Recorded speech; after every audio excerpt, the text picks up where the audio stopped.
Oiler Insider, and Jersey Aficionado. Balance.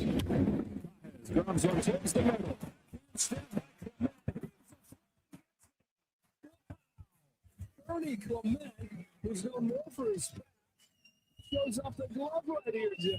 60% talent, 40% Swedish hair cream. Porro, Olmo, catch up, Porro! It's happening for Spain! Look at those wild eyes! The world is opening up for this glittering Spanish cohort, for Pedro Porro, the moment of his professional life. It's all gas, no brakes. Oh, God. Absolutely destroyed by Miguel Vargas into the second deck. Presented by Bet365. Alberta, we're here to stay. The Tom Gazzola Show on Edmonton's sports leader, Sports 1440.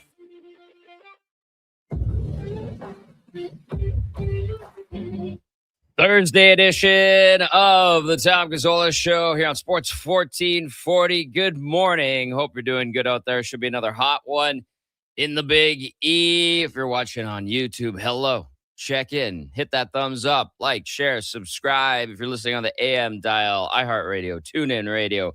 Maybe you're keeping tabs on X, Facebook, Instagram, and Twitch. We appreciate that very, very much. Tom Gazzola, Brandon Douglas, Josh Fenwick, and the one and only Cam Tate in studio. Laddie Schmid will be joining us today. We've got a great show for you. I know I say it every day because it's true. Text us, 1-833-401-1440.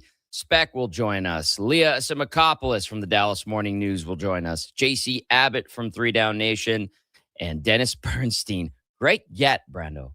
Great get. When I saw that, I chuckled because DB is a beauty, one of my favorites, and a very good friend of mine, and always entertaining. Of course, let's keep the conversation going. Text line one more time, 1-833-401-1440. I'll throw that out there a bunch of times like I do. And, of course, Bet365 is our title sponsor. Canada just hit the biggest home run of the summer. Bet365 is available in Alberta, and it's here to stay. Download the app. Must be 18+. Please play responsibly. The sporting world is kicking up again. We've got CFL action tomorrow. The Elks welcome in the BC Lions. We'll probably hear a little bit from the Elks, and the O-line has been dealing with some injury issues. And I think I was talking to Mark Killam yesterday, getting set for tomorrow's broadcast, and he was saying they've lost a starter on defense every game this week. That's tough. They've lost a linebacker, and then on the offensive side, they've lost O-linemen almost every week. That makes it even tougher. Now they're not the only team dealing with injury issues, but we'll see how they adapt tomorrow against the Lions, who had a heck of a time cutting up the middle a couple of weeks ago in Kelowna. A little bit of hockey news with Leah Simakopoulos, something that I wanted to get to a little bit with her. And it's been interesting watching everything happen in Dallas, where things between the Mavericks and the Stars are not going well. And they're two organizations that have worked in harmony almost since, 1993? And now they're fighting with one another. Both teams want to move on to new buildings and entertainment districts in different small towns outside of Dallas proper. And there's bad blood. So Leah will give us the goods on that. And will Dylan Larkin end up in Dallas? He's on their list. Brando, what say you? Oh, that would all but certainly, barring a really weird change of events elsewhere, mean that Jason Robertson is not going to be a Dallas Star ahead of his arbitration hearing upcoming in another couple weeks, I think is when it is. July 25th. Is that the date on that? Oh, man, we're closing in on that. It's coming down pretty quickly, actually. So I think Dallas would prefer to just pony up and get the deal done with Robertson, and obviously not let it get to arbitration, but also get that taken care of and not maybe go down the Dylan Larkin path. It's always nice to have another centerman. Larkin's experience, two-way versatility, et cetera, all that's great. But I mean, Robertson, he's 100 minimum point per game, upside of 100 plus 40 goal type guys. So I'm actually still shocked, Tom, that they haven't kind of just bit the bullet and got down to brass tacks with Robertson's camp and said, all right, we've both played our hardball. Let's just get this done. And there's still a little bit of time to do so, but the clock is suddenly ticking, and the ticks are getting louder and louder. Historically, when you get closer to that arbitration hearing, sometimes or most times it gets done. And apparently, by all accounts, and I think I threw this a little bit at Spec last week, but I'll throw it at him again. Just you get stripped down by the organization that probably drafted you, has signed you before, counts on you to be a go-to player, and then you go into a hearing, an arbitration hearing, and they shred you to keep your price down. And you and your agent have to go in there and make a case for why you want big bucks. Not that you're already not getting big bucks. You're already getting big bucks. That's usually the case. So that's going to be interesting. And we'll get the latest from Dallas with Leah Simakopoulos. And then Bernstein. I don't think we even need to worry about the LA Kings. I mean, we can ask, but he could talk about anything.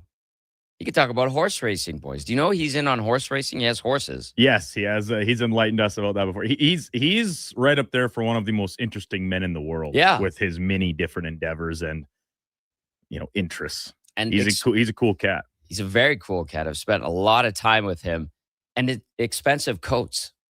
He has a penchant for expensive coats.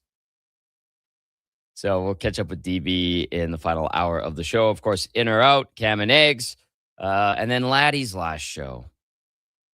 Bittersweet. You guys have an old or longer rapport with him on the air.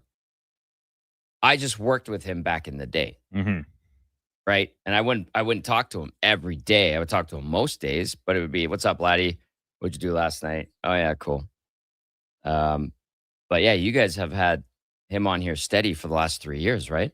Yeah, exactly. Since he's a day one guy, Right. co-hosting with Kevin right from the get-go. And then he's obviously been kind of in and out at times with the trips back and forth from Czech Republic to do his coaching with the junior teams, the U18 and U20 teams all around the world at different times for tournaments and evaluation camps, etc. So it'll be sad to see Laddie go. He's been a fan favorite, to say the very least. He's his unabashed and unfiltered at times opinions, thoughts, and not just on hockey.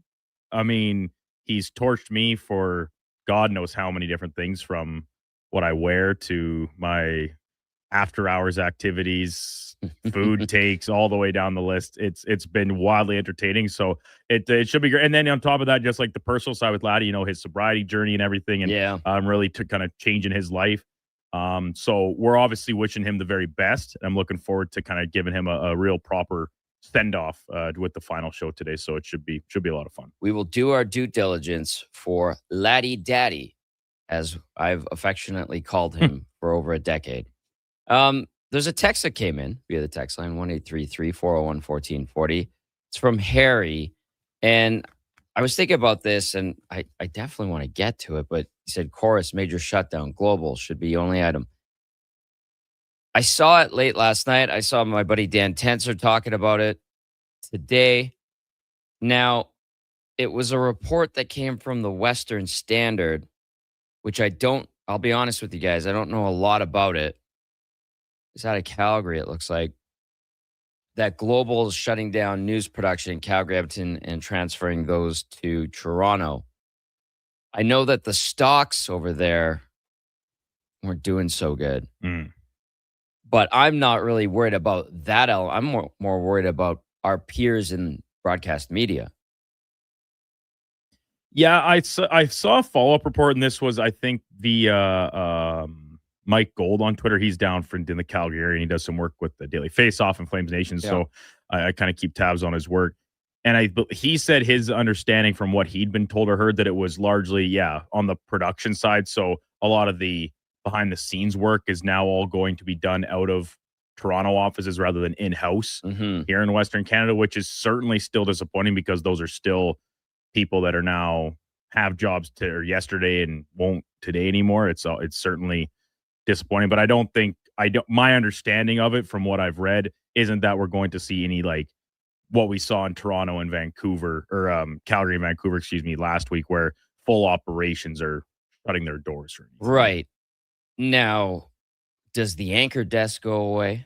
that's kind of, I think, what we're in wait and see mode about right now. So I saw that yesterday, and Harry, I'm glad you brought it up. I think we need more details and maybe from a more reputable source. Or at least one we're more familiar with. We're more familiar with. That's a better way to put it. Hey, that report might be good. But yeah, if it does affect local jobs, that sucks, man. And then you're right, Brando. Like you talk about my brother, still dealing with the fallout from the Rogers cuts last week.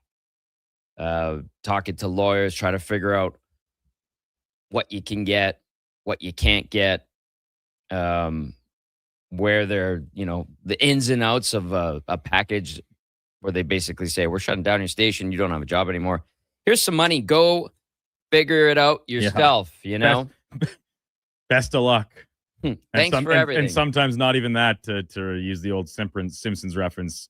All these years and all I get is good luck. I don't recall saying good luck, and out the door they push you all the same. Yeah, and that's the situation again. Like and I know you were just starting out at 1260, but we're familiar with, and that was a super harsh day. People in Calgary, Vancouver, and other markets went through that last week. And then if what we're hearing and what is being reported is true in regard to, global, the local news would be taking a hit. Because I know like City, I had some buddies working over there. They went away from the anchor desk and to just reporting the local content, the local stories. That's the most important thing. It keeps you up to date with not everything. And newsrooms aren't as robust as they used to be, which is unfortunate. And you don't get the as in-depth stuff. And it comes down to where marketing and advertising dollars go. And right now, quite honestly, it has shifted to influencers and feeding the money to them to sell the products that the companies with the big money have. Influencers aren't news people. And I know there's not a lot of trust, or there is some mistrust with news people and their motivations. And I think a large part of that is blown out of proportion, in my opinion. There's probably some truth to how stories are presented, depending on where you get them from. But I think it's overblown by the general public, not by everybody. There's still good integrity there. And unfortunately, there's less people with integrity because there's just less jobs. So I'm sure we're going to get more details. I grew up watching the news. I was on the news, anchoring sports at one point on CTV. And I think local news is important, in my opinion. But I'm older. I'm not 30. I'm not 20. I'm 40 years old. I'm a different generation. I really couldn't agree with you more, Tom. And I'm kind of right on that almost like tipping point of like I'm the end of the millennial generation. And so like I grew up watching Arty TV on my TV out of Red Deer, and then that went by the wayside throughout my, I guess, later youth and in kind of young adolescence into adulthood. And now it's just stretching. We kind of thought, oh, this, you get it. It's tough to keep these smaller market stations going and people employed. And is there enough news in these smaller areas to keep news going? Like we're talking about the biggest city, well, one of the biggest cities, the capital city of the province. Yep. Right. And if you include Calgary, and obviously the two major cities and metro areas, like that matters. And just getting national type news lines coming across from a desk just in Toronto as an example, well, that's well and dandy, but that seems to me as more should be like a correspondence type thing for the national stories of their being covered on the ground elsewhere in the country, but still getting the local element from the local sources, which is right here inside our own city. So it really is disappointing. And I'm not going to pretend that I was glued to, CTV or Global or whatever on a night to night basis, but that doesn't mean that I can't recognize its importance. And I think that's kind of where we're landing at here. Good point. We'll keep you up to date if we see anything. But Harry, thank you for bringing that up. And you don't want to see people in our industry. I mean, obviously, we don't want to see peers lose jobs. That's less opportunity for up and comers. Fortunately, on the sports side, we still have some platforms. This one, obviously, with plenty to talk to. Lots of partners that are on board, and we're fortunate. And I think an example of how this can work. I'll give a tip of the cap to my old crew at EST. They've done it a new way, and they've figured it out, and they've managed to find partners as well. And I think the appetite's still there, basically, is what I'm saying. So if we hear anything, we'll pass that along. But Harry, thanks for texting that in. And it sucks to hear stuff like that. We got people asking about the Open. Smalley in the lead, up by 1 at -5. Brown -4. Is it Detry or Dietrich, like Petrie? I believe Dietrich. Thomas Dietrich, like yeah. Petrie. And again, I am not a PGA nerd. I love golf. Only I love playing it. So I know Russ and I were getting into it a little bit yesterday. Not PGA. No, I don't glue myself to the TV for 4 days every weekend to watch what these guys do. And the first update on the much anticipated Draft. what's now 7-way Castle draft. Scheffler atop the leaderboard at 3 under. That was whose selection? Schlemmer's. Schlemmer, yeah. No, Eddie. Sorry, Eddie. Schlemmer took Tommy Fleetwood, who is just he's through 13. He's +1, so not the best start. Tom Kim is even. That was your pick, Tom. Yep. Tom for Tom. And then Siwoo Kim, he's 2 under through 13. Tom Kim just started, even through 1. And then still to come was my pick, Chris Goddard, Rory McIlroy. That was you, right, Josh?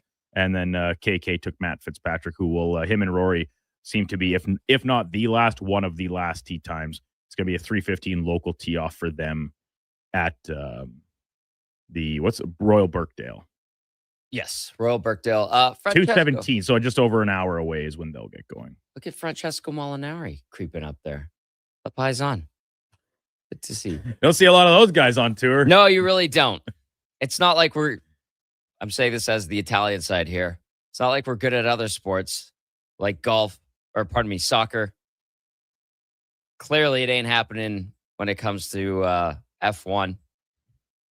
The Prancing Ponies ain't doing too good. They're in Belgium this week. I was going to test the waters with F1 talk today. Might be a little risky. Oh, Fenny says, yes, sir. Get into it. Tater, are you an F1 guy? He drives. You drives. He wants to be get him behind the wheel. You know what? This morning, Josh is getting his laptop set up over there on the other side of the studio, and it sounded like he was watching a driver's ed course. You know what? He probably planted that joke. Probably did it on purpose, knowing Tater. Okay, we're off and running. We'll get into some Elks talk. We'll hear from the Elks in the next segment. Like I said, fantastic show on the way. Lots of text. And actually, Tom, sorry to interrupt you. We just had a late edition. Look at this. So what happened? Scott Maxwell from Daily Faceoff. We've had him before. He's had a couple of good pieces out recently about some regression candidates and stuff. And listen, there's been a little bit of NHL news in the past 24 hours. Obviously, going back to the Red Wings breaking of promoting of Steve Yzerman, that breaking news yesterday morning. So Scott was gracious enough to hop on. It was pretty tough sledding, rounding out the show. Kind of that time of year. A lot of people on vacation, holidays, etc. So appreciate Scott taking the time. Okay, so we'll push the Elk stuff to the 740 segment. Of course, your texts, keep those coming in. 1-833-401-1440. Thursday edition of the Gazzola Show brought to you by Bet365. We're off and running. Time for a quick break. More after this. No! Canada is up 2-0. That is the most dangerous lead in soccer. Relax, Mike. See that, Dan? My left eye is twitching. That's my warning eye. It'll be 2-2 by stoppage time. It's never wrong. With early payout from Bet365, I got paid the second they went up 2 goals. So to me, it's now the safest lead. Early payout from Bet365, huh? Now my right eye is twitching, Dan. Bet365. If gambling is affecting your mental health or well-being, 211 Alberta is here to help. Call or text 211 or visit ab.211.ca. 18 plus only. T's and C's apply. Hi, Mike here from Northgate Chevrolet Buick GMC. Car shopping sucks. That's right. Going back and forth 100 times just to get a price. Give me your credit card for a test drive. What's all these extra fees? That sounds ridiculous. At Northgate, we do things a little differently. Good deals on new, pre-owned vehicles, good people, and a great selection. Stop in and see us today, 13215 97th Street, or visit us online at northgategm.com. You're in Northgate country. Okay, new strategy. I'll just live in the freezer Still October. It's spacious in here. It's spacious. There's a better way to survive the coming AC season. Pro Solutions is your one-call solves-it-all expert for AC repairs, tune-ups, and new installations. We offer convenient financing options and fast appointments so you can enjoy your entire home, not just the freezer. Now I can leave the frozen peas where they belong. Book now at prosolutionsinc.ca. Early mornings just got louder. For the hottest takes and the sports stories that actually matter to Edmonton, you need Tom Gazzola. Weekday mornings from 7 to 11 on Edmonton's sports leader, Sports 1440 at 833-401-1440. Come for Canada's largest trade shows, the biggest names in entertainment, exhilarating sporting events, and more. And stay for the experience at the Edmonton Expo Centre. Looking for the perfect place to host your next big event? From trade shows to galas, meetings, and concerts, the Edmonton Expo Centre has the space, event expertise, and service to make your next event unforgettable. With over 522,000 square feet of flexible event space, in-house catering, and operational expertise, they bring your biggest vision to life. Learn more at edmontonexpocentre.com today. The Lawnmower Hospital is gearing up for the Graham Mace Classic on June 19th, raising vital funds for Santa's Anonymous. An event this special doesn't happen without amazing community partners. The Lawnmower Hospital wants to send a huge thank you to Green Drop for their generous sponsorship of this year's tournament. We truly appreciate your support. In Edmonton, when you want your yard looking its absolute best, support the businesses that support our community. For all your lawn care needs, trust Green Drop. What is love, baby?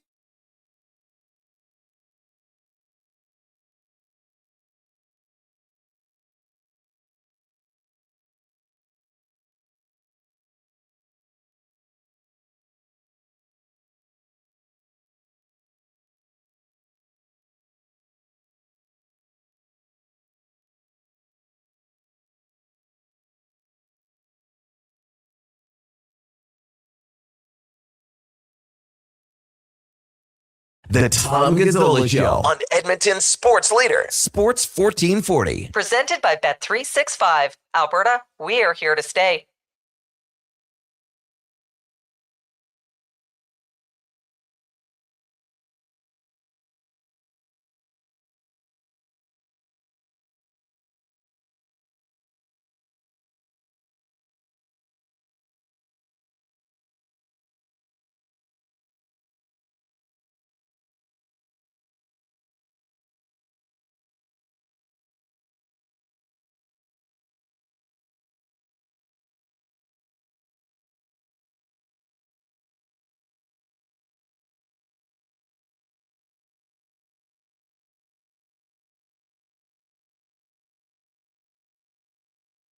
#23. Good morning.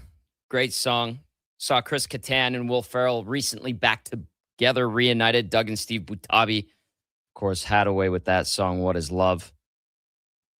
Text us 1-833-401-1440. Tom, Brandon, Josh, and Cam in studio. And we're going to switch it up on the fly because Scott Maxwell is ready to rock and roll. Late addition to the show. Thankfully, great to have him on.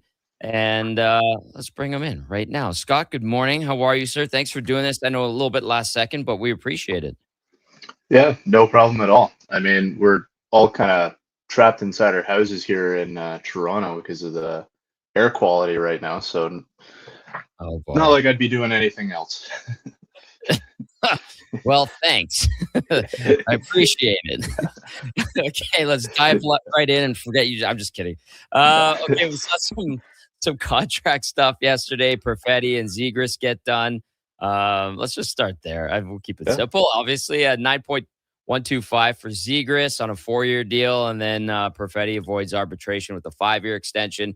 Let's start with Zegras. What do you think of that contract? And as the boys were joking in the studio before, like, you're going to see Cutter Gauthier ask for 18 mil. Leo Carlson gets 18 mil, and Danny Briere is willing to give it to him. And then Trevor Zegras gets all or a little bit more than half of that. What do you think? Yeah, it's still like really weird to adjust to the current like scope of the NHL and just how contracts are being handed out in the rising salary cap. Like, I look at 9.125 million. I'm like, for Zegras, really? Like, just coming off of one season.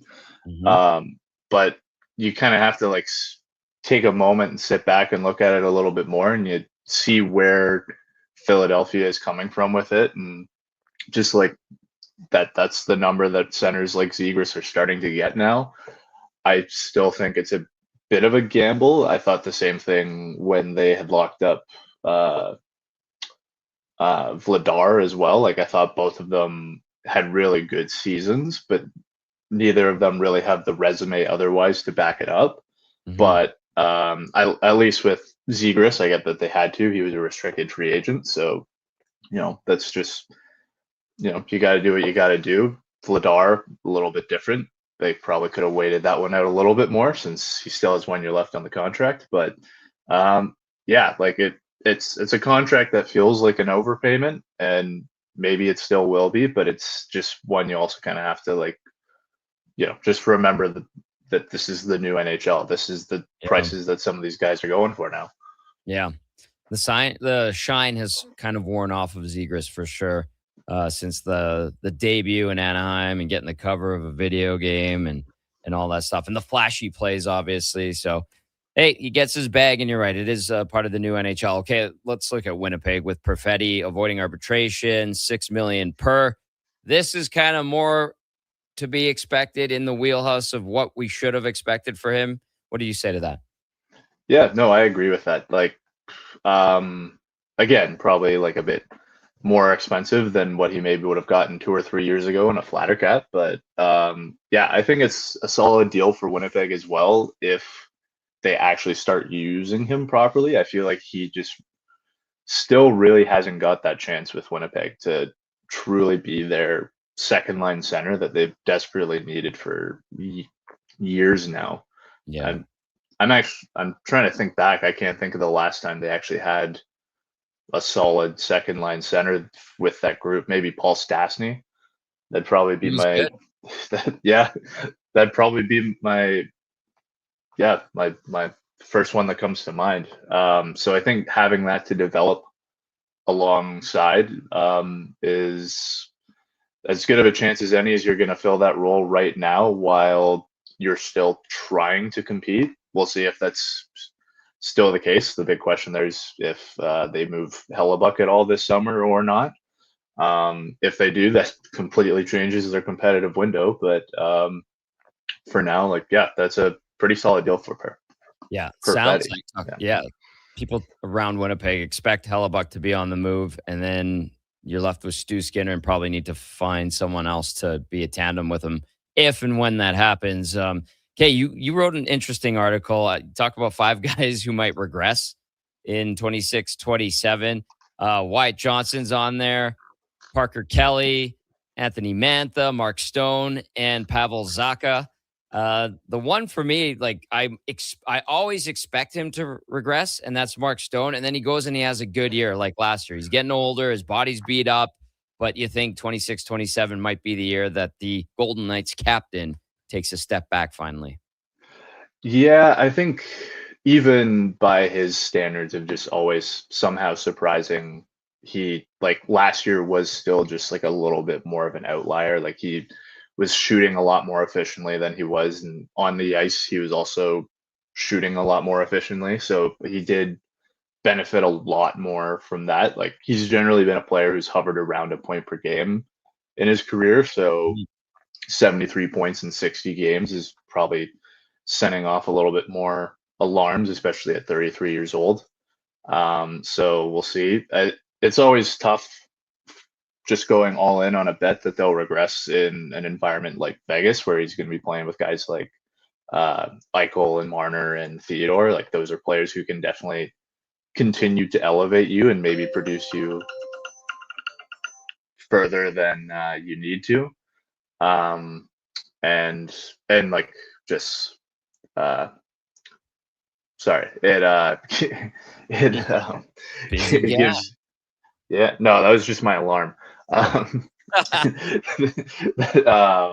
But yeah, no, it gives you more room to just like excel and like excel those percentages a little bit more. And we also still don't know if actually bringing in Marner was a product of like that was a product of it. But yeah, it still feels like a safe bet that he'll maybe step back at least a little bit, if not due to statistical regression, then just age. Yeah. An interesting one here because there's a couple of younger guys on here, and Wyatt Johnston's one of them with the Dallas Stars. Stars have been very strong for a number of years now.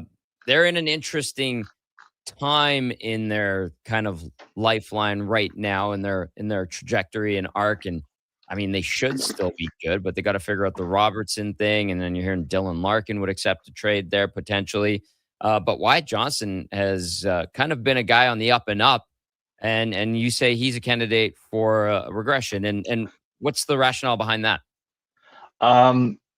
The rationale behind that one is just entirely his power play performance last year. Because in case you're not familiar, he had 27 goals and 42 points on the power play last year. That feels like an insane total. And he, like his own shooting percentage was like almost 9% higher than what it usually has been in his career. And then the entire like team's shooting percentage when he's on the ice was almost 5% higher.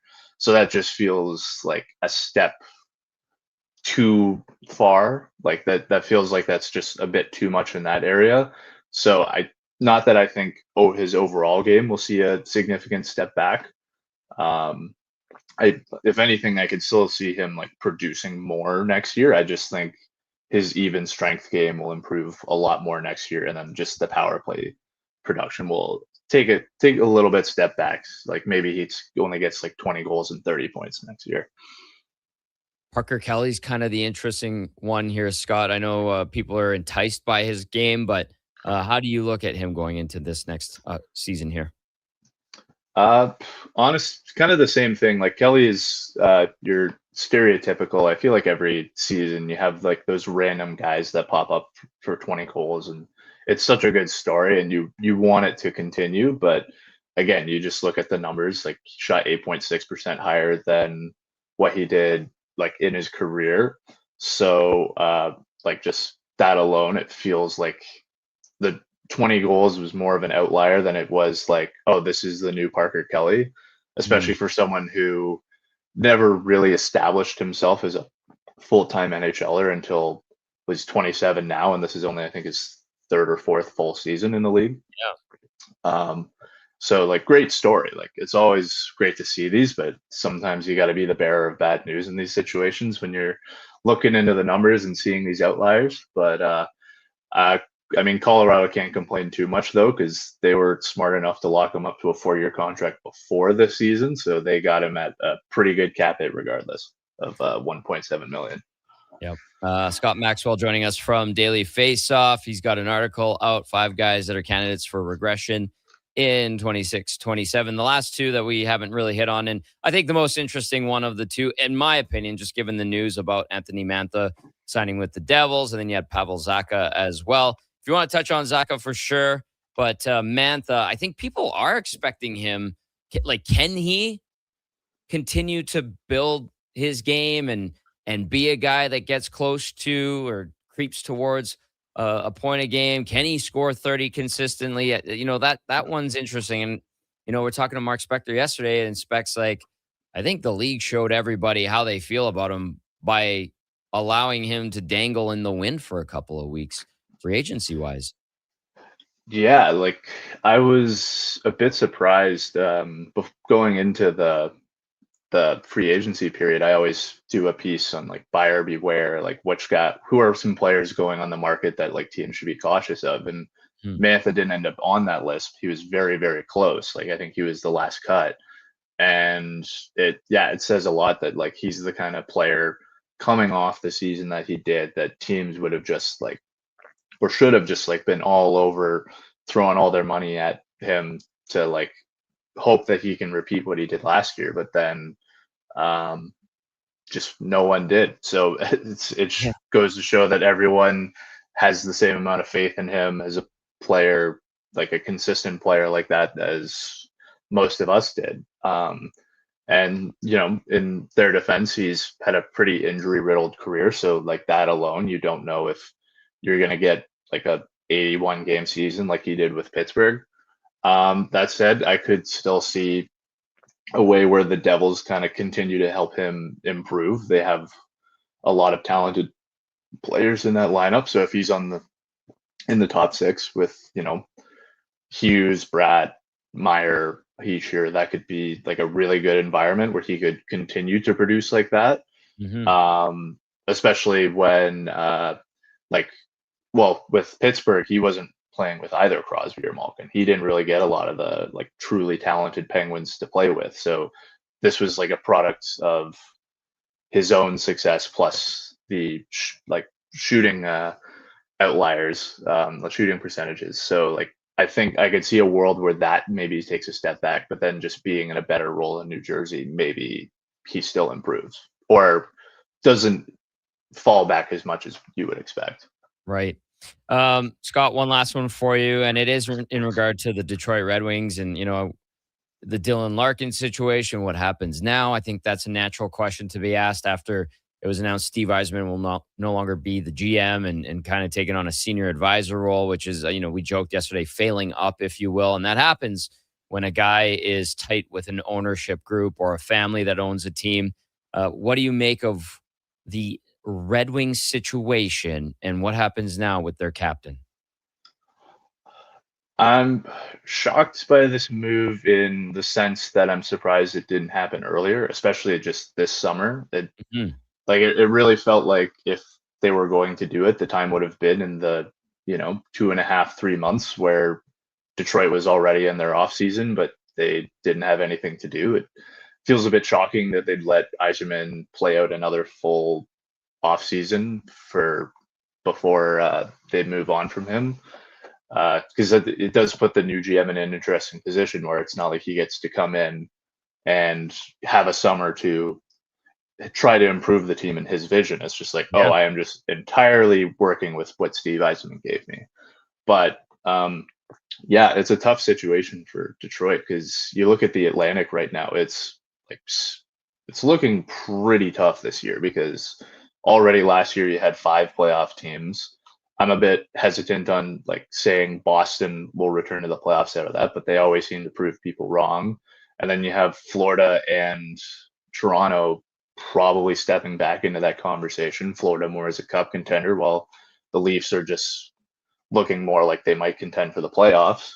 And Detroit might be the only team in that division that looks like you could comfortably say might not make the playoffs, especially if they have to trade Larkin. Yeah. And they do have to trade Larkin. Actually, no. Who knows? Maybe it was Yzerman all along that he just had a problem with, and maybe that helps it. But yeah, it's a tough spot to be in because my colleague Mike Gold actually has a good obituary basically of Yzerman's time with Detroit coming out later today. So check that out on Daily Faceoff. But reading through that, you just kind of remember beyond some really good picks in the top 6, they never really drafted all that well. And they also didn't get a lot of lottery luck either. So you can't fully blame them for not being able to truly develop a core that's strong enough to contend. But then just beyond that, Yzerman jumped the gun way too quickly back in 22 and 23 with all the signings he made there with Andrew Kopp, JT Compher, Ben Sherratt, Justin Holt. You aren't even being competitive with that signing. I don't know what they're really thinking there. So it just then created the issue of putting too many depth players in the system, giving them too much money, and then just not creating room for your prospects that you just drafted to actually make the NHL team and try to develop. I know this is Detroit, that's what they've always done, but that's just not the current NHL anymore. No, really well said. 5 NHL players in danger of negative regression in 2026-27 came out yesterday from Scott Maxwell. Scott, thanks for jumping on in short notice, and we really appreciate it. We'll talk again soon. Yeah, of course. Thanks for having me. There you go, Scott Maxwell from Daily Faceoff. I don't know what Steve Yzerman was doing. It felt like he was signing 2 or 3 goalies every summer after drafting Kosa, who's now a member of the Utah Mammoth, and multiple coaches. He always just seemed, he's not a guy that's always front facing and out there in the media. And I think he kind of is more reserved and quiet, but He had such a good reputation built up as a GM after his time in Tampa, and he goes into Detroit where things are supposed to be perfect. That's his home, and I think everybody thinks of him as a member of the Red Wings because of all those years playing so well for them and in the front office with Kenny Holland, and then goes on that sojourn to Tampa, has success, goes back to Detroit, pretty much zero success. So we'll see how things develop with the Red Wings. Okay, we got to step out for another quick break. More texts when we come back, and then we'll hear about the Elks as they get set to take on the BC Lions. This is the Gazzola Show, presented by Bet365. Wondering what you can afford? Let Go Auto do the math with our free car loan calculator. No pressure, no awkward convos, just quick answers on your budget and payments. Bad credit? No credit? We got you. Text check to 780-777-7777. That's check to 780 all sevens. Find out what you qualify for and start shopping with confidence. Go Auto. Drive what you love with payments that make sense. You don't just need property services, you need problems handled. HireGood provides cleanup, debris removal, site monitoring, and safety attendance across Edmonton. We reduce issues on your property, keep spaces safe, and take pressure off your team. We resolve real problems for businesses while creating real impact because our team is built on second chances and they show up every day ready to prove it. Visit hiregood.ca or call and mention Jason Greger for a first-time discount. HireGood. Stable jobs create stable lives. It's the Brick's 55th birthday bash, and this weekend only, the savings are huge. Find incredible deals throughout the store. Plus, the first 10 customers on Saturday receive a $55 credit toward a furniture or mattress purchase. Buy any TV 65 inches or larger and get a $55 instant credit toward a soundbar. And buy select mattresses to receive a $55 instant credit toward bedding accessories. Plus, enjoy cake and family fun on Saturday at noon and enter for your chance to win over $155,000 in prizes. Hurry in. These offers end Sunday, July 19th. Don't miss a moment of Blue Jays baseball this season. Join play-by-play announcer Ben Showman for the games live on Sports 1440. The Toronto Blue Jays are on Edmonton's home for all things sports. Sports 1440. You're in charge of ordering boxes. Small boxes, big boxes, really big boxes. You're in charge of tape, labels, mailers, bubble wrap, extra bubble wrap, just for fun. You're in charge of warehouse cleaning and safety supplies. Good thing there's Uline. Thousands of quality products for your business and warehouse needs, always in stock, ready to ship same day, and backed by Uline's legendary 24/7 customer service. Uline makes it easy because you already do enough. Uline, we warehouse for you. Legendary is here with BetMGM Casino. Download now to check out over 4,000 casino games, including exclusive slots like Survivor and hundreds of live dealer games. Unlock Vegas magic and sign up for the BetMGM app. See BetMGM.com for terms. 18 plus, Alberta only. Please play responsibly. Subject to eligibility requirements. If gambling is affecting your mental health or well-being, 211 Alberta is here to help. Call or text 211 or visit ab.211.ca. BetMGM operates pursuant to an operating agreement with the Alberta iGaming Corporation. Standard message and data rates may apply.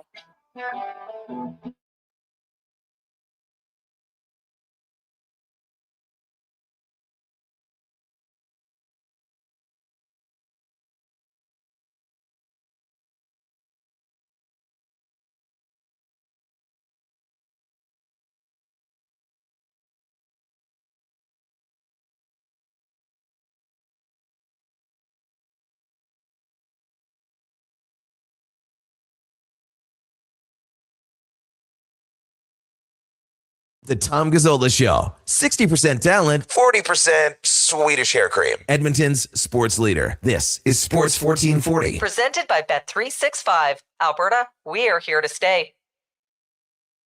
44. We continue on this Thursday edition of the Tom Gazzola Show on Sports 1440. You got Brandon Douglas, Josh Fenwick, and Cam Tate in studio. We're going to hear from Laddie Schmid. He'll be joining us. His last appearance on the show, unfortunately. Sean Bell will be sliding into his role when Laddie moves on. Laddie headed to the Czech. He's going to go coach hockey. His son, aspirations of grandeur, and hopefully those dreams become reality. He's got good hockey bloodlines with Laddie, and his father So we'll get one last chance to catch up with Ladislav Schmid coming up at 8, of course, on the mark with Mark Spector. And let's dive into the text line. A few texts coming out of the discussion with Scott Maxwell. Big thanks to Scott for hopping on short notice, but he was excellent. And then we're going to get into a little bit of Elks stuff because we do have a big game tomorrow. Also, if you want to win tickets to the Elks game, all you got to do is text in the word Elks, just Elks, to 1-833-401-1440. Tomorrow looks great. I know there's always a risk of precipitation and storms, but usually, hopefully tomorrow at least, they hold off. And Eddie taught us, Tom. What did he say? They're just cells.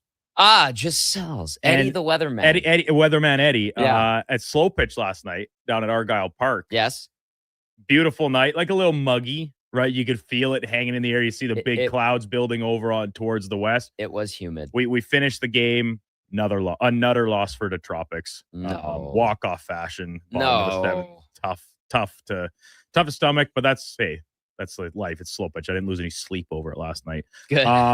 Thank God. Yeah. And then as we're sitting there on the just around the benches post game, having a few more pops and enjoying each other's company. Yeah, the rain comes in, spat on us for I don't know, maybe 10 minutes, and then on it went. So don't let the forecast of potential showers discourage you. Yeah. Would be my advice, because even if it does rain, there's a good chance that it's pretty quick and passive, and hopefully moves on in short order, as it kind of did last night at few different parts of the city. Or just missed the stadium. That'd be also ideal. And no lightning within. I think there's because then you gotta shut it down radius, for at least a certain amount of time. Oh, so yeah. Keeping that away would be ideal. That would be phenomenal. I'm hoping for 20,000 plus. Okay, we're gonna get into some Elk stuff right away. I just want to get to a couple texts to follow up to some of our earlier discussions.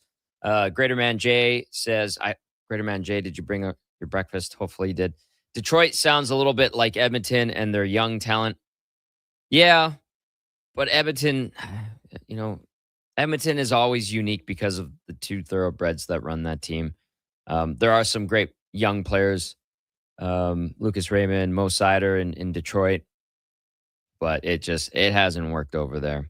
Swing and a miss multiple years in a row. And then Hammer, going back to the article Scott Maxwell put out yesterday, says Wyatt Johnston, one of the most underrated centers in the league. And if you didn't catch it, Scott says that Johnston might be a candidate for regression in 26-27. And then and then Biased Oiler fan. I mentioned F1 perhaps because they're in Belgium. And Biased Oiler fan says Max needs to leave Red Bull, in my opinion. And then I said McLaren. He said, absolutely, yes. Would make his and Lando's friendship an interesting storyline. Yeah, those two go way back. And then a couple of texts. I see you, Dr. Dick Richard. Pardon me. I'm laughing at your text. I appreciate that very much. And then Doug says, I'm going to miss Laddie for sure. He was funny and knowledgeable and a great guy. But Belzy is definitely a good guy to be the replacement. I've enjoyed times that he's been on the show. Yeah, Sean has really honed his game on the media side. Very well spoken, articulate. And you're going to hear a lot more of him, from him, and see him coming up on 1440 and on the Gazzola show. All right. So we mentioned tomorrow's game. We're hoping that there's no cells or storms anywhere near Commonwealth Stadium, and that it's just a nice, beautiful night down at the stadium heading into what should be a great weekend. The Elks get the Lions. The Lions have had the Elks number in recent years. So have a lot of teams. I know that, but it seems like the Lions have really laid the boots to Edmonton. And it was a tough loss for Edmonton a couple weeks ago in Kelowna. This is a BC team that has had to move its home base twice. Started the year playing in Victoria, has been on the road for a bunch of games. Use that with they've been at home, quotation marks, in Kelowna for a couple of games. And then I think this is the last one on the road before they go back to BC Place, which had the World Cup, obviously.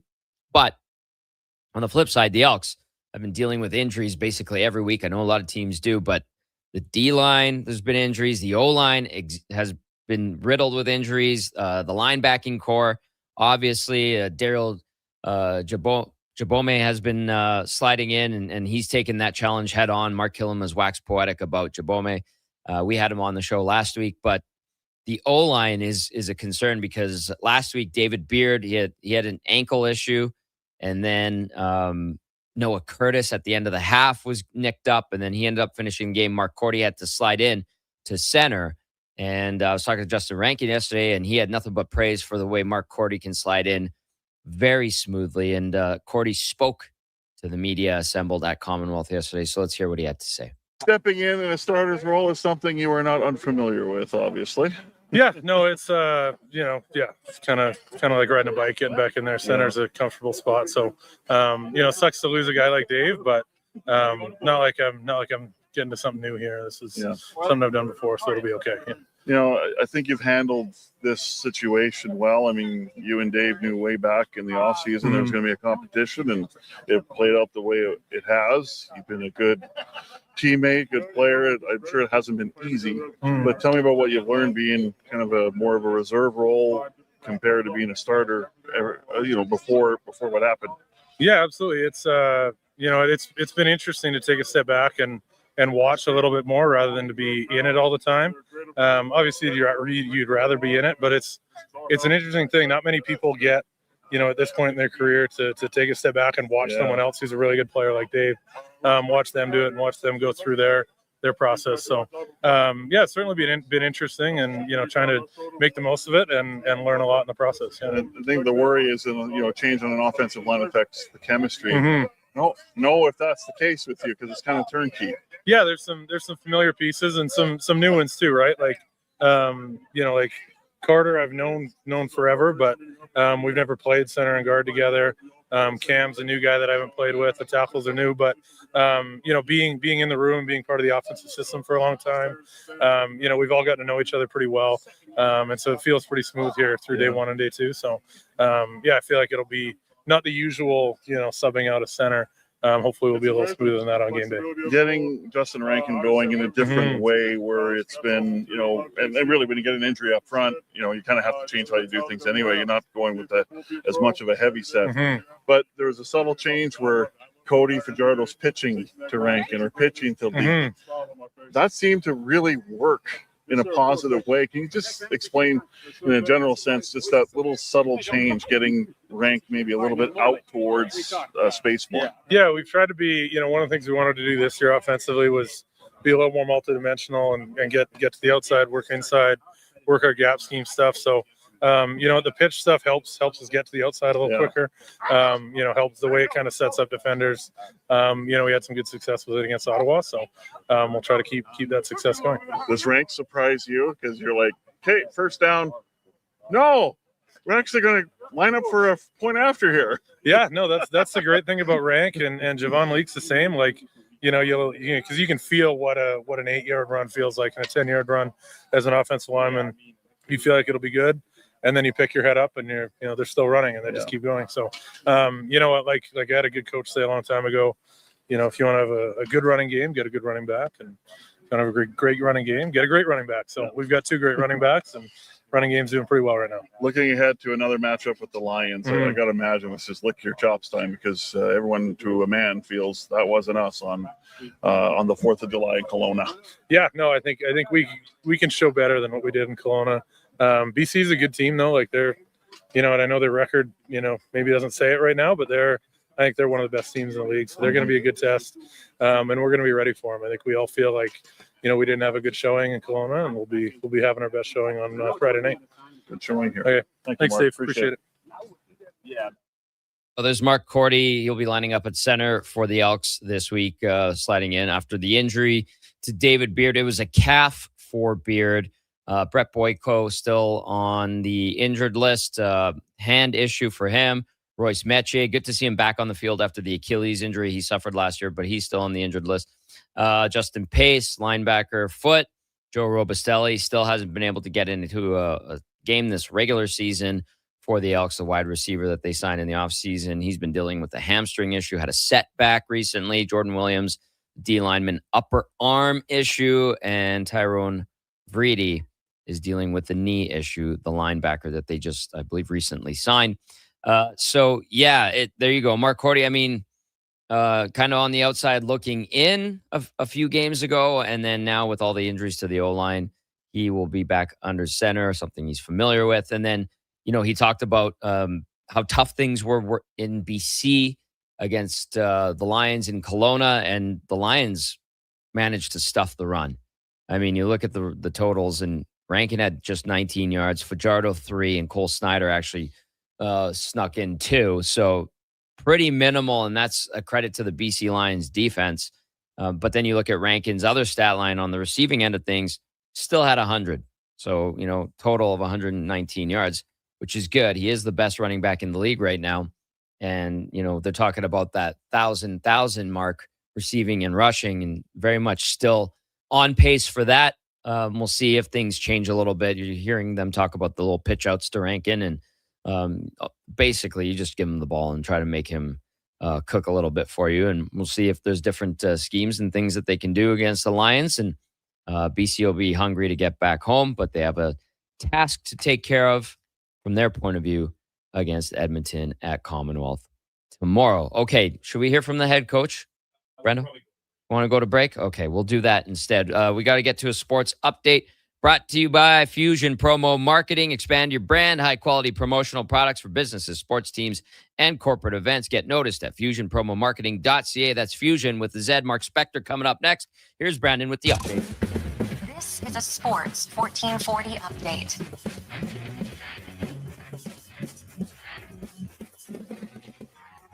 Philadelphia Flyers and RFA forward Trevor Zegras coming to terms on a new extension, avoiding an upcoming arbitration hearing of 4 years.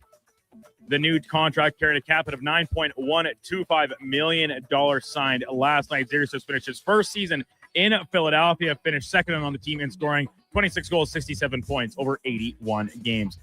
Ditto situation in Winnipeg as them and RFA forward Cole Perfetti reached an extension, 5 years, $30 million total. That's a $6 million per. AAV also avoids arbitration. Perfetti had 12 goals over 68 games last season in Winnipeg. World Cup semifinal yesterday. Argentina, another late comeback, gets them past England 2-1 from Atlanta Stadium to advance through. They will take on Spain in Sunday's final. England will take on France in Saturday's third place game. And the Open Championship well underway from the Royal Birkdale in the UK. Currently atop the leaderboard, Sung Jae Im, Daniel Brown, Ryan Gerard, all at 4 under par. Scotty Scheffler hanging around T4 at -3. And High Canadian Nick Taylor is currently tied in 12. He's 2 under through 15 holes. Coming up in hour 2 of the Tom Gazzola Show, we'll be joined by Sportsnet's Mark Spector and Leah Asimopoulos covering the Dallas Stars. I'm Brendan Douglas at your Sports 1440 update. Sports 1440 in West Edmonton Mall and Wetaskiwin. CKJR is a Stingray radio station. Download the free radio player app and listen wherever you go. Say hello to Alberta's home for reeling and dealing. With Play Alberta, you can spin into the excitement of popular slots like Cash Eruption and Desert Fantasy. Experience Alberta exclusive games and get in on the action of live dealer tables with all new elevated stakes. However you prefer to play, the fun is ready when you are. Visit playalberta.ca/Gregor to learn more. That's playalberta.ca/Gregor. Must be 18 plus to play. If you gamble, use your game sense. Hurry in for hot summer savings at Wolf GMC Buick. Take advantage of 0% purchase financing for up to 72 months on select new 2026 GMC Sierra 1500 pickups. 0% purchase financing for 36 months on select new 2026 Sierra 2500 Denali and Denali Ultimate models. Plus, huge cash savings on GMC Sierra heavy-duty trucks. And ask about the $1,000 truck trade-in bonus and low-rate lease offers. Wolf GMC Buick. We're making it easy. WolfGMCBuick.com. It's cone season at McDonald's, which means vanilla cones are $1 each plus tax in the McDonald's app all summer long. Soft, creamy, and crunchy. For just $1 each plus tax exclusively in the McDonald's app. App download and registration required at participating McDonald's in Canada.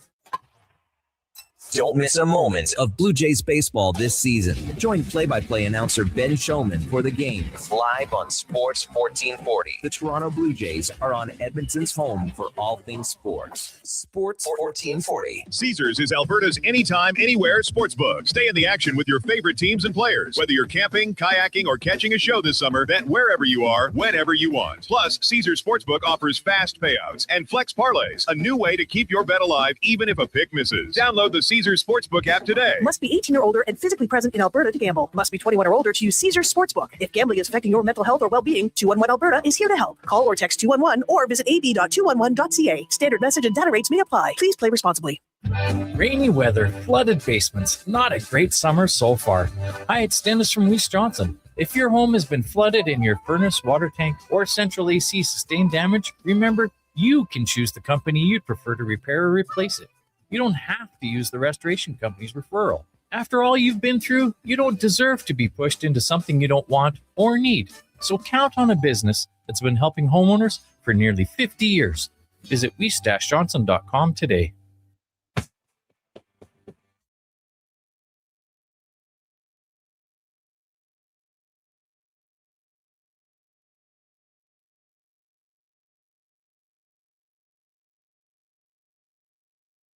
The Tom Gazzola Show. All gas, no brakes. Edmonton's sports leader. This is Sports 1440. Presented by Bet365. Alberta, we are here to stay.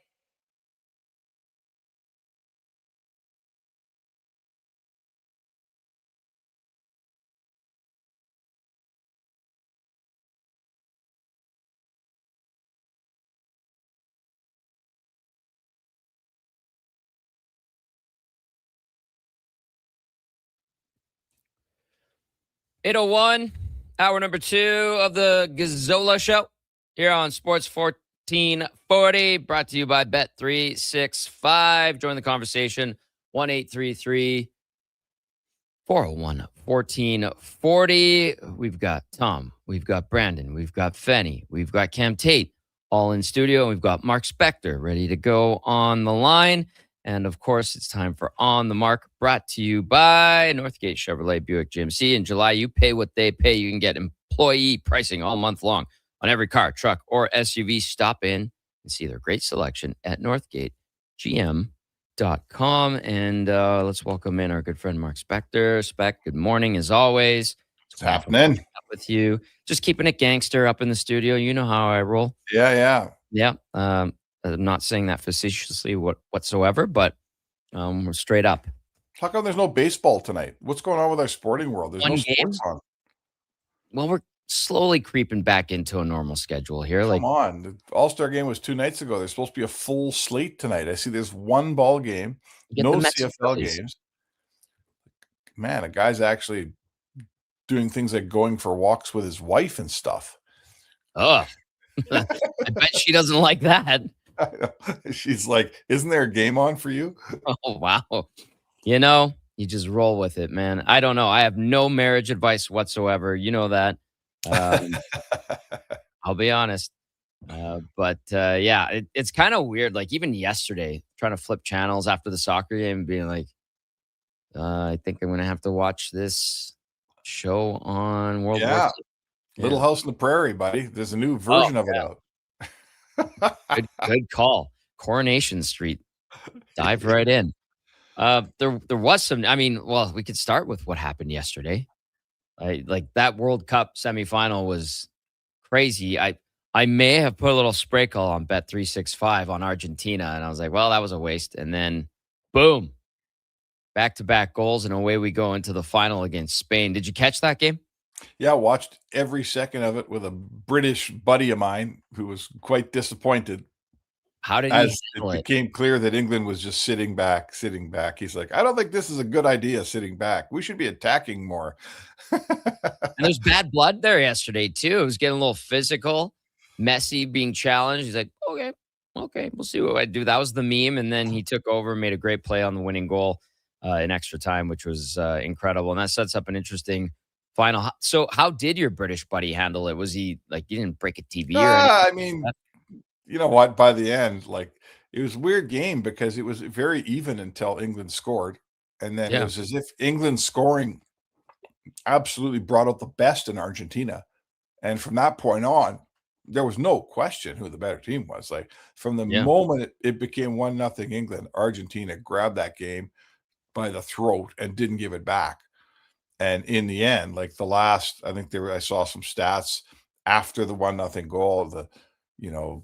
The possession stats were like 85% Argentina or something. I know the British media is roasting the coach of England for his passive approach. Yeah. I don't know if, I've heard, we were saying with Gregor, we've had a lot of coaches say to us, what do you think? I told my guys to sit back and do nothing. I was telling them to push, and they didn't have any push in them. So I don't know whose fault it was, but certainly they sat back and the RGs just pounded on them. Post, save, goal, post. Like it could have been 3-4 to 1 by the time it was over.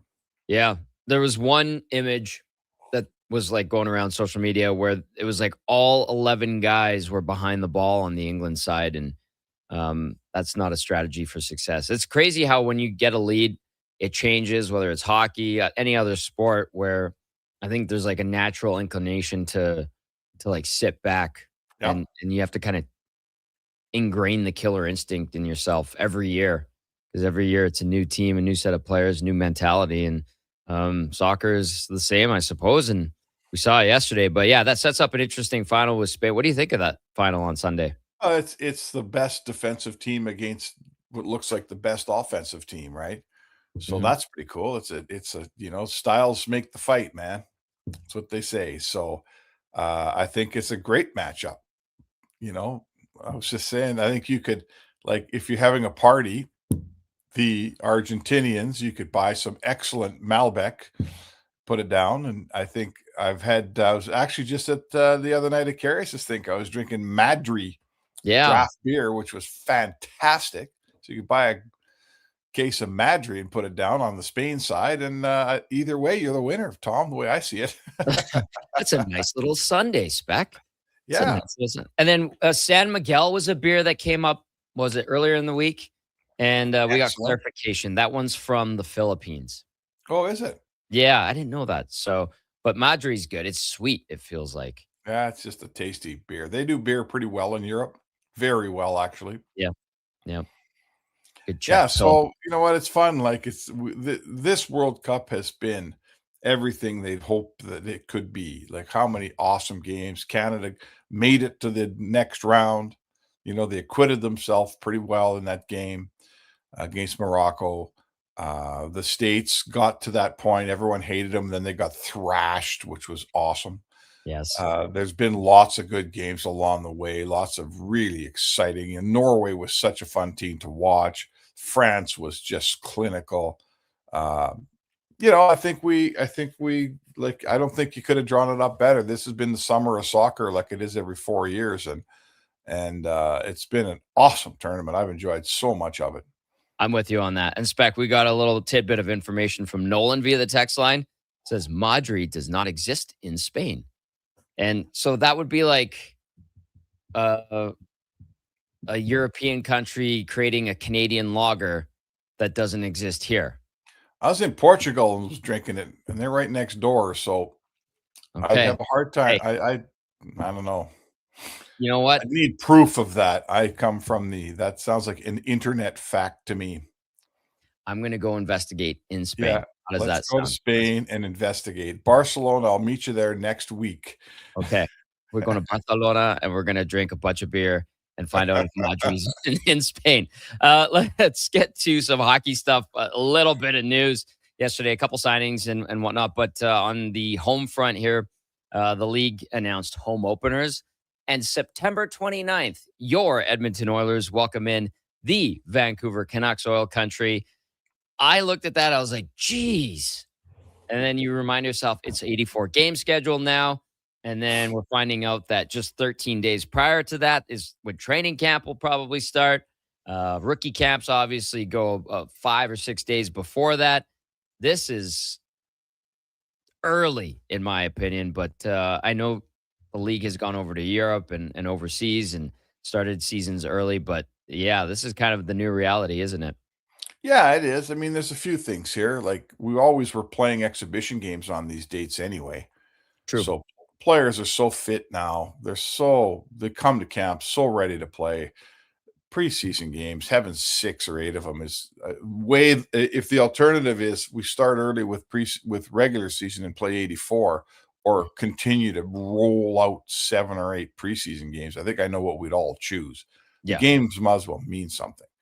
So I'm okay with that. Starts the 29th. That's good. It's gives us a chance to be done earlier.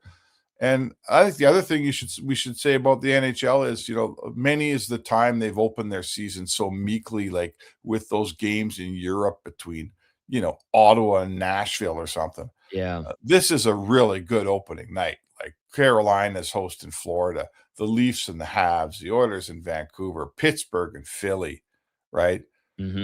Chicago's down in Vegas. That's a neat matchup. Like I think they've really embraced the fact that it's opening night. Let's have a bunch of good games. And, I think they've improved that element of their game. Opening with a bunch of teams like that that aren't very sexy doesn't work. This works. Carolina and Florida, what better way could you have to open the series? Or open the season. Carolina's raising a banner against the team that won the last two banners and the team that's coming after them this season to win their next one.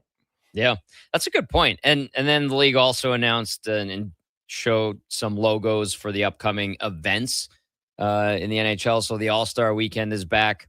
Obviously, that has a new format where it's kind of got Where that. are they playing that? Long Island, finally. Oh, good. Yeah, yay. I remember when it's it was amazing that a team could get a new arena like that and get promised an All-Star game and never get one until now, eh? What's your theory on that? Because we did have the Heritage Classic in 23.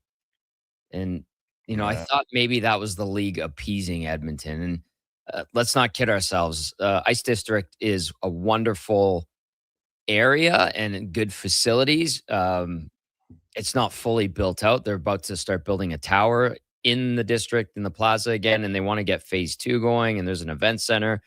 But what's your theory on why no All-Star game or draft? I know that was a thing too here, but we did get the Heritage Classic.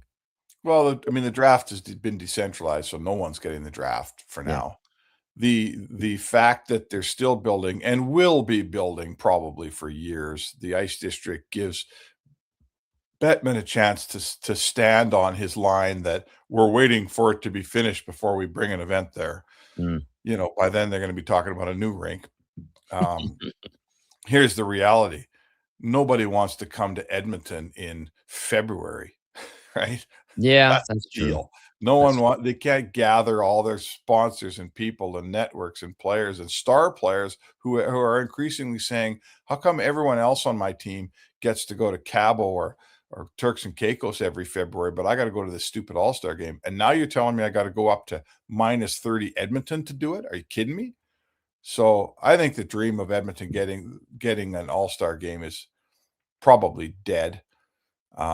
Because it's just changed. The tenor around the game has changed. They do it in warmer, nicer places that aren't so. I know New York gets winter. I've been there, but just trying to get the PA and the players and the star players to all say, okay, I'm not going to go on a beautiful Caribbean vacation. Instead, I'm going to come to Edmonton. I think that ship's probably sailed, Tommy. Yeah, and it does piss some people off, but there are other ways to make good on things. And we're getting the World Cup here, like in the final. That's another one. There you go. So I think that's a good example of Bettman being able to say to Cates, look, I know I told you I was giving you an All-Star game and a draft. Well, the draft we're not holding drafts anymore. If the draft comes back, Edmonton's got a huge shot at that because, Edmonton's a really pleasant place in very late June. Yes. No problem. The Canadian dollar is a little cheaper. It'd be a great place to put a draft. This is a true hockey city that would embrace the draft. It wouldn't get lost here. So if the draft returns to get centralized again, we're got to be near the top of the list. All-Star game ain't going to happen. But there's Bettman throwing you a bone. They're throwing the World Cup out here, and that's significant, right? And Edmonton's earned the World Cup. Like we've got still after however old Rogers Place is, like 8-9 years old here. Yep. It's still one of the sorry? 10 this year. 10 this year. It still remains as one of the nicest, most efficient, best places to host a hockey game. The facilities are so good still, like they've stood the course of a decade. And and Edmonton has shown they know how to run a pretty good show. Like this is when they went to the Cup, this was the top or second revenue earning franchise in the league. Mm-hmm. So all of those things tell you they know what to do with a big show here. And the Oilers organization and the people of Edmonton here, they do a good job. That's why they got the World Cup. Listen, I know OEG takes a lot of heat for a lot of things, and most of the time it's well-deserved. But one thing OEG did well was negotiate that World Cup final being here. And then I think they were a big help to the Calgary bid because it'll be the two Alberta buildings that are kind of taking center stage there, which is, at least in North America, which is pretty neat in my opinion. Spec, on top of that, you mentioned the starting meekly in Europe. The league's still going to Europe. They're going to Finland for the Global Series, Carolina and Seattle. And then we also have the Heritage Classic in Winnipeg between the Habs and the Jets. The Sens and Blackhawks headline the Global Series in Germany. And then New Year's Eve at University of Utah's Rice-Eccles Stadium, you get the Winter Classic. That's Colorado and Utah. So they're still doing those things. And do you think they've lost their flair and have become regionalized? Yeah, they are regionalized. Like people, it's not a spectacle to sit at home and watch teams play outside anymore, frankly. At one point it was. I happened to be covering all that stuff when they were still new and fresh. And I remember going to the game in Dodger Stadium, and the first one they had was in Wrigley Field. And it was like, oh my God, they're playing Wrigley Field. Are you kidding me? We got to see that. And like anything now, they've mastered it. And it's not something that if your team's not playing in it, it's not that big a deal. So yes, and Bettman would, if he was with us right now, would admit that they're still wildly successful regionally. In the town that they're in, they still sell 80,000 tickets in a football stadium, and they get a huge, huge hit of public relations, and it's really great. But the national reach of those games isn't quite, I would say to you. So unbelievable. I would ask you this: when's it the Oilers' turn to go to Europe? Like, why aren't they? Why is it everybody else all the time? Edmonton hasn't been for like forever, and they have one European player in particular that's pretty good. Yeah. Well, they went in 2018 to Sweden and Germany, right? So that's coming up on 8 years. Oh, they played an exhibition game in Germany, no? Yeah. And then played a real game in Sweden. Yeah, against the Devils. And I think they played against a DEL team. They did, yeah. They Lone, played against a German team there. So yeah. I don't know. Why aren't we sending a couple why aren't you going there against, Detroit and playing Moritz Seider or something like that in Germany, right? In Munich or Cologne. Maybe somebody doesn't want to give up the home gate. Well, that's exactly it. As you know, but our listeners may not. The league has to buy the home gate from somebody. It's somebody's game, right? That game belongs to somebody. So let's say you took what they would do, and what they always seem to do, is they'll take Edmonton, whose home gate would be very expensive, and they'll pit them up against, St. Louis, whose home gate isn't that expensive, and they'll make it a St. Louis home game. So the league will buy the game for the Blues for a lot less than it would have bought it from Edmonton. So it can be done. That's why you kind of never see Toronto and Montreal playing over there against each other. That's why you see if Toronto would go, they'd play, whoever, Carolina or someone like that, whose home game isn't expensive, right, Tommy? That's how it works. Seriously, it's just it's a dollars and cents kind of thing. So imagine the NHL being all about money. Weird, right? It's like a big corporation that continues to build on its revenues. And I think the last couple of years, they've just reset their record revenue, which, is good for hockey, not good for our wallets. However, there's a thirst for it that seems at this point unquenchable. Yeah, speaking of thirst and quench, I heard beers are going up at Oiler games this year. Again? Yeah. Brandon's laughing. Why are you laughing? Because it's laughable. Oh, okay. That's I thought there was a joke I missed there. No, it's a joke in and of itself. That's a joke. If there's someone out there that thinks I'm wrong, I invite them to text Tom and call Spec a liar. But I've been told by an impeccable source that there will be a decent price hike again this year. You know what, Spec? I was having a good day. And then when you drop that bomb on us, and everybody in oil country is like, another price increase. That's the last thing they want. They're already paying an arm and a leg to go to those games. But alas, we'll get to the bottom of it and discuss maybe tomorrow. Hey, go enjoy the rest of your day, Spec. Should be beautiful out there. All right. Sounds good, Tommy. Always a pleasure, sir. There you go. There's Mark Spector with On the Mark, powered by Northgate. This truck's for you. We got to step out. When we come back, Leah Simakopoulos from the Dallas Morning News. We're going to gossip about the Mavs and the Stars breakup. Not really a breakup, but they're fighting. That's coming up next here on the Gazzola Show, brought to you by Bet365. No. Canada is up 2-0. That is the most dangerous lead in soccer. Relax, Mike. See that, Dan? My left eye is twitching. That's my warning eye. It'll be 2-2 by stoppage time. It's never wrong. With early payout from Bet365, I got paid the second they went up 2 goals. So to me, it's now the safest lead. Early payout from Bet365, huh? Now my right eye is twitching, Dan. Bet365. If gambling is affecting your mental health or well-being, 211 Alberta is here to help. Call or text 211 or visit ab.211.ca. 18 plus only. T's and C's apply. Hey, sports fans, we've got a clear choice for you. At Crystal Glass, we provide customers with the perfect glass for any job. From home to auto and even commercial, installation or repairs, we're your team. Call 310 Glass or visit crystalglass.ca. Crystal Glass. Expand your brand with Fusion Promo Marketing. Fusion is your trusted partner for all things branded merch and apparel. Thousands of products, perfect for businesses, sports teams, and corporate events. Fusion with a Z. Promomarketing.ca.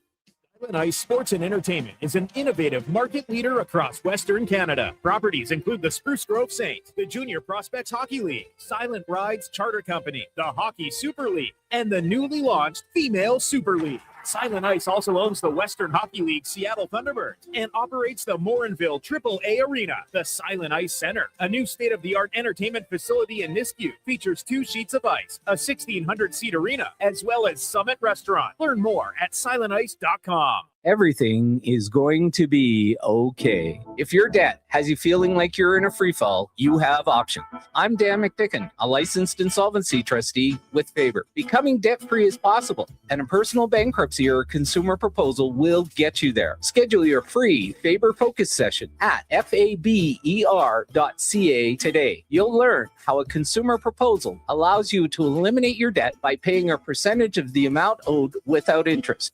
At Faber, we'll tackle your debt. The big hits. The big kicks. Catch all the action at Selly's Sports Bar and Lounge. Never a bad seat in a house with tons of big screens. And Selly's menu. Something for everyone. Plus game day food and drink features. So bring your friends, cheer loud and proud, and join the fun at Selly's Sports Bar and Lounge at all 3 Century Casino locations. Edmonton, St. Albert, and Century Mile. Every day is game day at Century Casino.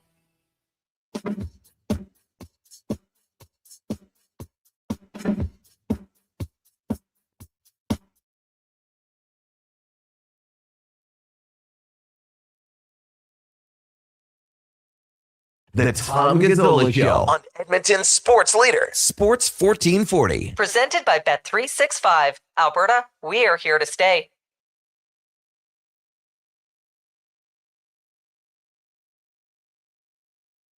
A little ZZ Top to get you going in the morning. Yes, of course it is ZZ Top. Sorry for making it Canadian. It is the Tom Gazzola Show, brought to you by Bet365. Text us 1-833-401-1440. Lots of good texts after On the Mark with Mark Spector. I'll get to those in the final segment of the hour, but we need to get to our headliner of the day, brought to you by Mr. Rooter Plumbing. Draining clogged pipes like 3-pointers for all your plumbing needs. Go to mrrooter.ca, and we'll tie in some basketball to this conversation with Leah Simakopoulos from the Dallas Morning News, who covers the Stars and SMU football, and who just got back from vacation. And I pester her throughout the season to come on my shows, and I always appreciate it when she does. Good morning, Leah. Thank you for doing this today. Good morning. Thanks for having me. Yes, I always feel guilty. I'm like, well, we should just go reach out to Leah because usually there's good stuff happening. No problem at all. Okay, it's on the record. You said it, so we'll remember this. Okay, listen, I was joking with people earlier, and I was saying there's like bad blood between the Stars and the Mavs. So let's start with this. What the heck's going on between the two? Because there's been like 3 decades of the two of them working well together. in the same buildings, Reunion Arena, and then obviously American Airlines Center. And now all of a sudden, this is devolving into like a pissing match, for a lack of a better term. And I know you and I have chatted briefly about it, but what the heck's going on here? Yeah, it's been a pretty messy year and a half, and it kind of all reached somewhat of a conclusion earlier this summer, last month. Both of the teams announced that they're leaving American Airlines Center, or planning to leave American Airlines Center in 2031 and moving to new arenas that they're going to start building in the next few years. And there's kind of a few different things that contributed to those decisions, but the relationship between the two teams was definitely part of it. The teams have been going through this lengthy legal battle that's dragged on for months now, and for the most part, the Mavs have kind of won, and it all really stems from negotiations over renovations that had happened back in October of 2024. The Mavericks wanted the Stars to basically stay at American Airlines Center as their tenants, and the Mavericks wanted to leave and go build their own arena, and the Stars didn't want to do that. And when they didn't agree to that, the Mavericks found a loophole in a contract, basically found that the Stars were violating their contract with the city of Dallas because their headquarters were supposed to be located in Dallas, but instead have been located in a suburb for the last 20 plus years, and sued them over it. And then the Stars sued the Mavs back. So it's just been this kind of chaos. The teams really aren't on speaking terms, but they're going to have to coexist in this building for the next 5 years until they both leave. And they're both leaving the heart of downtown Dallas, which is a pretty big deal for us. A lot of businesses are leaving downtown Dallas, and these are probably the two most notable ones to be leaving. The Mavericks are moving still within Dallas city limits, but to northern Dallas, and building a new arena on a former mall site there. And the Stars are actually leaving the city entirely and moving to Plano, which is a suburb about 20 miles north of Dallas. Wow. And they're planning to build, they bought a mall and are also building on a mall there and a whole entertainment district. So they're going to be basketball and hockey only arenas in 2031 here. That's the plan. And it's pretty crazy. And as of right now, American Airlines Center is going to be vacant in 5 years from now. I love American Airlines Center. I was always in awe of it. The exterior is beautiful. Downtown Dallas is a lot of fun. I don't know if anything has changed in downtown Dallas to kind of force this situation as well. Is AAC falling into a state of disrepair? And and then the other thing I would say is the new ownership group that took over the majority shares of the Mavs part of this as well. Certainly. Yeah. I think that's, that's been a big piece of it. The Mark Cuban, who used to own the Mavs and the Stars, always were able to kind of work together. And even if the relationship hasn't always been perfect and there maybe has been some tension, they work just fine together and were able to coexist. And the new ownership took over and has not really been able to see eye to eye with Tom Ghilardi and Brad Alberts of the Stars. So that's been a big problem for them. And then in terms of the building, I mean, I think a lot of people here agree it's a 30-year-old building almost, but it's aged pretty gracefully. Yeah. Sure, it could use some improvements, but I think that people love the experience here. It suits both teams.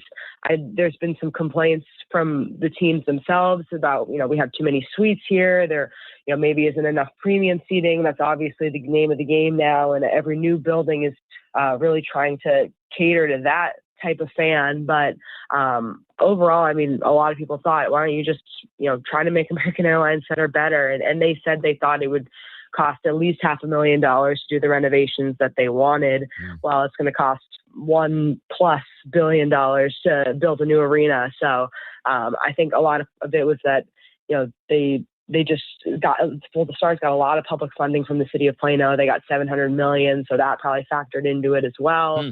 So at the end of the day, they're probably spending a similar amount of money and they get a brand new building. So there's a lot of things at play here, but yeah, it's disappointing. And, the question is, what comes of American Airlines Center? Do they tear it down? Do they make it just a concert venue? I think there's a lot of questions around that, and we probably won't have answers for a few years. Yeah, it's a huge facility too, and one I always enjoyed going to.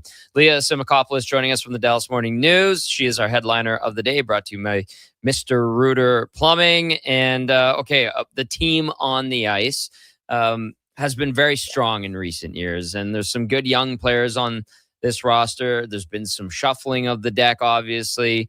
Where is the Jason Robertson situation at? And now all of a sudden, Dylan Larkin says, hey, I'd go to the Dallas Stars. Yeah. Yeah, it's been a pretty messy offseason for a lot of reasons. And it was a weird July 1st because you usually end July 1st and it feels like most things are resolved and the biggest questions for the Stars still weren't. And I think, as you kind of brought up there, it all really is hinging on what's going to happen with Jason Robertson. They're obviously heading for an arbitration hearing on July 25th. And, hopefully this gets resolved either before then or it'll have to get resolved then. So I guess we see what comes of that. But the Stars have said, they want to extend Jason Robertson, but it doesn't seem like they're willing to pay him the $14 million that he seems to want. And I think, I kind of understand why. And, they probably want to pay him what they pay Mikko Rantanen, which is around $12 million. And, you've got maybe your two of your best players on the team. They make the same amount. I think that seems pretty fair. But anyways, Robertson obviously wants more, and there's clearly teams willing to pay that. I mean, Seattle was willing to pay him $15 million a year, and I'm sure there are other teams out there that would probably pay him similar amounts. So, I think it's a concern for the Stars, obviously, that he's going to be a UFA next summer. So, yeah, he goes to arbitration, he signs a 1-year deal, maybe in the $10 to $12 million range, and then he gets to go wherever he wants next summer, and he walks for free unless the Stars trade him before the deadline. So I think that, it's a bit of a difficult situation, but they don't really have all that much leverage, and they've tried to trade him. They've tried to do things. Obviously it hasn't worked, and he does have a say. He can say, I don't want to sign an 8-year extension in Seattle, and he did that. So I think, I guess we wait and see. That's what this summer has really been. There's, yes, the Dylan Larkin of it all now. And I don't know. I think when you have a player like Jason Robertson, the Stars have kind of always said, we're going to only, when they had the power, we're going to only trade Jason Robertson to get a return of a caliber of Jason Robertson. But I think the longer this drags on, the closer they get to him being a UFA, they're going to take what they can get. And that was kind of a similar situation that they dealt with Maverick Bourque, who was going to be a prime offer-sheet candidate, and they ended up trading him and Ilya Lyubushkin to Nashville for 2 picks, which, I mean, they would probably hope they could get more for a really up-and-coming, solid young player, but it was more just, well, we either get 1 draft pick or we get 2, and we get to, dump some cap space. They needed to get rid of Lyubushkin for that reason. So I think that they're trying to make the best of what's been a pretty difficult situation this offseason. Yeah, no kidding. And I was thinking about this. Obviously, Jamie Benn, re-up, but a very favorable contract. He is older. If you look at it from a team standpoint, he's kind of been the heart of the team for almost 2 decades now. And then, Tyler Seguin's not a spring chicken. And, like you mentioned, those moves that they made with Bourque and Lyubushkin, and we'll see how this Robertson thing unfolds. So I wouldn't call it like a situation where they're heading into a step back here. That's step back year, something that we used as a term here in Edmonton this past season. But is it a time of adapting in Dallas after some really, really fruitful seasons?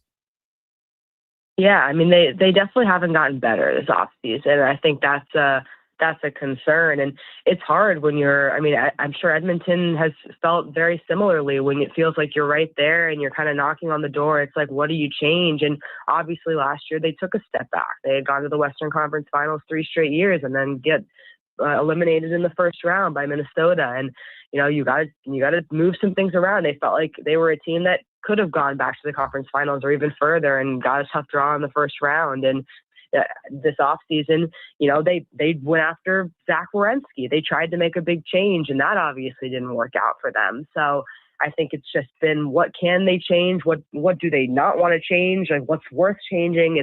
It's a tough position to be in. And yeah, I think a lot of people in Dallas are frustrated. I think a lot of people are frustrated with Jason Robertson because they feel like the Stars can't really do a whole lot until that gets resolved. And that obviously can't get resolved until, the arbitration hearing, or they reach some sort of deal before, which it doesn't really seem like that's happening.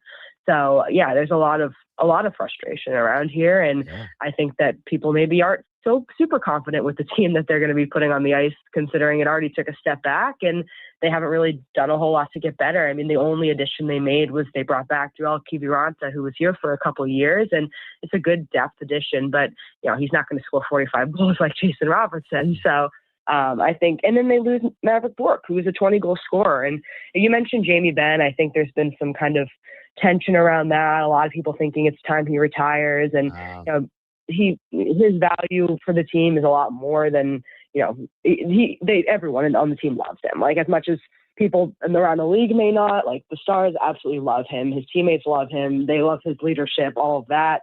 And frankly, he's taking a league minimum deal plus bonuses, and he scored like almost 20 goals last year. So at the end of the day, if he can do something even close to that, I think it's pretty decent deal. It's not costing them a whole lot. So again, the playoffs are kind of an issue, and he hasn't been great in the postseason, but in the regular season, he's been pretty decent the last few years. So I think that that's not the worst thing. But yeah, it's going to be interesting to see what happens. And if they can't come to some sort of agreement with Robertson, if they end up trading him, they have to hope that, they're getting something in return to not take that big step back next year. Yeah, very interesting times in Dallas with the Stars, on the ice, off the ice, and everything in between. Leah, you're the best. I always appreciate when you come on my shows.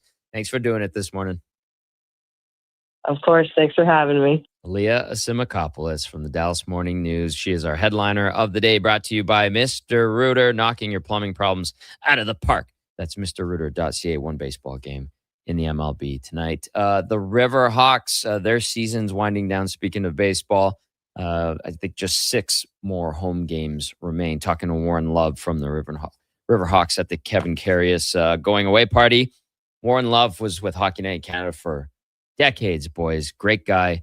And now is a stalwart at Remax Field. So it's crazy. We're in the heart of the summer. We're getting into the late part. We're talking about the hockey season kind of rolling up on us soon.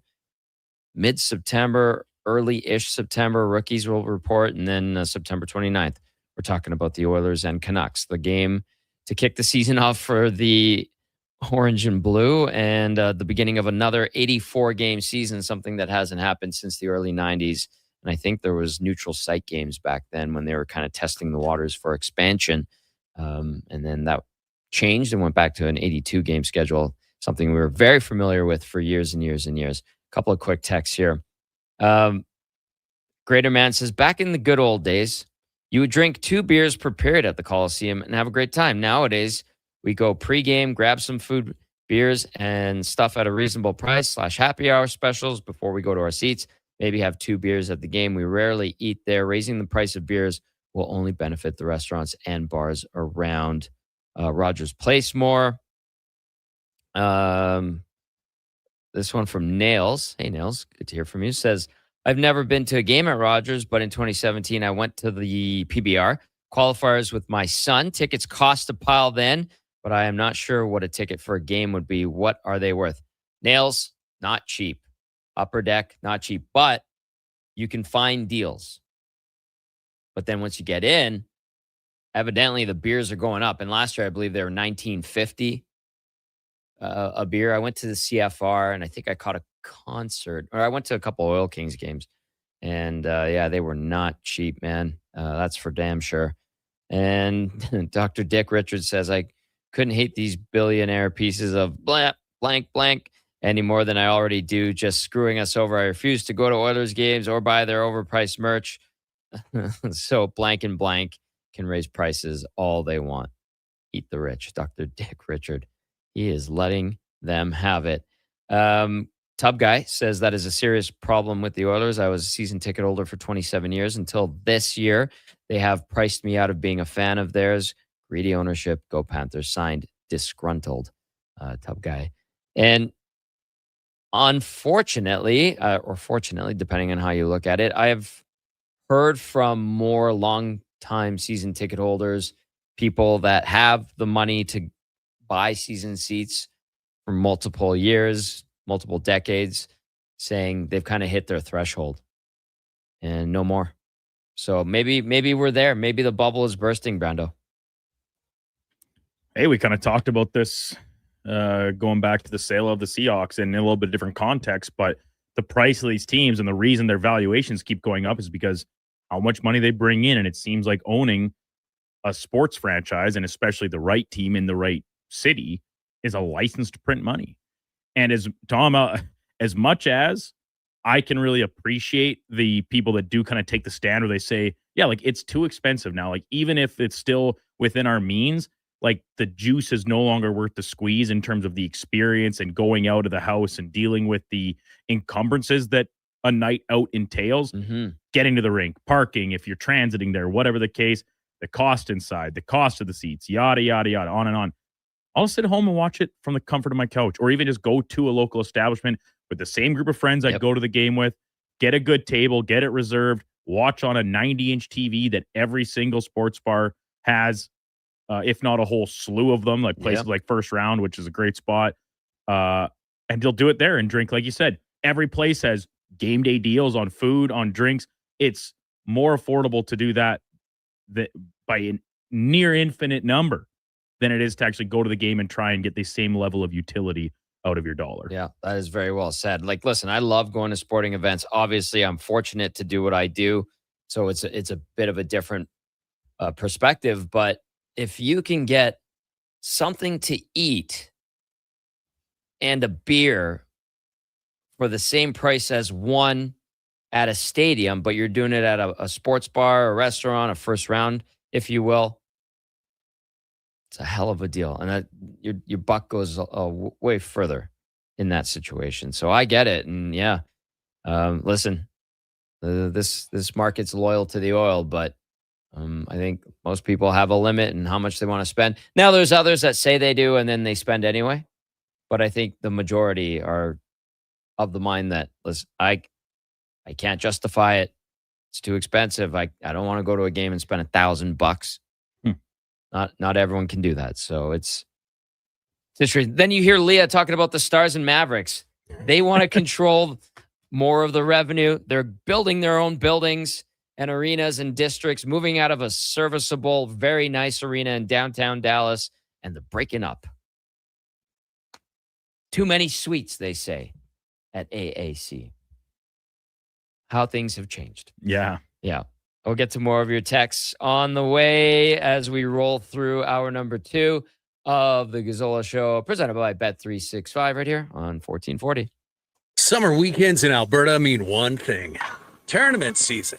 I brought the folding chairs. I brought the sunscreen. I brought the umbrella, just in case. But who brought the snacks to get through a doubleheader? I got Alberta's best beef jerky.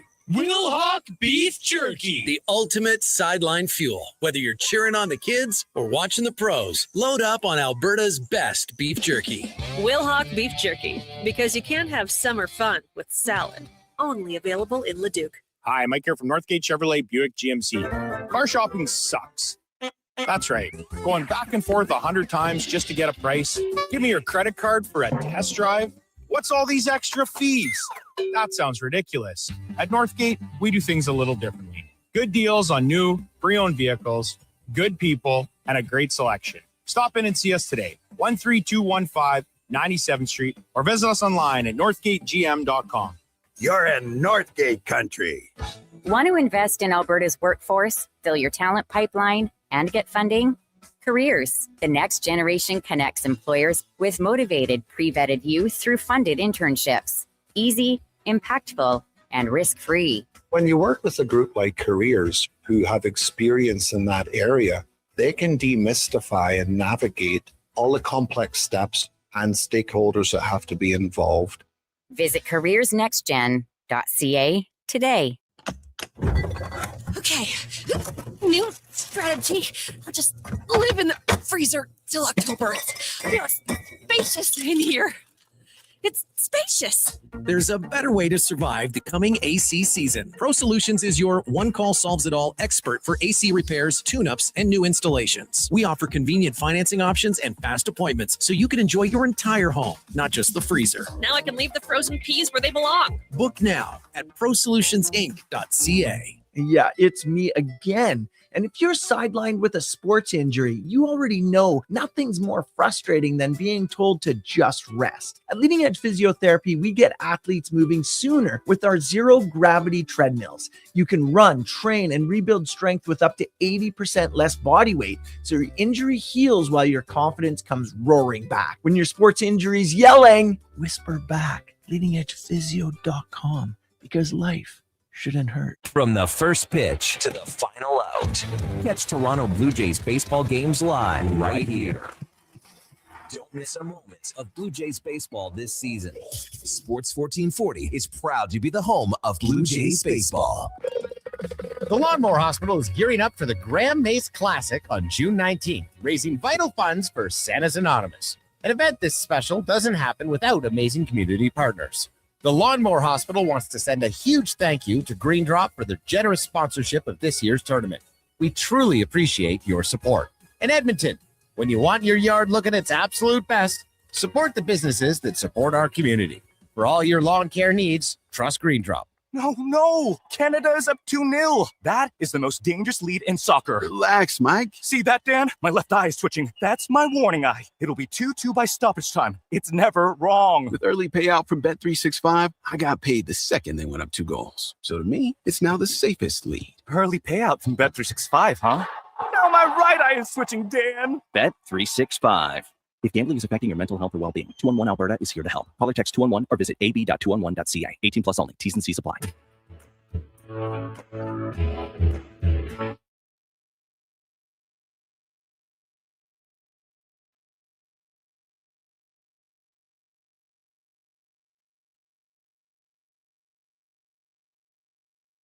The Tom Gazzola Show, the best of Edmonton sports talk and beyond. Watch us on YouTube, Facebook, and X. Presented by Bet365. Alberta, we're here to stay.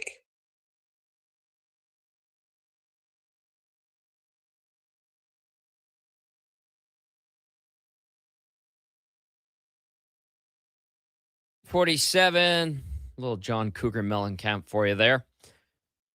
Tom, Brandon, Josh, Cam in studio here at Sports 1440 on the city's West End inside West Edmonton Mall. Text us 1-833-401-1440. We will talk CFL with JC Abbott in hour number 3. We'll have Cam and Eggs. He's working on that right now. He's cooking it up. Laddie Schmid will join us later in the hour. And then in the 10 o'clock hour, Dennis Bernstein, my good buddy, our good friend, loves oil country very, very much. Has spent a lot of time here, especially in the last couple of years with the Oilers going to finals and deep runs. And then Brando will have in or out for us as well in the final hour. And it's funny when you bring up beer and hockey and sporting events and prices, get a lot of reaction. And I'm here for it, guys. We'll spread it around. And before we do, Matt S. says, do we know when the release date is of the new Oilers jersey? I haven't heard anything yet. I haven't really asked much lately, so if I do hear anything, maybe I'll pass it along. Montana to Rice says, you can get a 2-4 for the price of 2 crappy beers at Rogers, and that got a good chuckle when I read it out during the break. Here's one from Jason. The example I was given where longtime Oiler fans, people that likely have disposable income to spend on something they love, like the Edmonton Oilers, but have kind of reached their limit. Jason says, my father-in-law gave up his season seats. He had them since 1984. After the 2024 run, 17% increases year after year. He's done. Glad my kids are older now. I don't need to go. They're so out of touch, man. Feels that way, Jason, and I think there's probably quite a few people that are kind of in that same boat. Dallas chiming in says we have to remember the average fan does not make 6 figures. You wonder where the pulse in the arena is. The passion is sitting at home in their living rooms. Or yeah, and like Brandon was saying, going to sports bars and taking advantage of great deals, game day deals, and all of that. you want to enjoy and follow and cheer on the team, and you want to do it with a cold one. You want to do it with maybe some wings, or take advantage of a happy hour, game day special. And like Montana to Rice said, you can get a flat of beer for the price of 2 at a sporting event now. Now, what kind of flat of beer and the quality, I'm not sure. If you're like my dad and you let your taste buds suffer, he gets the real cheap stuff. And I was like, you're 70 years old. Enjoy a little bit. You don't need to do this to yourself. However, it is true. You can actually do that. Brian, who's a fan, says Oiler effort last year was not value. They played crap. I cleaned that one up. And then Chad says it feels like they're banking on more one-off / mini pack people than season ticket holders. Easy to spend $750 to $1,000 for a lower bowl and beers on a weekend game, though. Tough on a Tuesday against Utah. Kyle says, what I hate is it also affects the people who serve the beer. 40 plus for 2 beers, and now we're supposed to tip. Can only imagine so many people don't tip anymore. Like, it's a courtesy. But here's the thing, like, even when I go to a game and a bartender is pouring a drink at a game and you are paying, let's just say $20 now. Yeah. Okay. Keep their numbers as round as possible. For me, like, I know standard tipping, quote unquote, depending on how you look at it, is 20%, right? Mm-hmm. So that would be $4 for 2 beers poured. Sometimes, I'll be honest, like, I'll go $1 a beer poured.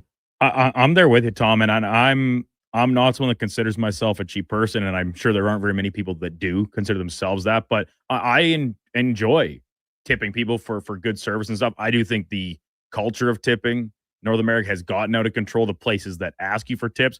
Yeah. And to me, it's, if I'm spending $20 on a beer, what's another couple bucks to then compensate the person that's true pouring it for it? But at the same time, like, you're pouring me a beer. You're not mixing me a cocktail. And sometimes even if you're getting it from maybe people on the concourse or whatever, and they're literally opening a can for you. Yeah. Which sometimes you don't want them to do that, because it makes it more of a, when you're trying to carry a couple at a time or whatever, you'd prefer them to keep closed and open them yourself. I understand AGLC rules, that's not allowed. Right. That's good totally point. Above board. I get it. But I do have a hard time when, like you said, if the new standard of 20%, the minimum, which I find preposterous for something that is pretty straightforward and doesn't require call it the extra mile. That to me is what tipping is all about. Right. If this is it's for service. The age-old debate. If you're going to keep raising the prices of these things, pay the people doing it more. So I don't have to try and make it more feasible for them doing it. And that can be applied to servers, waiters, down the bartenders, doesn't matter. So I'm still okay with tipping. But I'm with you, Tom, where it's like, if I'm there and I buy 2 beers, or maybe I'm buying the round for my buddy too and I'm buying 4, like, yeah, it's probably $1 a beer. Yeah. Maybe $1.50 or something, but I'm not cranking that up to the percentages that are on the screen. I'm just selecting dollar amount, and however many beers I got, that's how many dollars. Yeah. And I don't know. Maybe before I'd feel a little guilty about that, but I'm thinking about it. You're cracking a can or you're pouring a beer, and I know they're working, and I respect that, but it's not the same as like a dinner where you're getting served and checked on, and your plate's taken. Like, yeah, I will always, unless the service is actually poor or something, tip quite well when I'm out to eat at a restaurant, right? Because that to me is service. Bartenders and stuff, the chances of you going back to see the same person again, as opposed to maybe at your local watering hole where you see the same people, the same guy, gal, whatever, every Friday night or whatever. Like, the same people are there working all the time, sure. But I don't remember them. They don't remember me. There's no relationship there that, to me, constitutes a generous monetary allotment. Right. It you know what it does? It puts you into an awkward situation. It absolutely does, because you don't want to be that guy. No, you don't want to be that guy. But at the same time, what service are you really providing me besides sliding a cup or a can across the counter? Yep. Jason says tips are for service. I don't tip when I order standing up. Bonaccord Greg says tipping is out of control. Yeah, I'm just reading the text. I know This text is funny. Tipping is out of control, says Bonaccord Greg. The dog kennel I bring my dog to has a tip option. That's insane.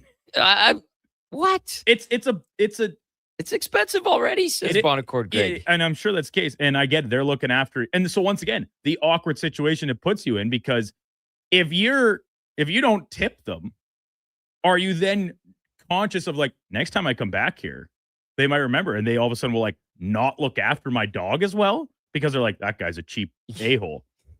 What? That is not a business to me that constitutes tipping. Like, I'm already paying you for the service, like, and pretty handsomely usually. Yeah. Look after my dog the same as you would whether I tip you or not. And maybe they do. I'm not trying to like cast slander on Bonaccord Greg's kennel, but the notion that tipping is an option then leads us to think that they might not respond in kind as well if you don't tip or tip a low amount. And in line with that, Ryan texts in, and this is the other side. Tipping is always optional, but don't bitch when you come the next time and I serve all those who tip first. And you run that risk, right? But it's, so if we're back to the Oilers game as an example, it's a lineup. Mm-hmm. Like there's always people that try and button line when we're wrapped around the corners of the concourse and stuff, and you just try and slide your way in. Listen, that happens. I see it happen. I never say anything because once again, you don't really want to be that guy. No, but it's not like you're at a crowded just bar setup, say at the casino or at your local establishment, and it is kind of almost the bartender's choice about who they're going to serve next. I don't necessarily agree with it. I'm okay with that game though. Well, like I said, if you are the one, and Fenny's the bartender, like that was the trade he plied. Yeah. So I can appreciate his opinions on it. But in a place like the Oilers, it's a lineup. You're not like, oh, you didn't tip me last time, I'm actually going to serve the guy behind you next. That's not how it works. I feel like there is a difference there. Fenny, you've been a bartender. I was a bartender for a good long while, and absolutely, I agree with you. What you're talking about at Rogers and like dog kennels and whatever. Subways, that's come up Subways a few times. Is crazy. Also, too, you're just putting the stuff I wanted on the sandwich. But also, every place has a different way of how they dole out tips. So we have no guarantee for if you're tipping at Rogers. Like, even if you go to the same bartender every time and you have a lovely chit chat, I've had lovely chit chats with a couple bartenders when I go to Rogers. But for all you know, that tip gets doled out into a pot and then everybody gets a share. So you're not really. So you have no idea where that money's going. Also, it's not like I'm tipping a lot when I'm going over there either. But restaurants are a different thing. 100%. Also, prices in life has gone up. That's why like the 20%, that's what you're banking for. Yeah. Also, if you don't tip, and I'm a bartender, I will go to the people that tip first, guaranteed, every time. But like if I go to an establishment and you have that rapport with the bartender, server, you take care of them, they generally reciprocate. Yeah, absolutely. And that's why I say I like that game when Brandon brought it up. You take care of me, I take care of you. You Absolutely. know what I mean? Yeah. Absolutely. So, man, and this is like, it's getting a lot of texts and it gets people fired up because Spec was on here earlier for On the Mark, and he said, sounds like from a very, very good source that beverage prices are on the rise again. What if it is more than just $1 a beer? What if they're going up $3 or $4? Could you imagine? Saying we could be seeing some $22.90 beers coming, or $22.99 beers coming. Just here, a Tommy? what if? Just a what if? That's where my mind went. Like I'm more thinking it'll be like $22-ish a beer than a. So if he said a significant spike, that's whatever that is. It's like a 20% increase ish, right around there, right? So It'll be brutal. It puts you into an awkward situation, and you want to give, but it's like, how much do I give? What am I really getting here? They're already in my wallet for a 20 for one Beveragino. Yes, I said Beveragino. It's silly, but I get it. It's gotten people fired up. I like it on this Thursday edition of the Gazzola Show. We do need to get to a sports update brought to you by Sean Cunningham of Remax Real Estate. Get the home team advantage for your next move in the Edmonton area. If you're thinking about buying or selling a home, call or text Sean directly at 780-265-0165. On the way next, JC Abbott to talk a little football because we get week 7 kicking off tomorrow. But first, here's a sports update with Brendan. This is a Sports 1440 update.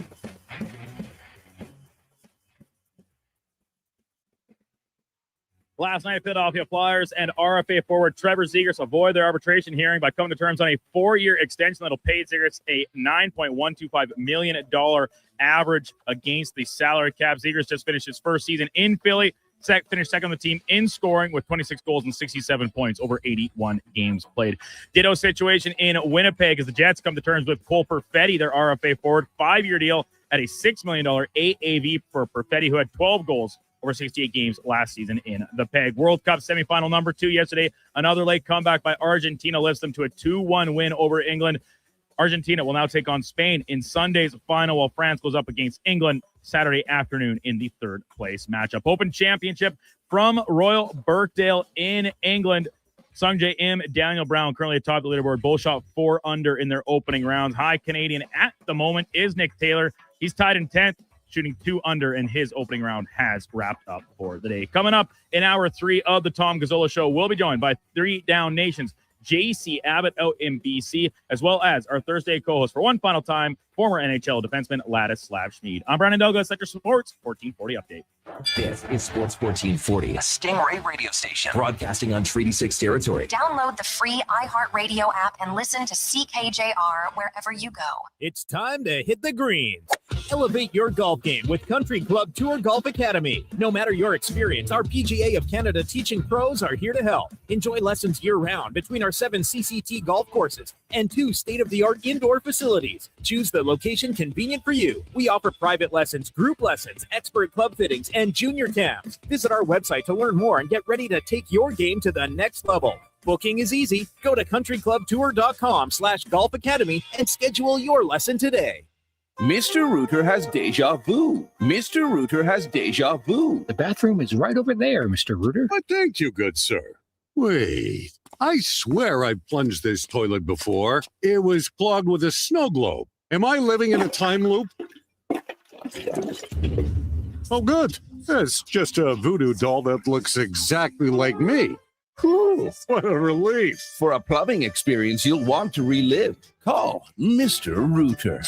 Whether you're a craft beer connoisseur or more of a wine aficionado, there's always something new to discover at Sherbrooke Liquor, a unique family-owned independent liquor store. The selection, incredible. The non-alcohol section is also very impressive. Sherbrooke Liquor, expert, knowledgeable staff with a passion for unique finds. More than just a liquor store, we're a community. Alberta's best, the one and only Sherbrooke Liquor. Wine, spirits, and oodles of beer. Visit SherbrookeLiquor.com. Kickoff is coming July 17th. Elks, Lions at Play Alberta Field at Commonwealth Stadium. It's Dog Days of Summer presented by ATCO Energy. Bring your pup and watch the game in an exclusive section. Get your tickets at goelks.com/tickets. Alberta, we're wild and tough and beautiful. We agree that good enough isn't good enough. And know everything that matters starts with a home and a family. At Lux, our family has been handcrafting windows and doors for this incredible place for over half a century. There's no place we'd rather be. Everything we are is windows and doors. A company born and bred and made in Alberta. Legendary is here with BetMGM Casino. Download now to check out over 4,000 casino games, including exclusive slots like Survivor and hundreds of live dealer games. Unlock Vegas magic and sign up for the BetMGM app. See BetMGM.com for terms. 18 plus, Alberta only. Please play responsibly. Subject to eligibility requirements. If gambling is affecting your mental health or well-being, 211 Alberta is here to help. Call or text 211 or visit ab.211.ca. BetMGM operates pursuant to an operating agreement with the Alberta iGaming Corporation. Standard message and data rates may apply.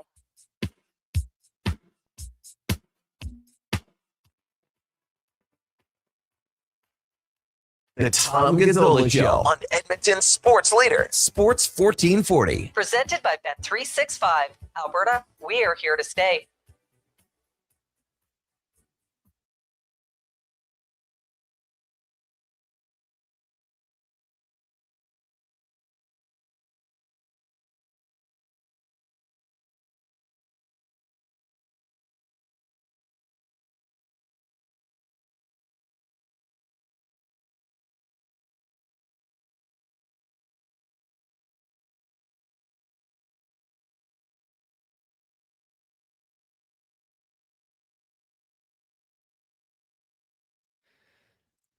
Hour number 3 of the Tom Gazzola Show here on Sports 1440. Of course, Bet365, presenting sponsor of this fine program. Check out Bet365's early payout for baseball. One game tonight, by the way. When your team goes up by 5 runs, you get paid out immediately. No stress about blowing a big lead. Download the app and see what early payouts all about. We're going to talk about a different type of sport that involves a ball, football, Canadian style, baby. Elks, Lions tomorrow at Commonwealth. Should be a great one. The summer weather has been good. One knows thunderstorm. Please and thank you, Mother Nature. We don't want to sit through that again, as we would preferably like to see nice, warm, hot conditions, and maybe a lot of people show up and get down there. And if you can text in too, by the way, 1-833-401-1440. If you type in the word Elks, you'll be entered for a chance to win a pair of tickets to the game. And to discuss Week 7, we bring in JC Abbott from 3 Down Nation. Wonderful to have him on. Does great work at 3 Down Nation with the boys, and great podcast to listen to as well. So JC, good morning. Thanks for hopping on today. Really appreciate it. It's been an interesting year in the CFL. Always intriguing. Always discussing the changes that will be occurring and that have occurred so far in the season. And hey, we're getting to the quarter mark of the year for most teams. So we'll start with some of the storylines that really jump out at you so far. Well, I think the offensive explosion is still a storyline, right? It's been as good a start to a CFL season as I can remember seeing. Offenses are clicking. We're putting up big numbers.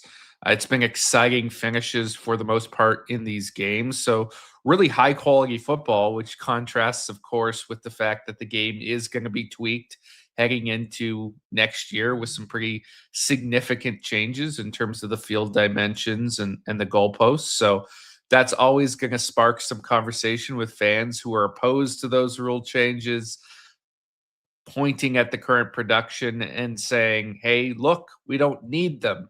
There's also the other element of, can this continue? Because I think the big factor in this offensive output has been quarterback health, and there's been some fantastic quarterback performances thus far this season. But as we saw a couple weeks ago with Bo Levi Mitchell, that can stop in a heartbeat if a certain guy goes down. And you look at the Hamilton Tiger Cats prospects before that injury and now after that injury, they could not be more night and day. So if we want this production to continue, we need to knock on wood and hope no more major quarterback injuries occur. Yeah, no kidding. And I know Claros got nicked up as well. And it's been an interesting cast of characters at the helm after the Bo Levi Mitchell injury, and the Ticats signed Harrison Frost. And we saw Taylor Elgersma make his debut, and Drew Brown goes to Winnipeg, and he looked pretty good. So of the teams with, let's just say, not just quarterback injuries, but issues, which one of them do you think survives the best? Winnipeg, without a doubt. And that's because they've got the best insurance policy with Drew Brown there. And then obviously a long-term heir apparent as well in Taylor Elgersma, who looked okay in that limited action when he came off the bench. But I think his future is really in a couple of seasons once he's learned behind those veterans in the building. But Drew Brown is a legitimate starting quarterback in this league.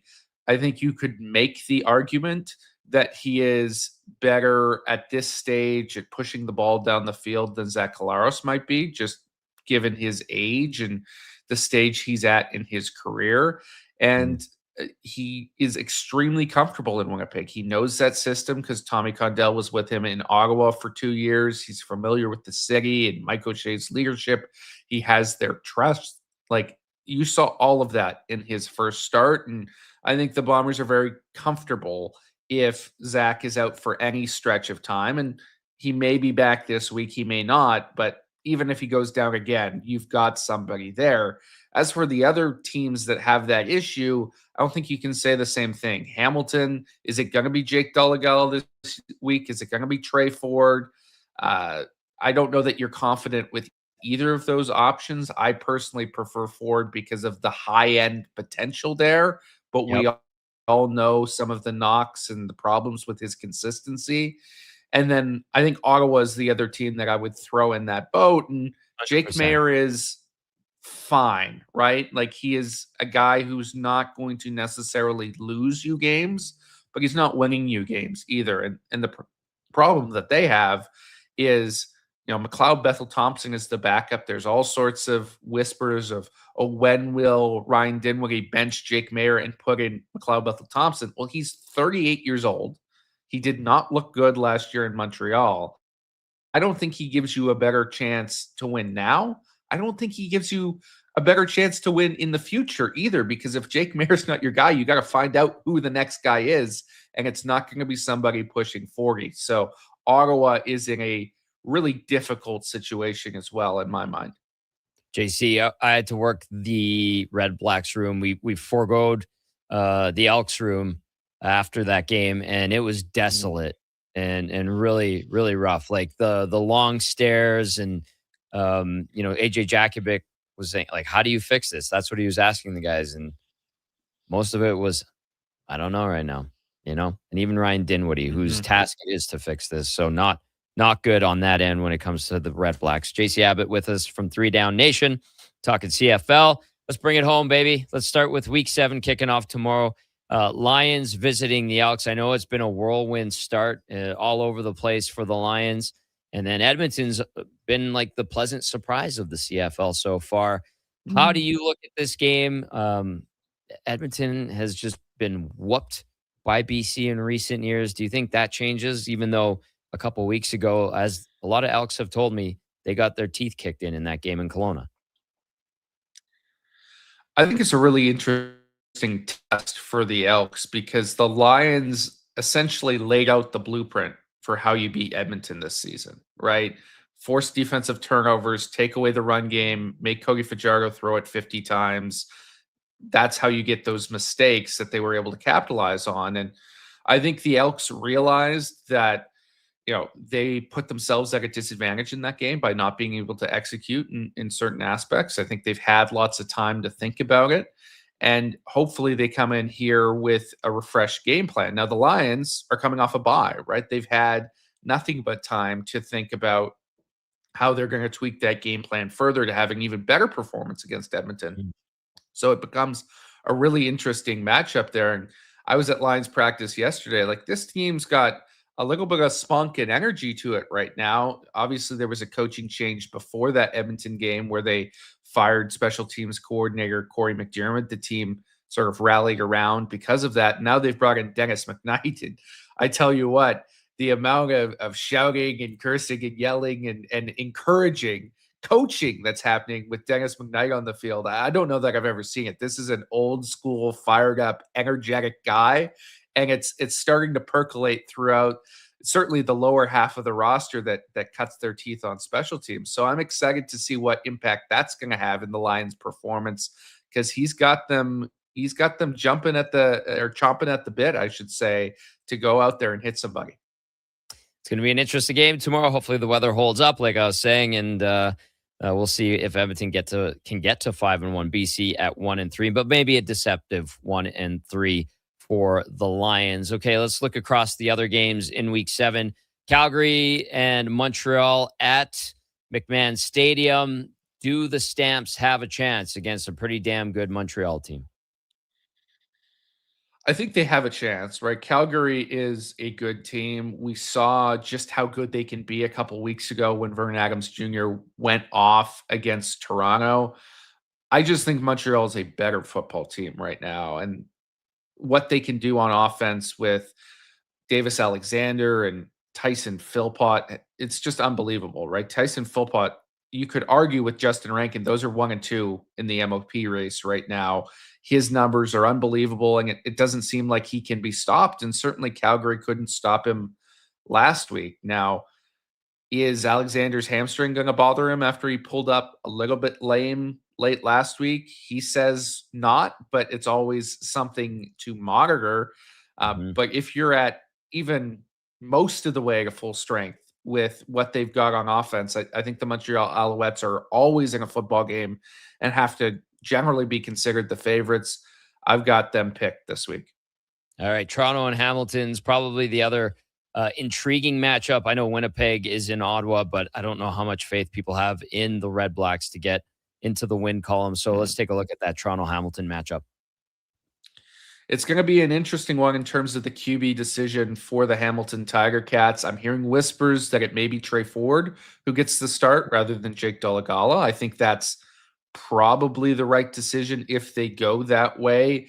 Jake did not look good in that game against Saskatchewan. It was a very winnable football game, in my opinion. I thought the defense played really well, and he just couldn't get it done on offense. At least with Trey Ford, yes, he's going to be inconsistent. There's going to be dead stretches where you're wondering how this guy is a professional quarterback, and then he's going to do something miraculous that you've never seen from an athlete before, and it's going to result in a fourth quarter comeback or something crazy of that nature. I think that's what the Ticats need at this point, because it's going to take miracles for them to stay competitive without Bo Levi Mitchell. With that said, I mean, the Toronto Argonauts are a good football team offensively. They can win in a shootout. If you look at the defense, though, they play a lot of man coverage. That works not as well against a scrambling quarterback, a la Trey Ford. And they've been very vulnerable in terms of the yardage they've put up. So I've got the Argos picked this week, but if you were looking for an upset special and Trey Ford ends up being the guy, I think you can convince yourself that this might be one of those opportunities for one of those quintessential Trey Ford performances that we've seen. All right. Do the Red Blacks get into the win column? Is there any hope there? There's always hope, but I just don't see it with this football team right now, right? Yeah. Like this is you mentioned the dejection in the locker room. I think that's mirrored in the public. You're going to go into a TD place that, I mean, is it going to be a quarter full? Like they're putting up numbers in terms of attendance that is less than the Renegades at this point, less than their worst eras in history. And I was listening to those post-game shows after that game, some of those same interviews you were talking about where Jake Mayer is saying, I don't know how to turn this around. And the fan response was it wasn't anger like some of the post-game shows I've heard in the past. It wasn't fury. It was dejection, sadness. Like there were people who were almost near tears talking about sort of the trials and tribulations they've had as Ottawa football fans. Yikes. I just don't know how you turn this around right now with what you have in the building. It's a scary situation, in my opinion.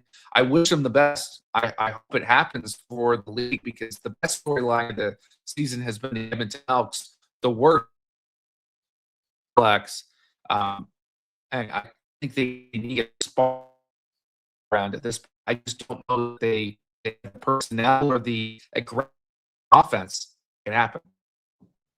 JC, we'll see what happens in Week 7. Kicks off tomorrow night. Thanks for the time and teeing everything up. Really appreciate it, man. Enjoy this week's action. Thanks for having me on. Awesome. There's JC Abbott from 3 Down Nation as Edmonton looks for its 5th win of the season against a BC team that has dealt with some adversity with all the travel it has had to do and setting up camp twice in completely different locations, which is hard considering all the staff and the players and all of that goes with it, the equipment. I'm sure they are looking forward to getting back to the friendly confines of BC Place, a renovated BC Place. And they have one more game in front of them, and that is here at Commonwealth tomorrow. Again, if you want tickets to the game to enter to get in on the draw for a pair of tickets, just text in ELKS, the word ELKS, to 1-833-401-1440. Cam and Eggs. Cam, is it good to go? 1 minute. Okay, that's good because we got to go to commercial break. When we return, Cam and Eggs from Cam Tate. No! Canada is up 2-0. That is the most dangerous lead in soccer. Relax, Mike. See that, Dan? My left eye is twitching. That's my warning eye. It'll be 2-2 by stoppage time. It's never wrong. With early payout from Bet365, I got paid the second they went up 2 goals. So to me, it's now the safest lead. Early payout from Bet365, huh? Now my right eye is twitching, Dan. Bet365. If gambling is affecting your mental health or well-being, 211 Alberta is here to help. Call or text 211 or visit ab.211.ca. 18 plus only. T's and C's apply. At GS Construction, people grow with the company. 50 years of experience doesn't live in a binder on a shelf. It lives in our people at every level, passed down on every site. Many of us started with a shovel in our hands and built whole careers here. The work is honest. The company's been around since 1974. So if it all sounds good to you and you want to grow with us, GS Construction is currently looking for experienced pipe layers and topmen. No shovel required. Visit gsconstruction.ca today. Summit Restaurant, located in the heart of the Silent Ice Center and just minutes from South Edmonton Common. Summit is your destination for exceptional house-made pizza, delicious entrees, and expertly crafted cocktails. Experience the perfect blend of flavor and ambiance in a modern setting. Join us for a straightforward yet elevated dining experience where our commitment to quality speaks to every bite and sip. Make Summit Restaurant your next night on the town.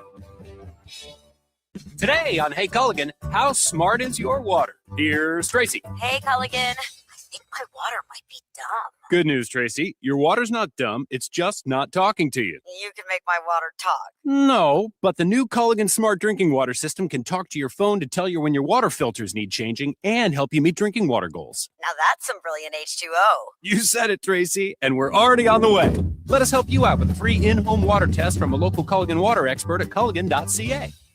Hi, Edmonton. With summer adventures calling, there's no better way to answer than from behind the wheel of your Subaru WRX. The WRX delivers turbocharged performance, confidence-inspiring Subaru all-wheel drive, and the kind of driving excitement that makes you look for excuses to hit the road. Summer won't last forever, but the memories will. So make sure you give yourself something to remember. Visit your local Subaru dealer today and test drive the WRX yourself. Welcome to Uncommon.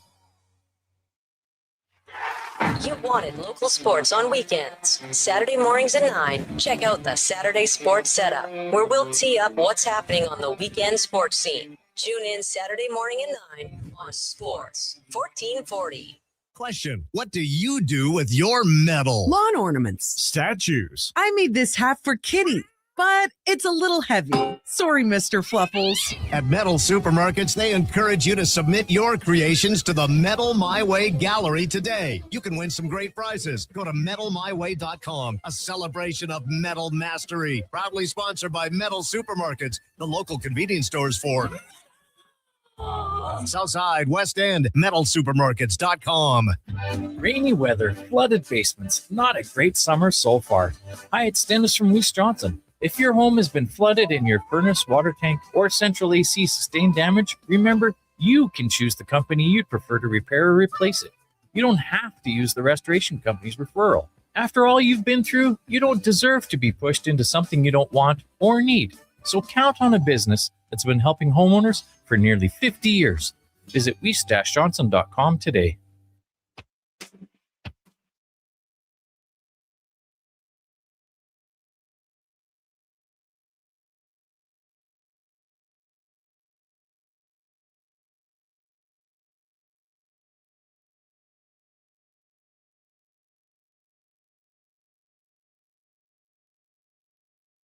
The Tom Gazzola Show on Edmonton's sports leader, Sports 1440. Presented by Bet365. Alberta, we are here to stay.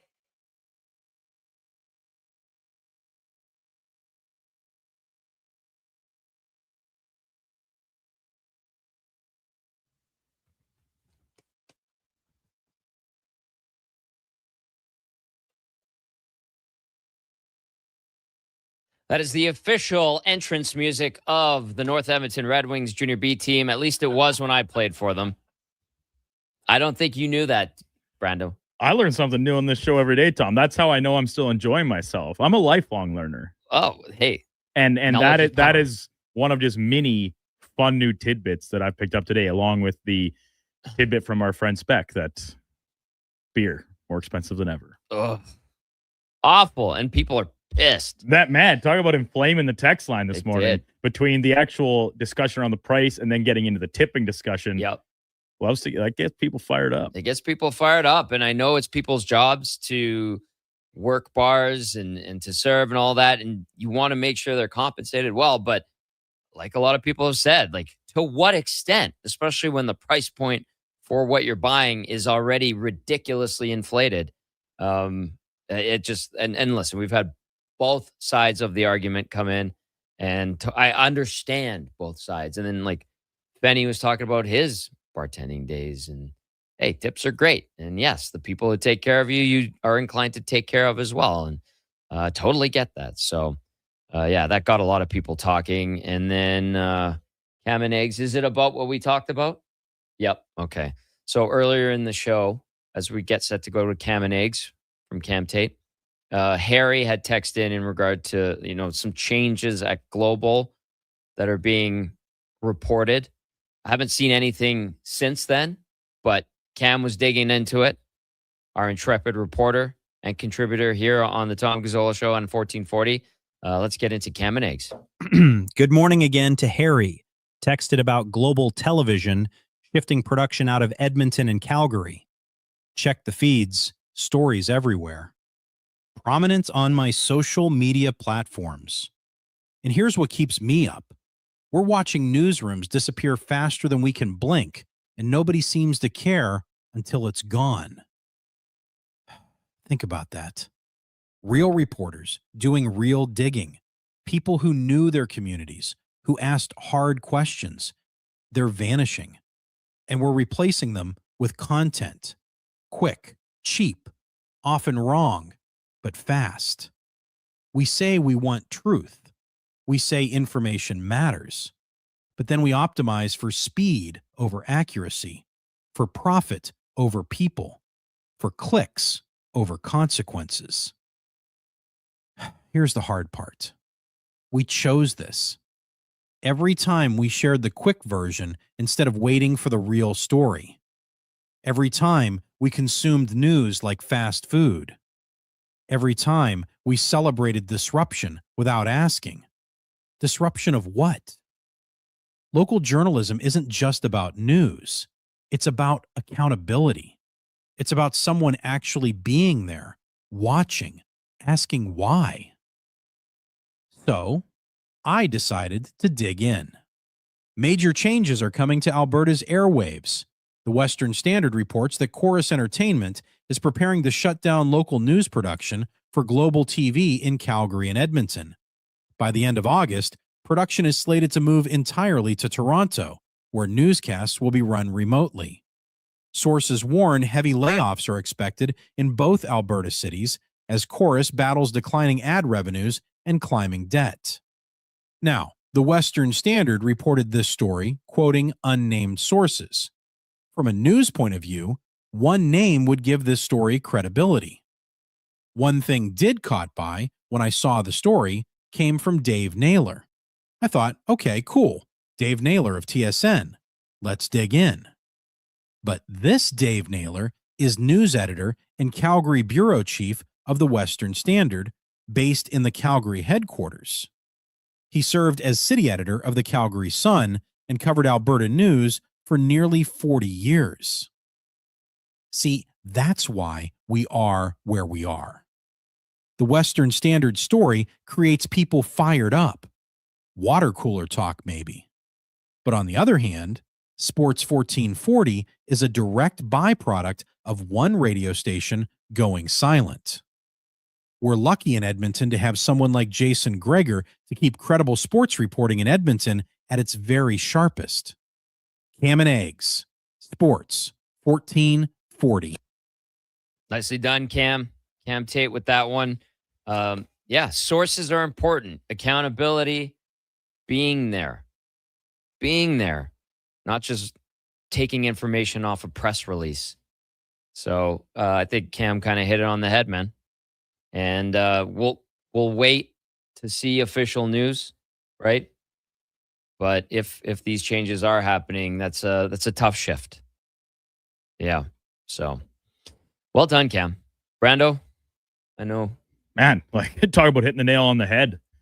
As per usual, Cam's bouncing back from his 2-day hangover well this morning. Too many. Oh, yeah. He thinks that's hilarious. Too many margaritas for Cam. Oh, he was.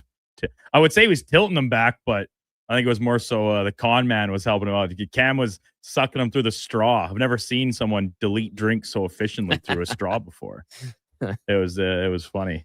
And I seen Cam was catching up with his old buddy Jim Matheson at one point at tableside, and Donovan made a comment about Cam, getting into one pretty good with his drinks, and Maddie says, "Are you kidding me? That's the usual for this guy. Nothing new. It's like the standard is the standard." Oh, I've seen it. Yeah. Oh yeah. Oh yeah. But when Cam's good to go, refreshed and locked in, he delivers. He does. That's journalism. So, yeah, we'll find out more, I'm sure, but it's made the rounds. And like I said, hopefully not many people, or as few as possible in our business, are out of work.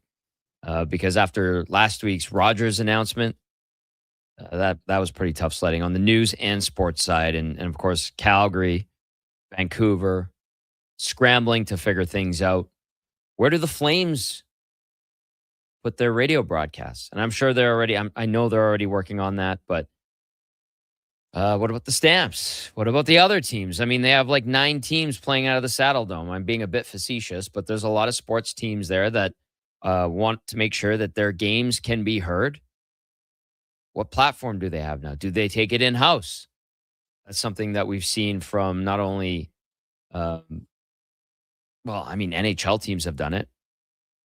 And there was a few years ago where the Oilers were considering bringing their broadcasts in-house. Obviously, that's not the case. They have a very lucrative deal with Sportsnet on the TV side.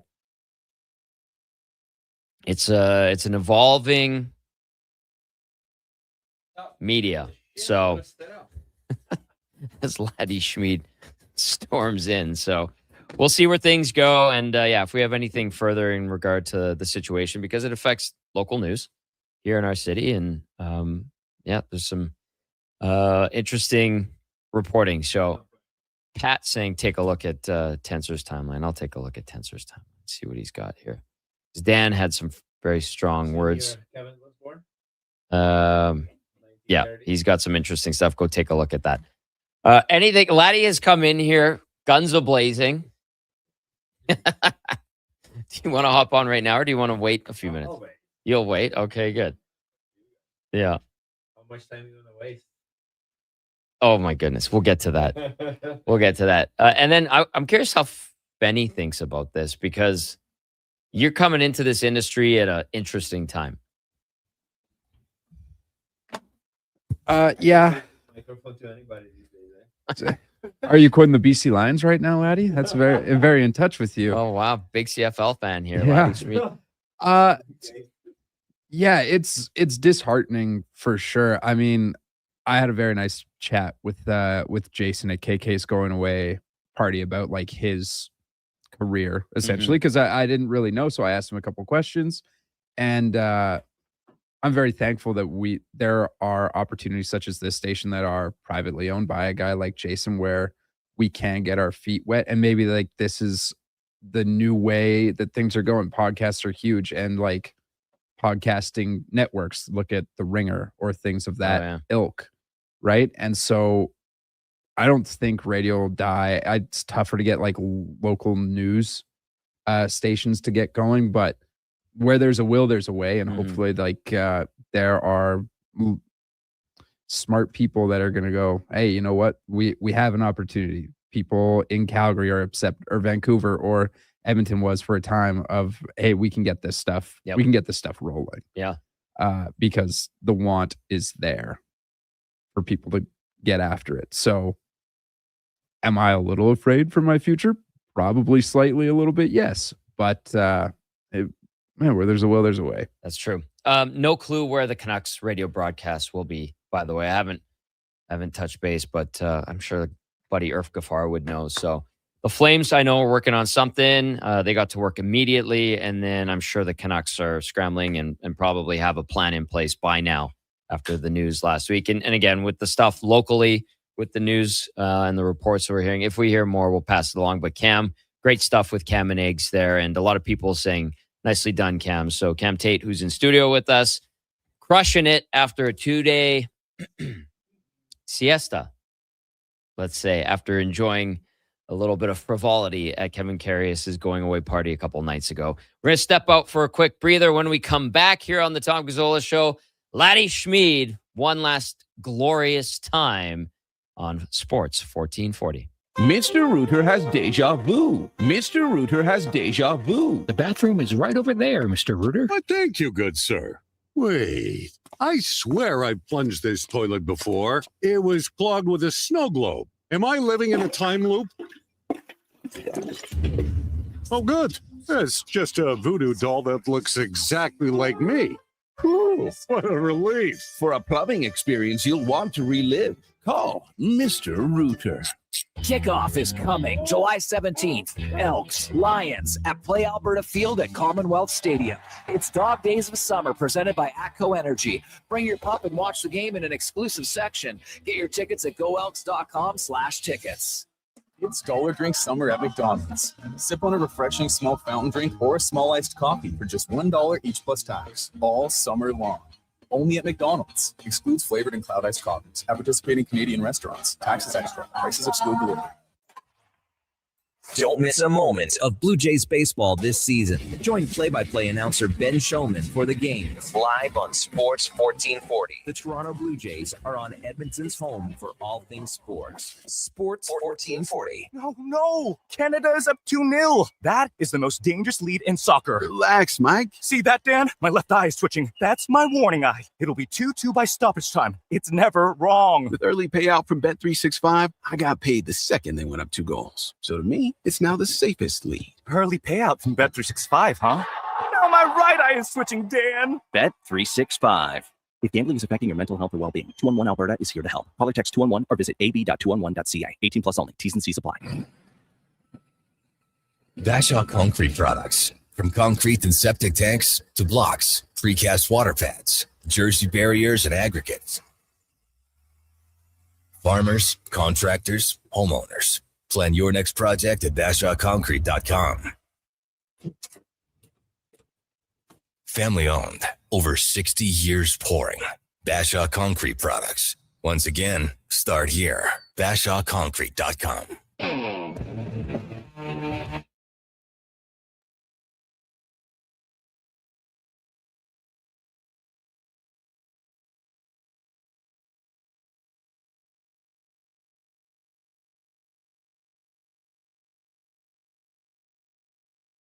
The Tom Gazzola Show. All gas, no brakes. Edmonton's sports leader. This is Sports 1440. Presented by Bet365. Alberta, we are here to stay.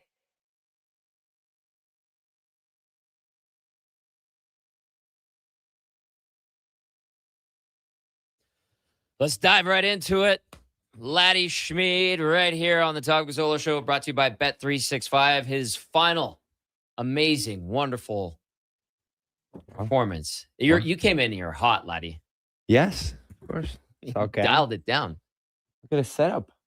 Oh, Cam and Eggs was great. Was it? Yeah, he's been crushing it over there. He was crushing some beverages at KK's going away on Tuesday night. Oh my God, eh? Yeah. Well, I don't drink, so he can make up for it. Oh, he did. He did. Of course. He did. How are you? How do you feel going into this one? Bittersweet? Yeah, just another day at Just the another office. day. No, obviously, I was talking to my wife on the way here. Yeah, it's a little sad. Yeah. I enjoy doing this. But yeah, it is what it is. Maybe one day I'm gonna come back. Well, I've got some questions for you for the segment for the next hour and a bit too. Oh, Like I know you and I talked a couple of times about what you're going to be doing, and we'll probably dive into that a little bit. But like you're going to be back in Edmonton at times, right? Yeah. Yeah. This deal is just for 2 seasons. So Okay. like after the first season, I still gonna come back, spend 3 or so months here, then hopefully I'll be back in Czech. You never know Right. with coaching job, but yeah, no, but hopefully go for a second season and then we'll go from there. But the plan is to come back to Edmonton for now. Yeah. You know, I don't know what offer I would have to get. This is mainly moving there for my older son, and you know I got a job with it, so great. Yep. But still, my kids are fairly young, and you know they're more Canadian than Czech. But that's the interesting part about this Yeah. because like I was saying earlier in the show, like you have good hockey lineage. You played, your dad is prominent in Czech hockey, obviously. And then your son, even though you said your kids are more Canadian, you said something interesting to me. You're like, he wants to play for the Czech national team. Yeah. Were you surprised by that or were you proud of him? Like when he told you that and he's like, no, I'm serious, Dad. Like, I want to do this. He's smart. Yeah. It's much easier to make Czech national team than Canadian national team. Yeah. No, but I don't know what it is. I'm very proud of him. Yeah. To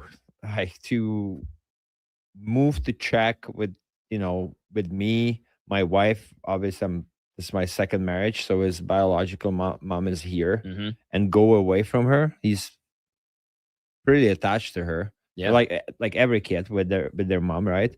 But him like wanted to move to Czech and have that opportunity to play there for 2 years and have that opportunity to possibly one day do that for a Czech national team. Yeah, I'm very proud of him. Like Yeah. I didn't see that coming.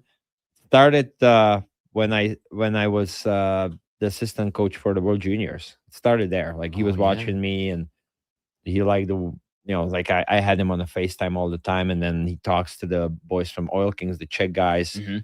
They were some of them were living with us for a month or so, and yeah, he got attached to them. Even my younger son, and he was talking to them about hockey and how it's done in Czech and all that stuff. So, yeah, it's all that play into his decision to to make that move to Czech, and it's incredible. Like I can't imagine leaving my mom when I was 11. I know. What did Not a mom chance. say? Because I feel like, and I know Can- her. I I've known can- her for a long time. She's she can be fired up at times. Oh, she was because I bet. like this was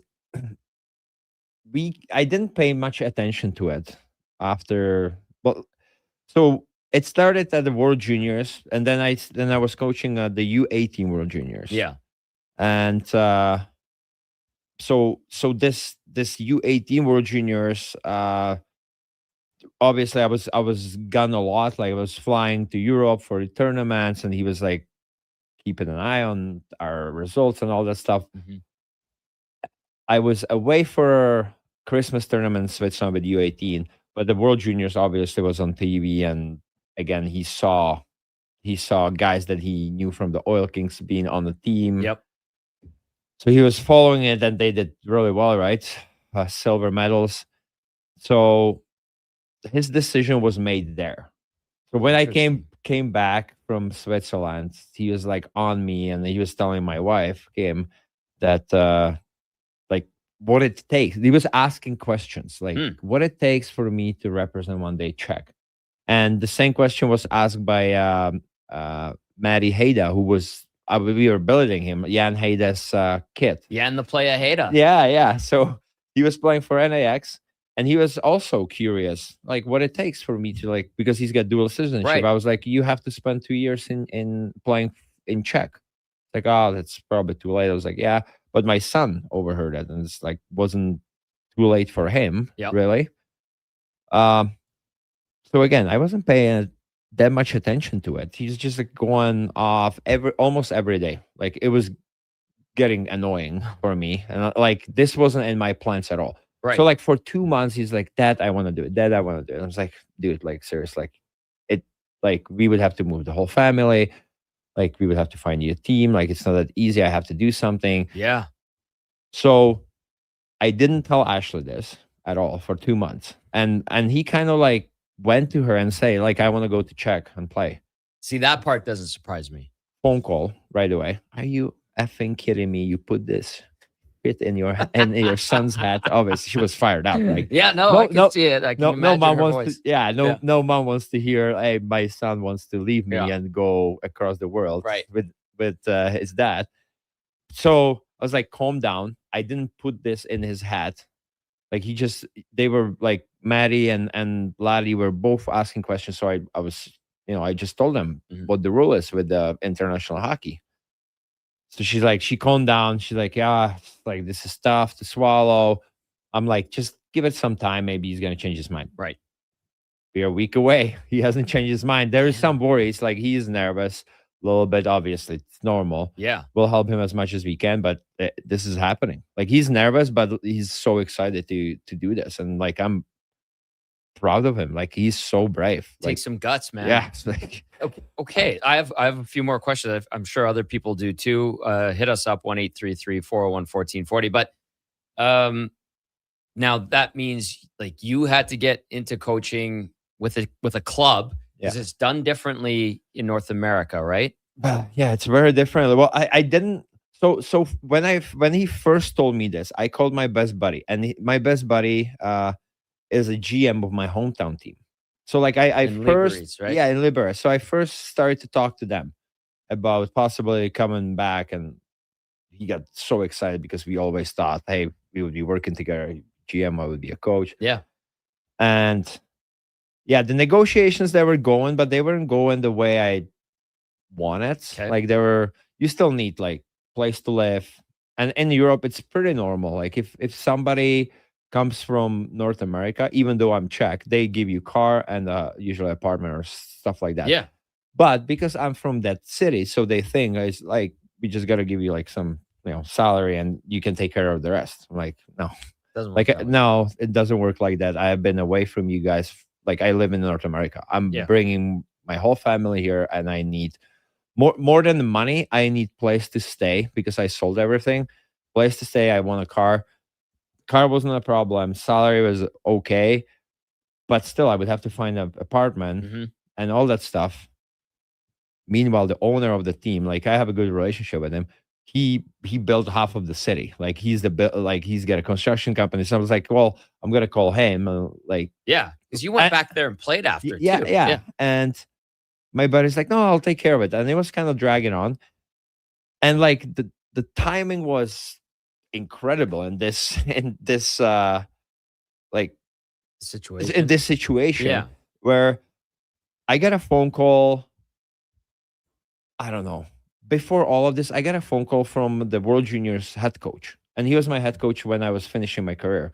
He's like, hey, I'm going to take over in Sparta Prague. Nobody knows this because like the coaches are assigned like the year before in Europe. Oh, crazy. Like, it's crazy. So he knew he was there. There was other coaching staff, like, finishing the season. He was already assigned. And he's like, hey, I got like this list of assistants that I would like to work with, and you're on it. I was like, yeah, good one.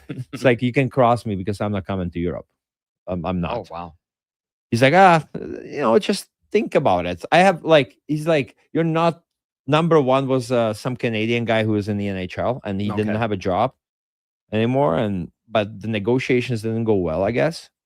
And he told me, he's like, you're really high on that list. So I guess I was like number 2 or number I'm flattered, but still, like, I'm not going. Right. So moving, like, fast forward, now we are like in this negotiations with my home team, and the negotiations, like I mentioned, didn't go as well as I thought. Yep. And he calls me and he's like, yeah, like, did you change your mind? Like, this guy fall through. So like, you're on top of my list. I'm like, okay. It's like, it's funny enough, like this has happened. So I explained to him the entire situation, and he's like, you know what? Just let me talk to the GM, and I played against the GM, Sparta Prague too. Like, let me talk to him. He can you can chat with him. They can send you an offer. So he talked to him. Half hour later, I had an offer on the table, which was like house, car, like higher salary, Everything you were fighting for. Like, yeah, basically, like and then everything. some. It was within 30 minutes, and even they upped the salary too, like during negotiations. So I'm like, I had to make that phone call to my best buddy, and I'm telling you, man, that was tough. But on the business side, things were lingering. Yeah. Hey, you know what? Like I felt so guilty for a while, but my wife was like, "What are you feeling guilty about? Like this is like your life, your family." As a player, I wouldn't do it. I wouldn't go play to a different city in Czech, because like I'm like Liberec guy. So, but this is a bit different. This is coaching. The other part was like the team in Liberec is doing well. They have really good head coach. I know him. Assistant is David Kochi. Oh, really? Yeah. Okay. And he's doing a good job. Yeah. So they were offering me to be second assistant. I wouldn't be running the D. And I'm like, that's another big part that I'm like, dude, like if I'm moving, like I want to be, I'm getting this offer from the head coach of Sparta Prague to be a D coach, running the PK and all that stuff. So like I explained it to him. He didn't understand at the time. We are slowly building our relationship Sorry to back, hear but that. it's yeah. So I signed with Prague again. It just got announced in May. So like I was signed since I think February or March. Yeah. March. I 'Cause committed that's when to you them. told me about it. Yeah. Yeah. So everybody kind of knew, but it wasn't made official. But yeah, it's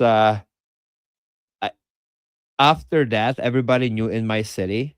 So I came to the playoff game. And usually like they give you tickets that like a red carpet for me. I have pictures everywhere there, like at the arena. Nobody would talk to me. My buddy got me to his VIP like what a skybox. And he's like, yeah, like when we told, he's like, yeah, I got you tickets. But usually I get them free. And because I told them it's for you, they made me pay for them. Like that's how sour they are. Dude, like I went, like I started there when I was 4 years old. I did everything for that organization. Went to the NHL national team. Everywhere I sat, I'm from Liberec. Like all this. Yes, you all went this back stuff. after you played in the NHL. And this is what I get. And coming from the NHL, I didn't even negotiate with anybody else. I got higher offers from like Sparta Prague. I went to my hometown, and this is the treatment I got. I'm sour now. Like I'm pissed off that this is happening. Hey, if somebody is gonna tell you, like you're gonna be a janitor or you can be a coach or you can be a GM, what are you gonna pick? Not the janitor. Yeah, right. Like so, and you have to do what's best for your family. Again, like living in Prague, easier Czech English school, easier for my family too. And then the house, like everything just made more sense. And they just don't understand. They feel like they think they owe me like for life. Like yeah. But you know what? I was gonna say, Lottie, like that treatment sounds very Eastern European. Very. As my mom, I told you we talked about my mom's Polish. I'm like, that sounds like something Polish people would. Yeah, like my cousins on her side would probably act that way if I did something. Yeah, and like I said, I felt bad. I apologized to my buddy. I was like, hey, and I think he's just like coming to grips of it. And you never know, like down the road, who knows? we might reconnect. But like if they're gonna keep treat me like this, there's no reconnection. I'm telling you, because I'm pretty close telling them to F off. Like, it really bothers me because I know how much I gave to that organization. Yeah, like pretty much a good chunk of your life. Yeah. From the beginning.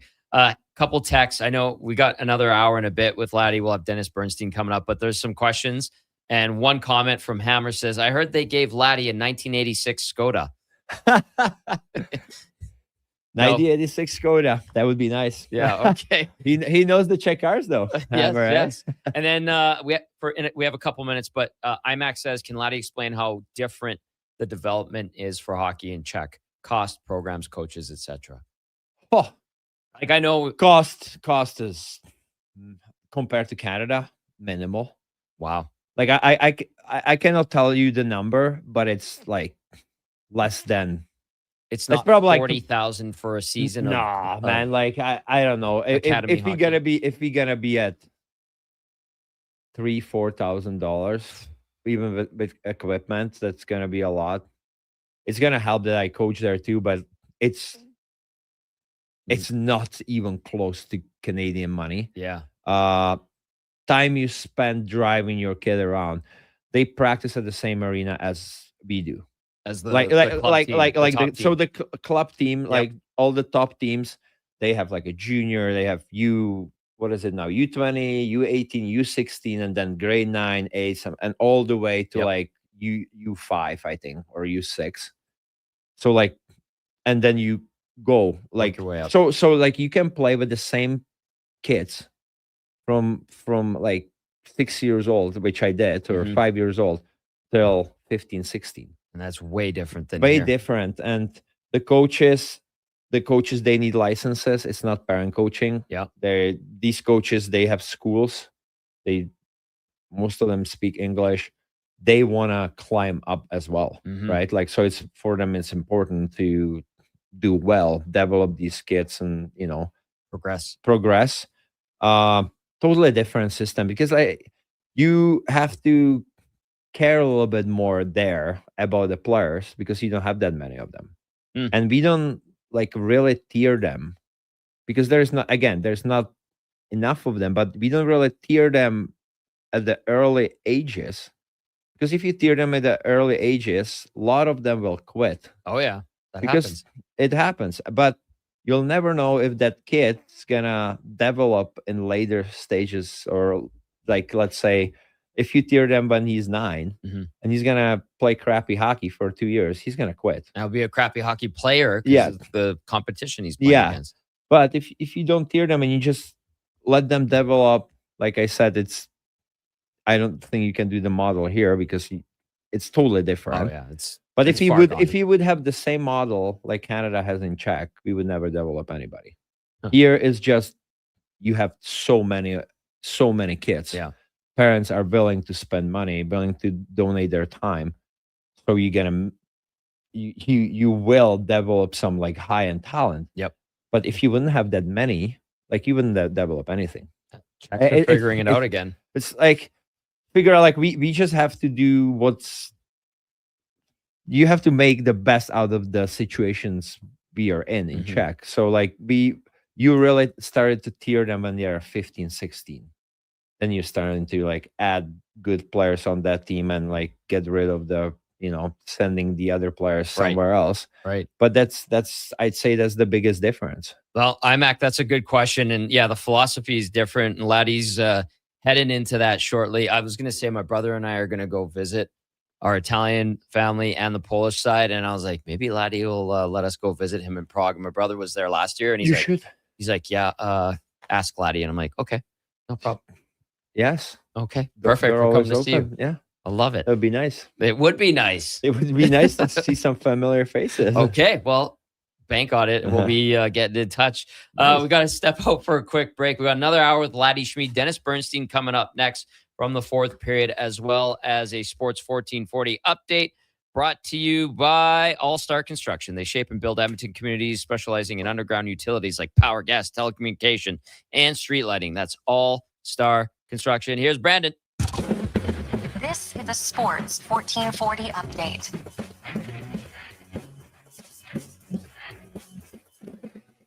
The Open Championship round number 1 well underway from Royal Birkdale in England. Top the leaderboard currently, Sung Jae Im and Daniel Brown both turning in 4 under rounds to sit tied in first place. High Canadian at the moment, Nick Taylor, he's tied in 10th. He shot 2 under on the day, along the glut of players at 2 under, including the likes of Scotty Scheffler And Bryson DeChambeau, 1 spot higher, 3 under, good for tied in third.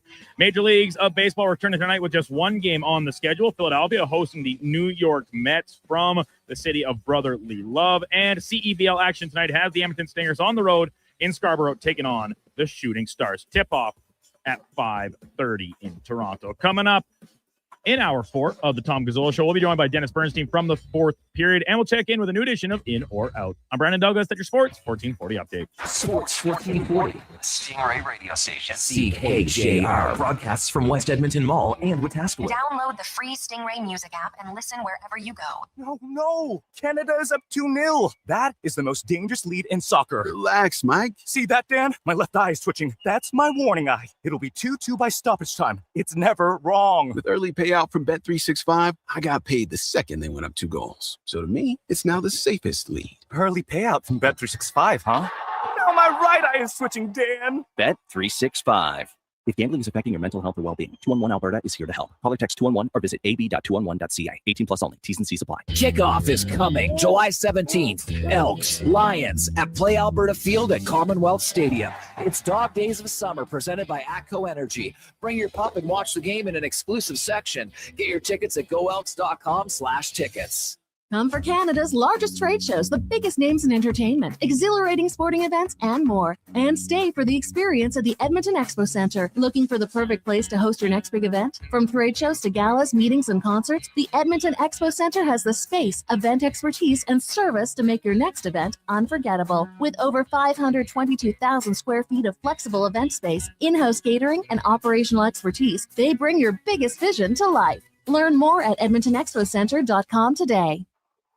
You wanted local sports on weekends. Saturday mornings at 9, check out the Saturday Sports Setup, where we'll tee up what's happening on the weekend sports scene. Tune in Saturday morning at 9 on Sports 1440. The world's biggest soccer tournament is here. When the match is on, you call the shots. Whether it's a parlay after working all day or a straight bet and straight to bed, Betway has what it takes for you to bet the Edmonton way. So when it's your turn to play the Edmonton way with Betway. Play responsibly. Alberta only. 18 plus. If gambling is affecting your mental health or well-being, 211 Alberta is here to help. Call or text 211 or visit ab.211.ca. Standard message and data rates may apply. Your summer tradition is on CTV and Crave with the Amazing Race Canada. Your country is waiting. Go! It's the adventure of a lifetime in the quest across the country. Teams will be tested. Skills will be challenged. Trust will be questioned. Who will persevere till the end and win it all? Your team number 1. The Amazing Race Canada. All new Tuesday on CTV. Stream next day on Crave.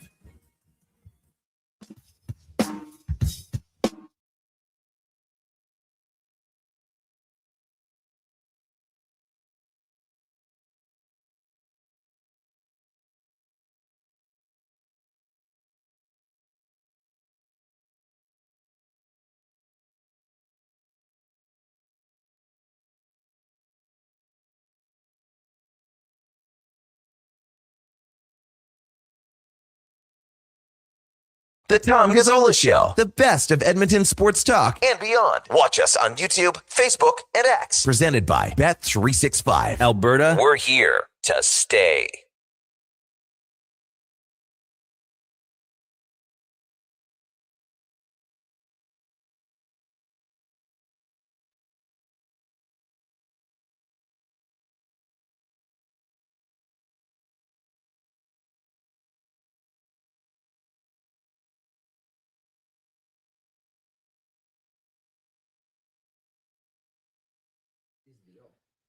.03, final hour of the Tom Gazzola Show, brought to you by Bet365, right here on Sports 1440. Bet365 Canada just hit the biggest home run of the summer. Bet365, available in Alberta and here to stay. Download the app. Must be 18 plus. Please play responsibly. Tom Gazzola, Ladislav Schmid, Brandon Douglas, Josh Fenwick, and Cam Tate in studio. And you can text us, 1-833-401-1440. DB's ready to rock and or roll. Oh, one of my favorites, and can't wait to talk with Dennis Bernstein from the 4th period. DB, hello. This is my new home. Welcome. It's a pleasure to talk to you the first time in your new arrival. Laddie, never talked to you before. Happy to talk to you both. But Tommy, great to connect with you again. Laddie's excited to talk to you. He's like, "What's going on with the Kings?" I'm like, Peter Laviolette. He's like, "Okay, that's a good one to talk about." Yeah, DB, I know home base is LA, but you travel around the league and all of that. Yep. But let's start with the LA Kings. And Laddie, you didn't mind the Peter Laviolette hiring, right? Not at all. I think he's a very accomplished coach. Won the Stanley Cup. I think he can be a good fit. Okay, DB, he runs a tight ship. I feel like LA are known for a defensive style of hockey. Yep. I think he can help them. DB? The coach matters. The roster matters more. Yeah. The issue with Laviolette, he's a no man left behind, 5-man attack. Yeah. They did a lot of work up front. They didn't do any work. They signed Eric Gustafson for the blue line. They have one puck moving defenseman, Brant Clark. That's it. So I'm not sure how the offense is going to work. It should be better because, Tommy, they're not going to lose 20 overtime games next season, right? Panarin's going to be there all year. They've added Zuccarello, help the power play. Fiala should be healthy. So they're not going to lose that. My question is going to be the same old thing once they get to the playoffs. It's great that you have forwards that can score, and I think they'll be better offensively. Who's going to get them the puck? That's the huge question, I think, in Lavi's offense as we get to camp. Oh, I totally agree. It starts, but yeah, I get your point, but maybe you have to change your style a little bit. Maybe play close to each other. Make it easy on those defensemen. Move the puck. Don't make them make long passes. Just and close support, 10-foot passes. Boom, boom, boom, out of the zone. For me, honestly, like I see your point. There's a lot of question marks on the back end. True. For me, the big question mark is the goaltending because 2 years ago was really, really good, right? Possibly almost Vezina Trophy winner. This year, not so good. Was it because the team wasn't playing as well in front of him, or he was struggling himself? Nobody. Kemper was struggling, and it goes back to last January. Rantanen hit him in the head in Dallas. He was never the same. The issue was that his play from there regressed, but they are so loyal to him as a starter, and Mike Buckley, who's the goaltending coach, that they waited till deep in the season, until DJ Smith was the coach, to really give Forsberg a shot. He played well in the playoffs. And actually, there are question marks. Both guys are free agents after next season. But it's actually the deepest pipeline is goaltending. They also have Eric Portillo, and they have the two kids in the prospect pool, Carter George, who they picked in the second round, and Hammer Sloskinski, who plays at Western Michigan. They actually could make a trade because they have enough depth there. But you're right, Slatty, there's definitely question marks about the goaltending because it wasn't an elite last season. Yeah. It's going to be interesting. But like you said, I think they're going to be better this year. Yeah. Yeah, I think so. Those 20 overtimes, that's not going to happen again. That's like very rare to see. So I think they're going to be better. Like, are they going to be Stanley Cup contenders? I don't think so. There's other teams. But I'm expecting to LA be better. New coach. Yeah. That's a big impulse usually for guys. And like you mentioned, you're better coach. Yeah, better coach. Panarin. I love watching that guy. Zuccarello on a good deal. Very, He's very old different. now. He is, but on the power play, man, that guy can make plays. Like not too many guys. And with his size, he's so smart. I love his long stick. He seems like he's a player. good guy. Absolutely, Laddie. Right? He changed the team. He makes them much more. And this is the season, and we haven't talked about this yet. But Quentin Byfield has to make a major step forward. He can't be a 45-point player. Not playing with Panarin and Kempe. And I assume that's how it's going to start. But their center play, you mentioned, are they a contender? Well, behind Byfield, who's still a question mark if he's elite or an 80-point playing player, you've got Halla and Lawton, who are good fits, but neither one of them are 2C on a championship team. So, this team is not – the roster is not a championship roster at this point in time. But I agree. They should be better. And for everyone's sake, including myself, I don't want to sit through 61-1 games going to the third period. That's what this team was. They would just sit back, not aggressive. One thing with Lavi, they may not win as many games, or they may be in more games. It's going to be a different style of hockey, and for the fans, it should be more entertaining. Yeah. I when I watch LA and Edmonton series in the playoffs, the biggest objections every year I had, it's why you're sitting back. Yeah. Why are you sitting back against Edmonton Oilers? Like, that's exactly what they want. Yeah, you clock up the middle, but you still give all this room, like basically from the goal line to the red line to Connor McDavid to Leon Draisaitl. They pick up the speed. They will pick you apart at some point, especially in game 4, 5, 6. It's gonna show more and more because you're tired. You have to be aggressive. You have to play up the ice. You have to be aggressive on the forecheck. Don't make it hard. If they're gonna beat you, make them beat you because you're over aggressive. That's what Anaheim. Did you watch England Argentina yesterday? Yeah. Did you see England sit back? Yeah. Same thing, same sport. It's actually the same thing, Lottie. You can't sit back. You got to be more aggressive. And they were aggressive, but look, there were a couple of bad. Like the penalty, the review was wrong. So, but they should be a better team. But I still don't think it's a championship caliber team. Dennis Bernstein with us from the fourth period. We're talking about the Kings, but let's open it up to the rest of the league. Here's an interesting thing. Guys kind of controlling where they play when they're earlier in their careers, DB. And we're talking about like Robertson's situation earlier in the show, Dylan Larkin, like what happens there? Cutter Gauthier probably wants the same money as Leo Carlson.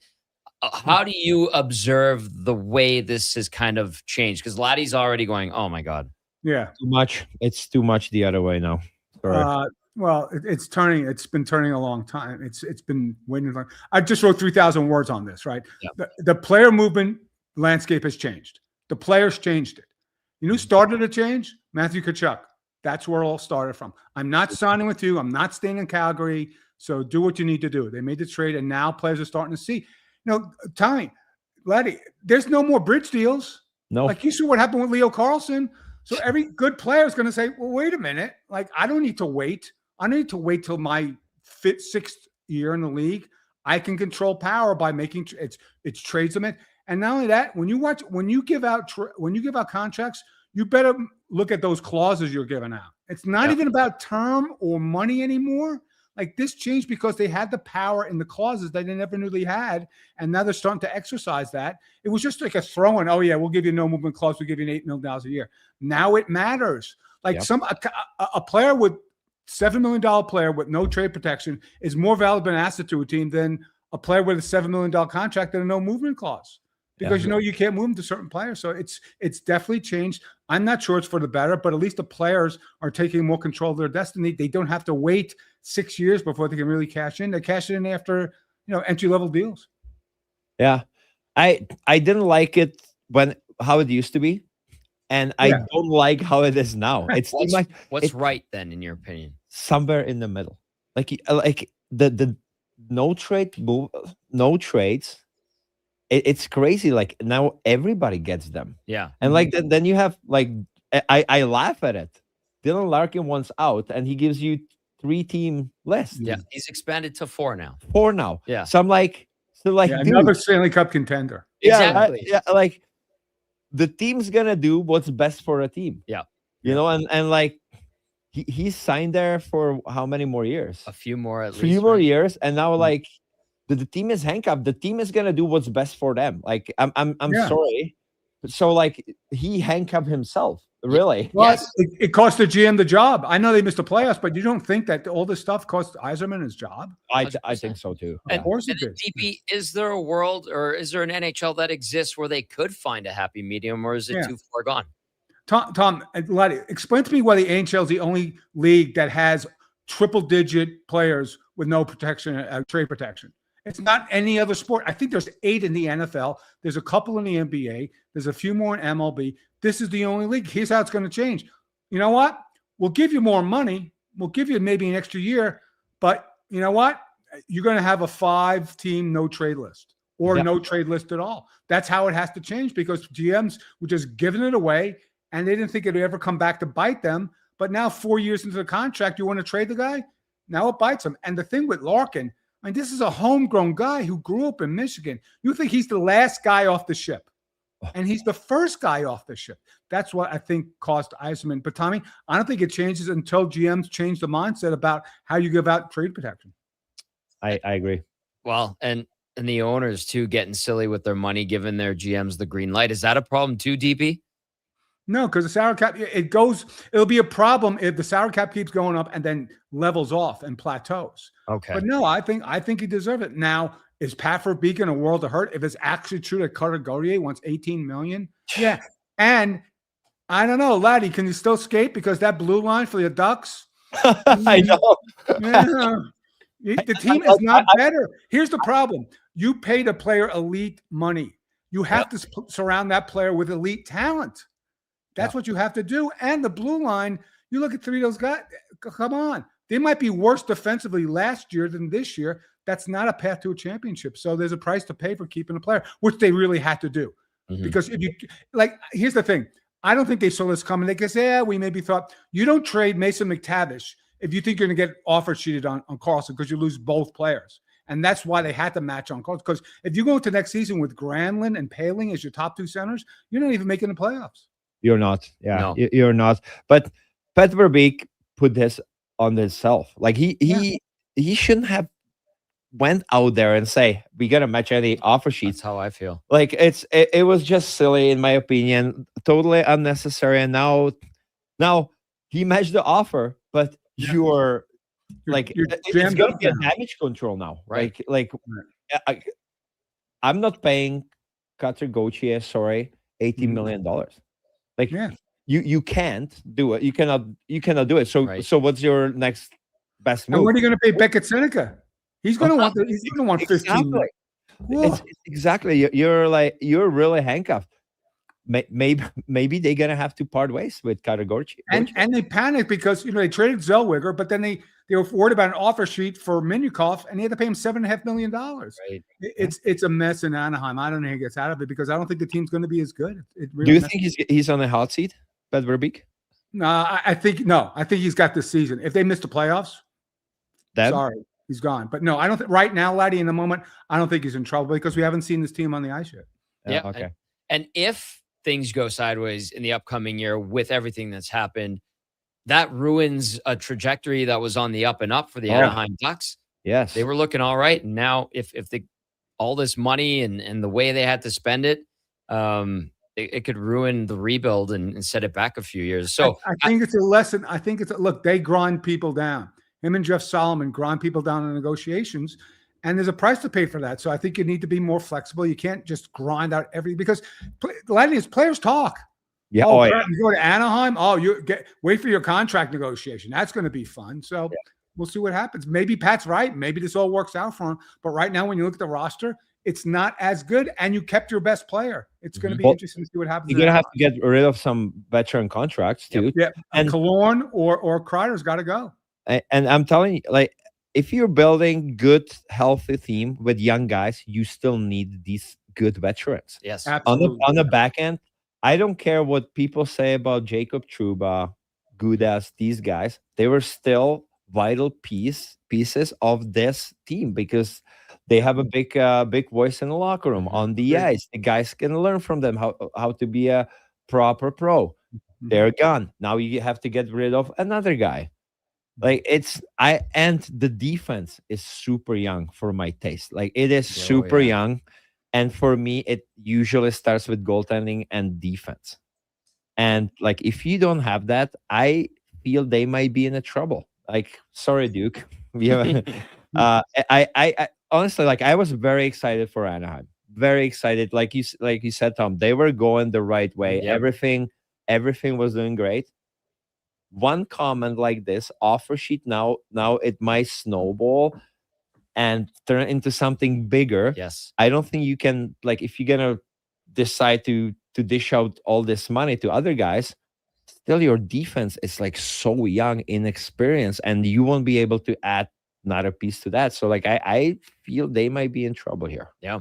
DB, having said that, take a look at the Pacific Division now that the dust is sort of settled because, pillow fight last year, same thing this year. No, the teams will be better. I think San Jose will be better. If they've, they took some gambles with Trouba and Nurse, right? But I don't think it could be as bad, Tom. I'm not saying it's going to be great, but some of these teams, Kings should be better. Edmonton should be a little bit better. Vegas will be there, right? Anaheim, we're not sure about. San Jose should be better. Calgary's rebuilding. Vancouver's a disaster. So, yeah, at the bottom of the division, it could be the worst teams in the league. Mm. But I got to think the quality at the top, the first 4 or 5 teams, should be better next season. I'm not in Seattle. I put back because nobody wants to play there. They're offering guys $14 and $15 million. Like, why? Yeah, why is that? There's no state Have tax. you been to Seattle? No, I haven't actually. same. Is it that bad? no, it's not. It's a sports city. If you like rain all the time, I guess it's it's a nice arena, but and the style of play. They play boring defensive style hockey. That's why Panarin didn't want to go there. That's why Robertson didn't go there. And who's going to pass him the puck? Manny Beniers? He's decent, but they're not playing with elite talent.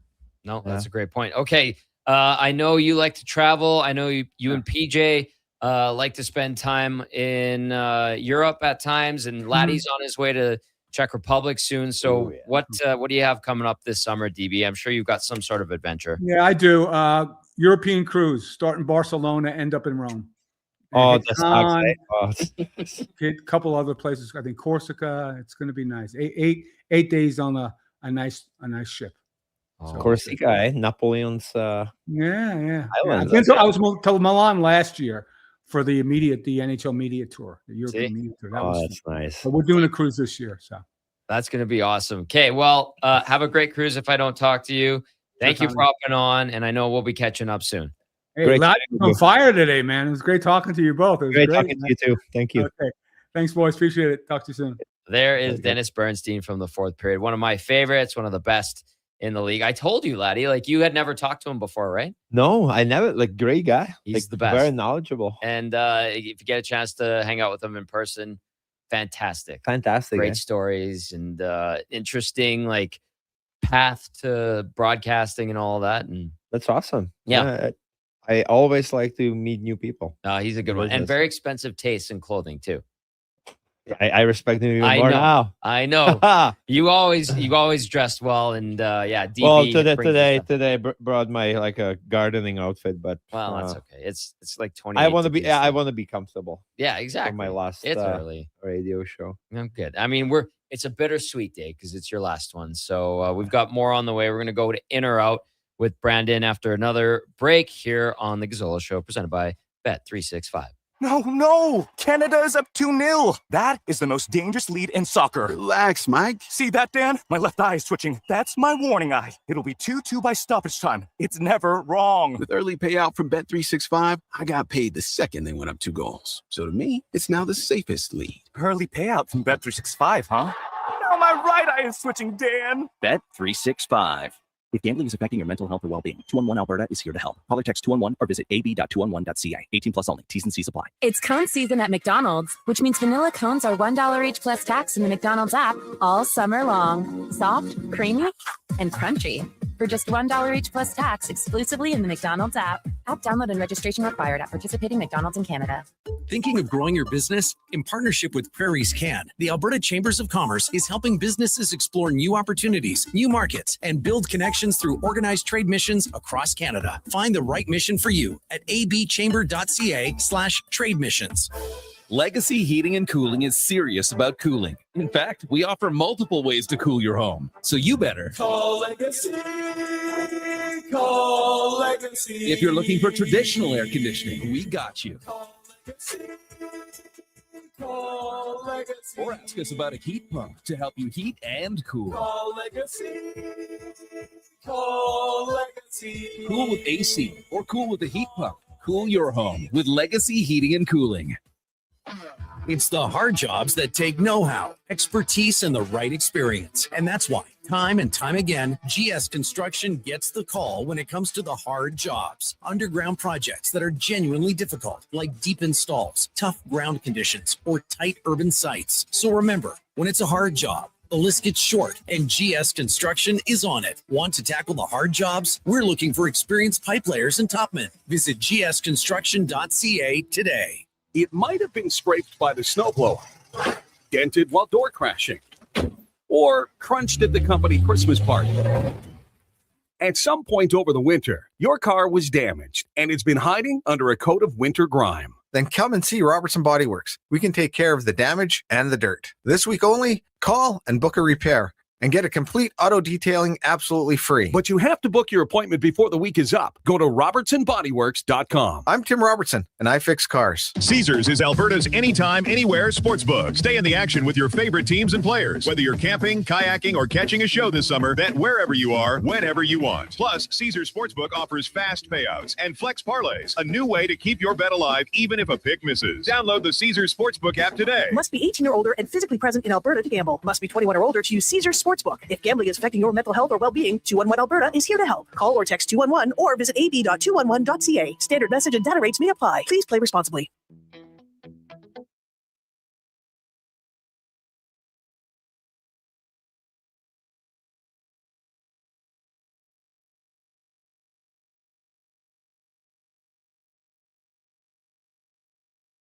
The Tom Gazzola Show on Edmonton's sports leader, Sports 1440. Presented by Bet365. Alberta, we are here to stay.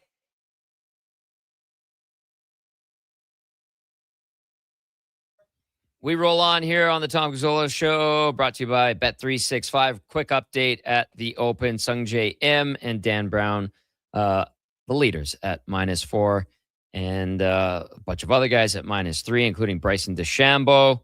We'll see how things play out tomorrow and the movement we get going into the weekend.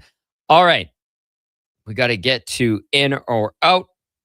This one's interesting. Laddie's already getting angry about it, which I'm excited to see what happens on the air. In or out, brought to you by Pro Solutions. Need fast AC service? Pro Solutions offers expert repairs, tune-ups, and installs with flexible financing. Book your appointment now at prosolutionsinc.ca. Okay, you know what? Moving too fast. Bottom line, are you in or are you out? In or out of what? No time for questions, just action. In or out? Well, then I'm out. I'm sorry, Jet. Actually, you're already in. Are you in or are you out? On Sports 1440. I thought you would go, I'm in, Bob. We would have had a really cool moment, but you kind of ruined the whole thing. News of last night in the NHL offseason continued to roll on. Trevor Zegras avoiding arbitration. He signs a 4-year extension with the Flyers. AAV of just over $9 million, 9.125 to be exact. With the recent rash of high-priced extensions across the entirety of the NHL, this one kind of hits you in the face, and you tilt your head and say, really? Over $9 million for Trevor Zegras? But with everything considered and like the direction, I think this deal is actually pretty good value for Philly and for the player. Go ahead. I'm out on this one. Why? I mean, don't say what you said at the break. That was full of expletives. 9.25, man. Like, I guess I'm still in like old ages. Like maybe this new NHL, that's what it's gonna be. We're starting to get used to it. Yeah, we're starting to get used to it. For me, this one is tough one to get used to. Yeah, he's a highly skilled player. Are you gonna win with him in the playoffs?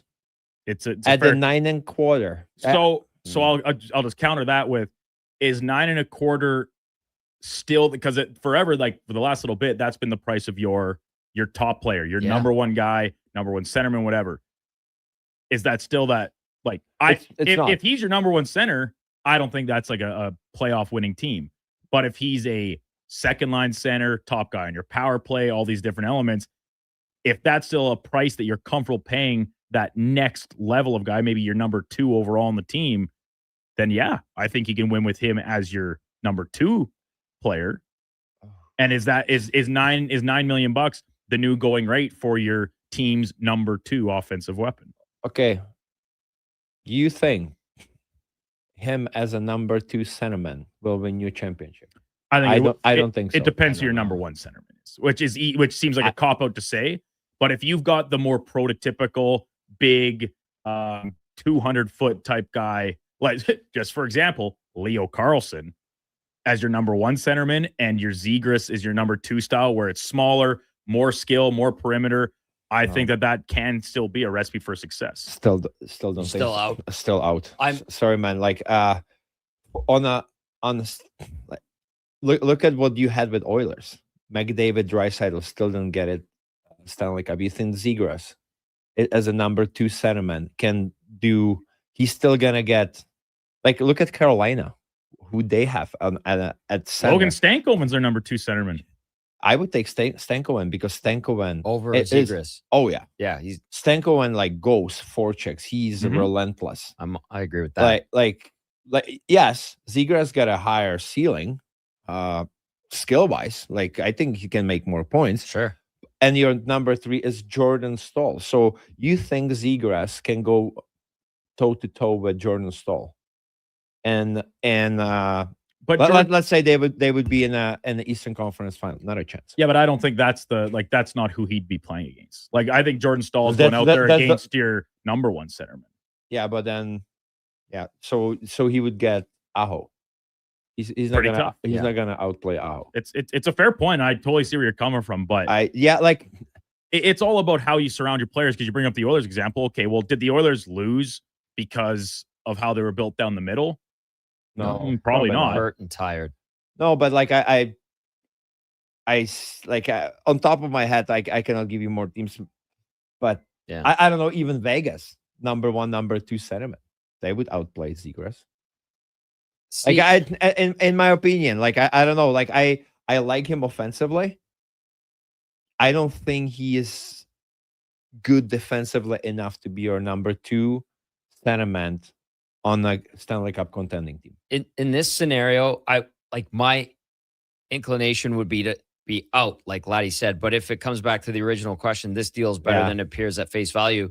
With how things are changing, I could start leaning towards in, but I think I'd stay out as for the time being.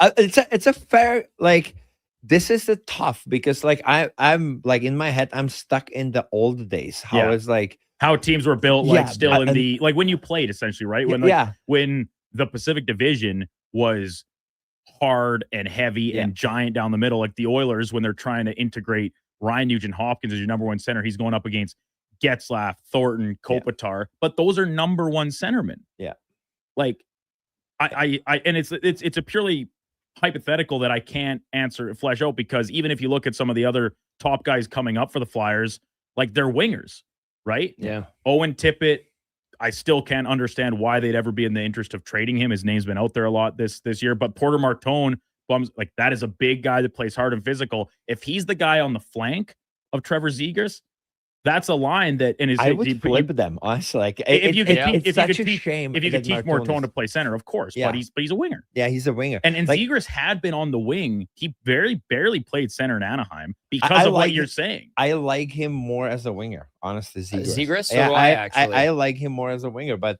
that gives like if you give somebody 9 1/4 and like he's a like naturally centerman, you have to play him in a position. Now we have one of the faces of the franchise with that price tag. It's tough, man. Like I have to change my mindset. I'm still out on this one, but like Tom mentioned, like I'm not as out as it would seem like a year or 2 years ago. Yeah, I'm adapting to this. Like seeing Perfetti's deal yesterday after the season he had scored 12 goals. Yeah, like 32 points. Yeah, and he gets 6 sheets. Yep. But like the year before, he had 50 points. But still, like back in the day, is it 6 sheets? Probably not.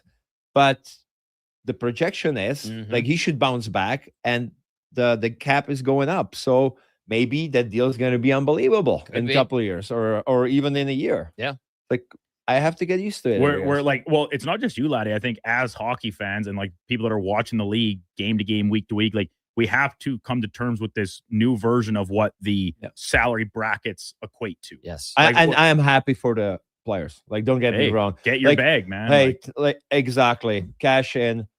You see the other professional sports, how much they're making. It's insane. So like we are like the poor little brother to these like NBA and NFL and MLB, you know, like it's and the guys are selling out the arena, so like they deserve the pay raise, and I'm happy for them. Hammer says, pick a side of the fence, Tom. Out. Okay, I'll pick a side. Yes, Tom's but I out. understand where it's going. Yesterday, the NHL dropped the home opener for every team. Rest of the schedule coming up today, if it's not already out this morning.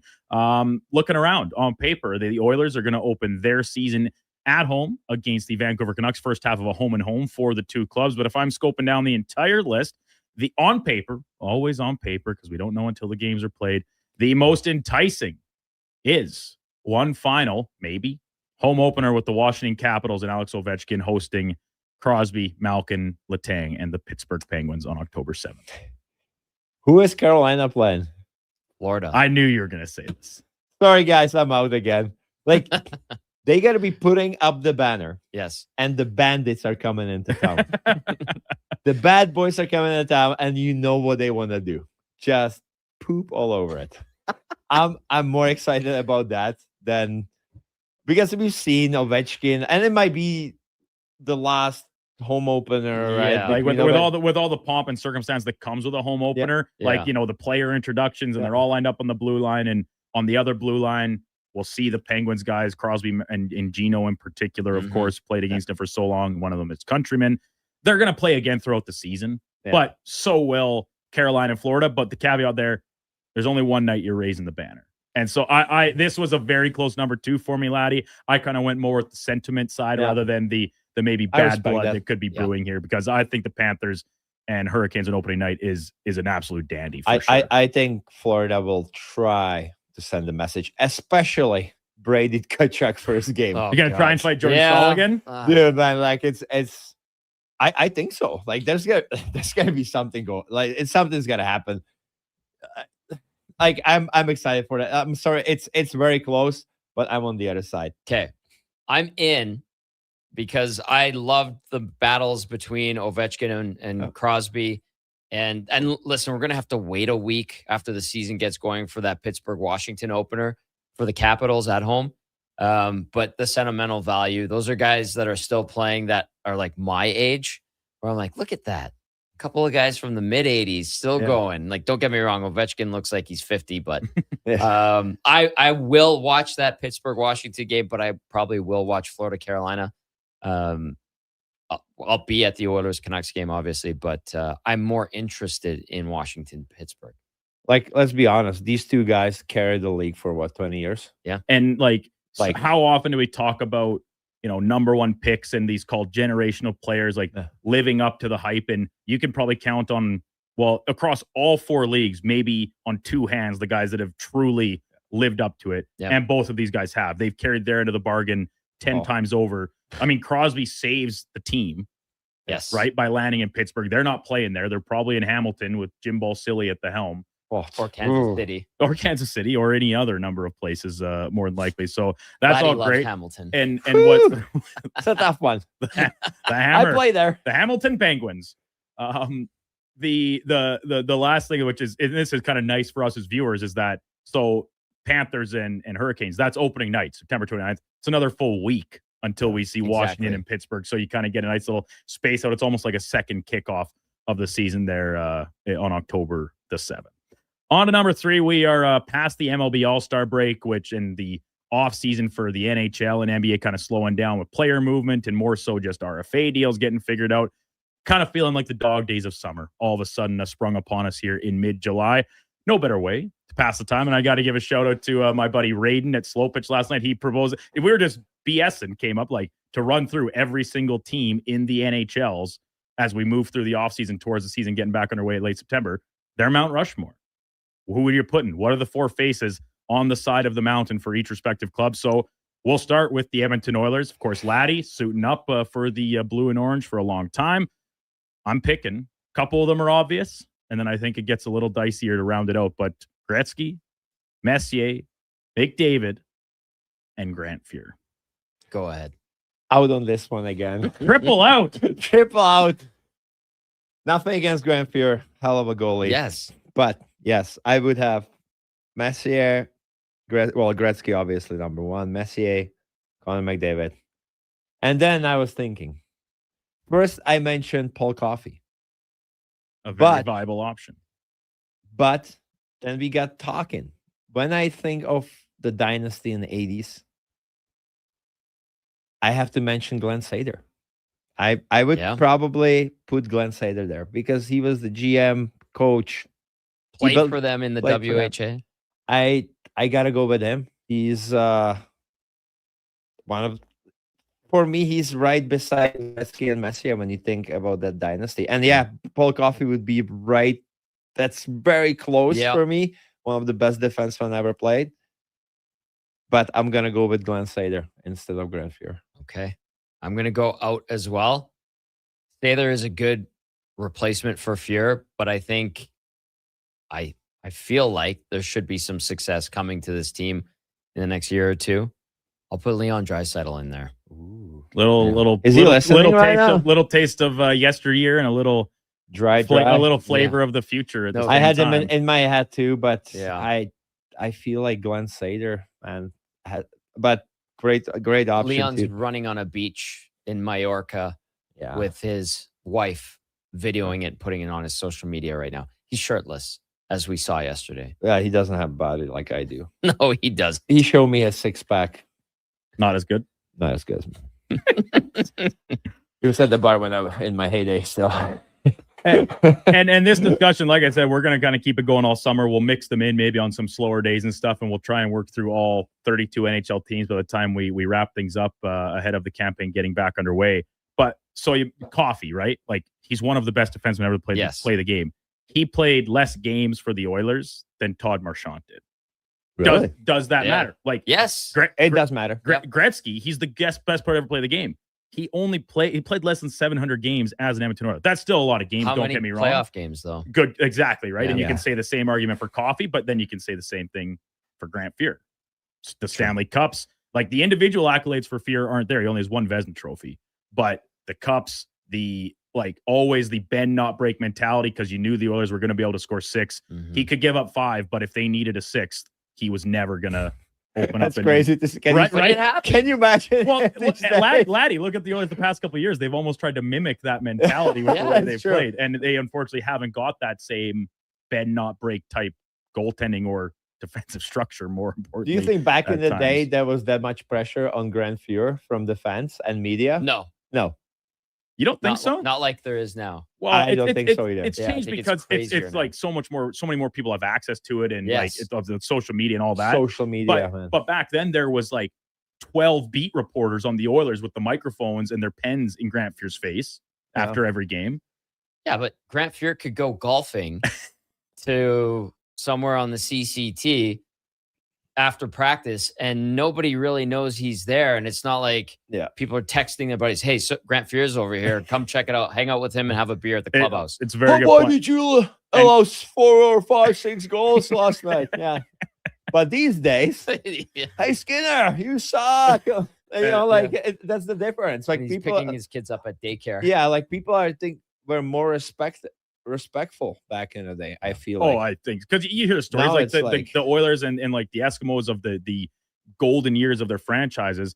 They would, like, as teams, they would still just go hang out at the regular bars that everyone else went to, and you might give them a curt little nod when you'd walk past their table as a sign of respect and carry on and leave them alone. Like, we hear those stories time and time over. That just doesn't happen anymore. More often than not. I drank at the same bars with the fans. and then That's why everybody loves you. And the Age of Darkness. And it wasn't easy.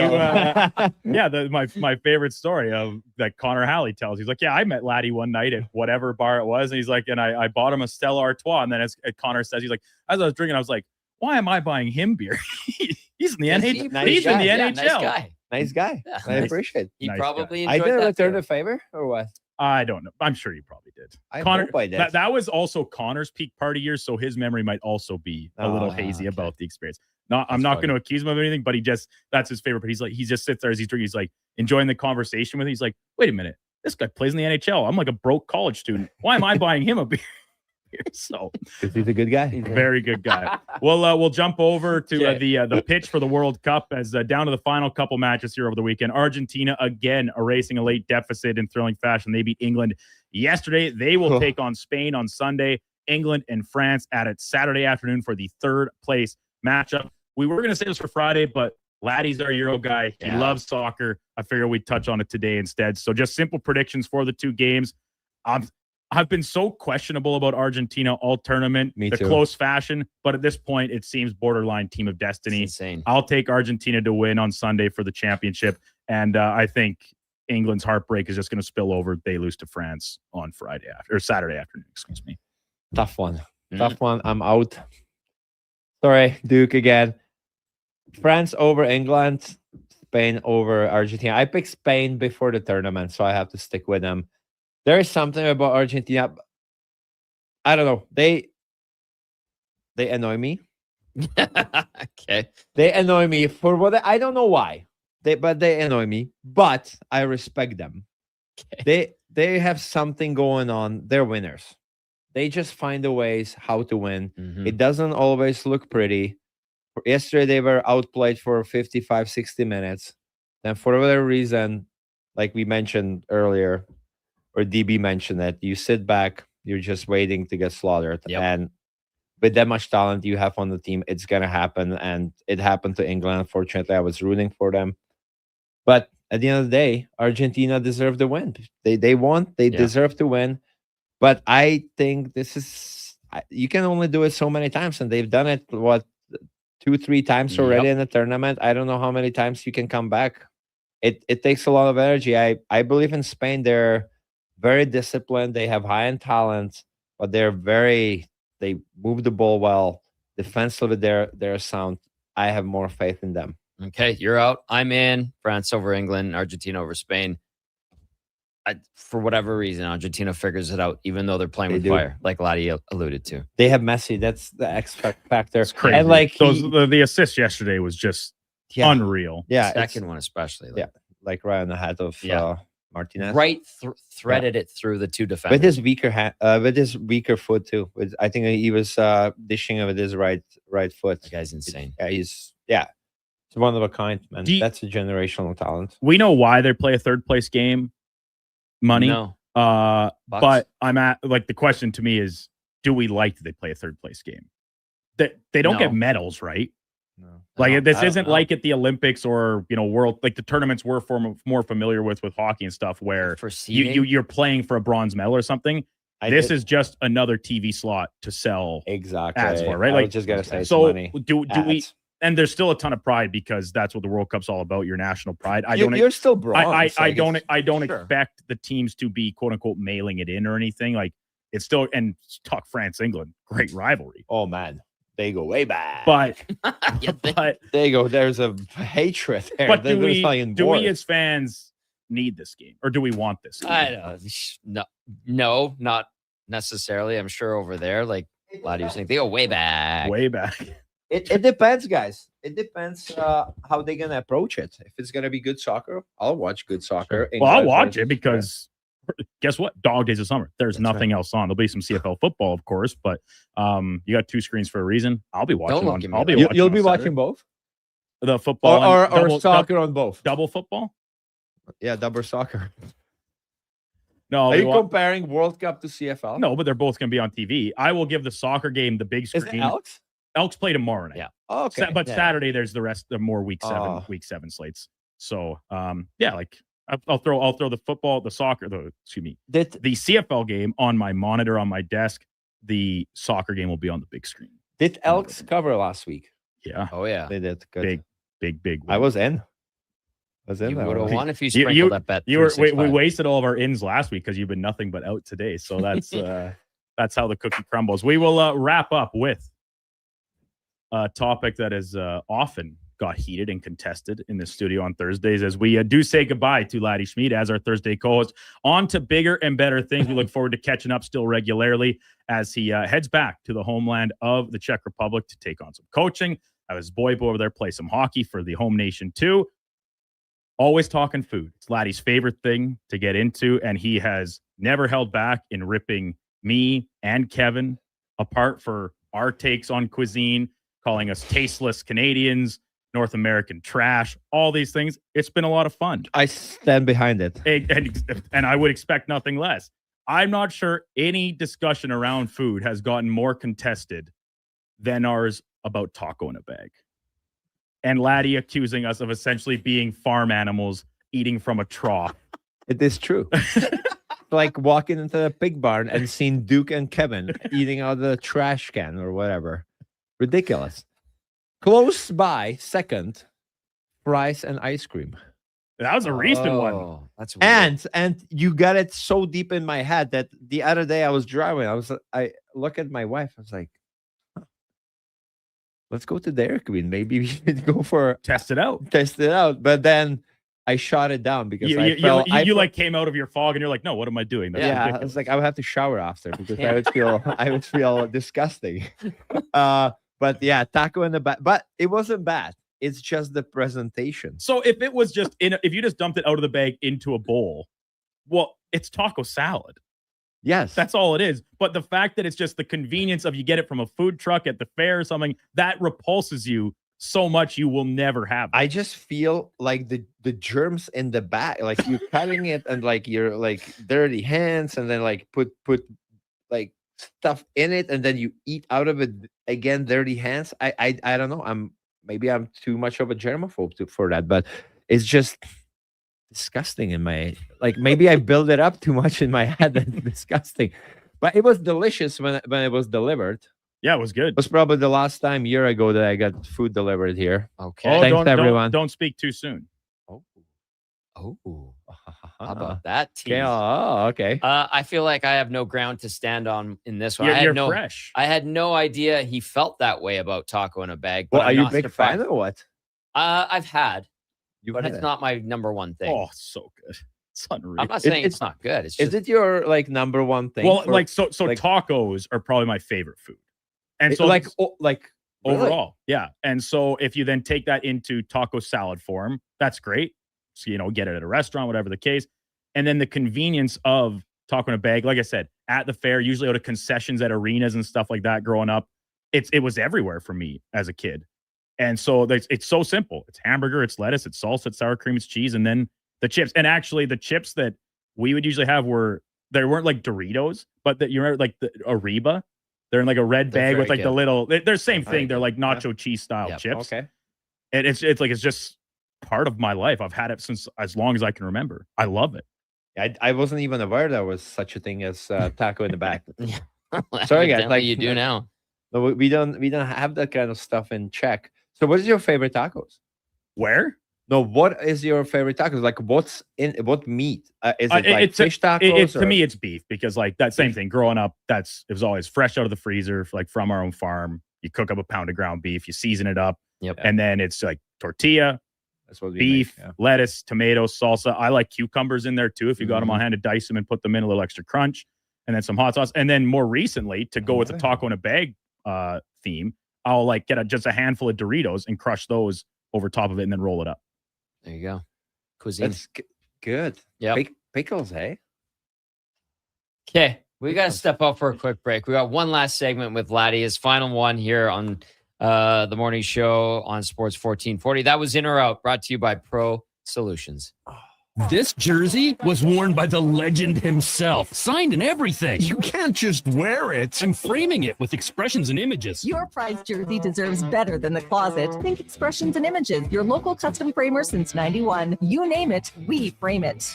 Got a car you're ready to part with? Find out what it's worth. Fast, easy, and totally free at Go Auto. We're talking top dollar trade-ins, whether it's a little worn or still rocking that new car smell. Just a few clicks, and boom, you've got your value.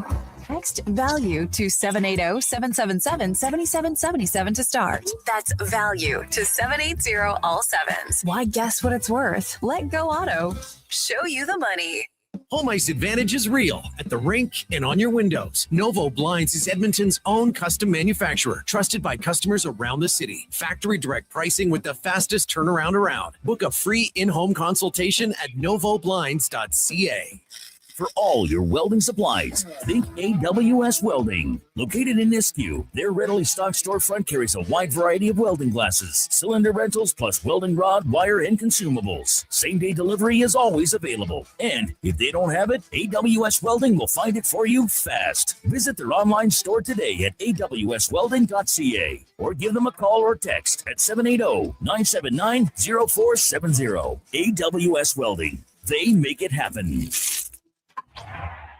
Don't miss a moment of Blue Jays baseball this season. Join play-by-play announcer Ben Shulman for the games live on Sports 1440. The Toronto Blue Jays are on Edmonton's home for all things sports. Sports 1440. Your co-op grow team are your local experts because we live here too. Our agronomic specialists stay up to date with the latest research and technology to help support your entire farm operation. As your crops fill and mature, we're here to help you assess crop health, manage pre-harvest applications, and make informed decisions for a successful harvest. Co-op, we're all growing together. Here for your farm, here for your family. Talk to your co-op grow team today.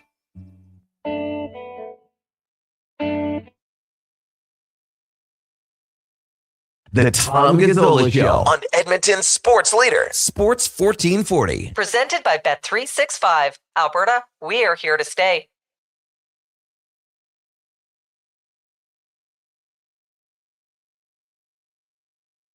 Oh. And then he called me, bro. It's like, Lottie.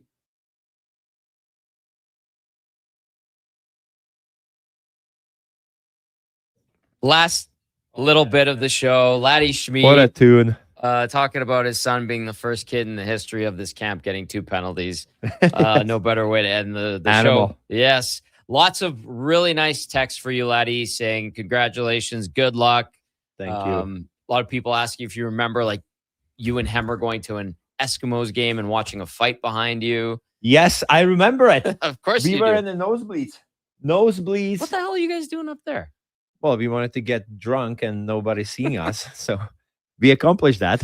I bet you did. But that was a hell of a fight. That was a hell of a fight in the seats. Yeah, we were watching it, drinking beer. We didn't interrupt. We should have probably, because one guy was getting killed. But, oh boy. But yeah, somebody interrupted. But yeah, I remember that. I remember we were in Tampa and it was spring training and we took a bus to a baseball game and Hemmer had just gotten his new contract and he paid for all the beer on the way there. That's a good guy. And you said, you're damn right he did, because he just got a fresh contract. There's 5 sheets a year, you said. Yes. Yeah. That's how it should be. That's how And it was. I know Hammer was never a cheap guy. No. Oh, what a! I hope we're gonna see him in Czech. He's there right now. Okay. I think. Yeah. Well, final words from you, Laddie. I'll give the floor to you. Well, I just want to thank everybody from the radio, for Jason, obviously, Jason Gregg giving me the opportunity, Kevin, you, Tom, Duke, everybody here, guys. Like I don't want to forget anybody. Josh. No, it's like. It's been 2 years. The first time I showed up here, I was so nervous. I didn't know if I could do this. No, obviously, I prove everybody I'm smart enough. I can do it. Not even the accent. You finally got to push back, like, during your playing days, right? Because all the media would always criticize you as a player. Now you came in and you're like, well, this isn't that hard. I can do your job. You could never do mine. Yeah, exactly. Thank you. Thank You're you. welcome. That was perfect. I couldn't say it better than that. No, but honestly, it was a joy. Joy. This is how you get better. Try new things. Yep. Trying to evolve. You know, I was, like I said, I was super nervous, and it's not always comfortable talking about certain topics. Talking about my Oilers, you know, I love them dearly. I have so much respect, but sometimes you have to talk about uncomfortable stuff, and it wasn't always easy. But I wish nothing but the best for them, and I hope they're gonna succeed. Gonna watch it from overseas, and yeah, again, guys, thanks for this opportunity. Thanks for helping me out, leading the way. You know, yeah, hopefully, maybe one day I'm gonna be back. But I wish you, Tom, the best. Obviously, it goes downhill from here as I'm leaving. But yeah, hopefully you can find some decent replacements. Perfect, Laddie. Perfect, as always. We wish you nothing but success, and Thank your you. son as well. Thank you. Best of luck. And yeah, my brother and I will come and hit you up when we're in. You Prague. better. We I'll will. be hunting you down. I know, and I believe you, having known you for so many years. I'm going to leave it with this text from Justin, who says, appropriately, I'm going to clean it up. Effing writes, Laddie, be safe. Oh, thank you. Could be better. Ladislav. I'm not gonna swear. I'm not gonna leave on that note. We need There's to- probably some pool going on right now. Is he gonna swear on his last show? Don't. No, I won't. Don't worry. You're the best. We love it. Congratulations. Best of luck to you. We got to get to a sports update with Brandon, brought to you by Fusion Promo Marketing. Expand your brand. High-quality promotional products for businesses, sports teams, and corporate events. Get noticed at fusionpromomarketing.ca. That's Fusion with the Z. For Cam, for Josh, for Brandon, and for Ladislav Schmid. One last time, I'm Tom. Have a great day. This is a Sports 1440 update.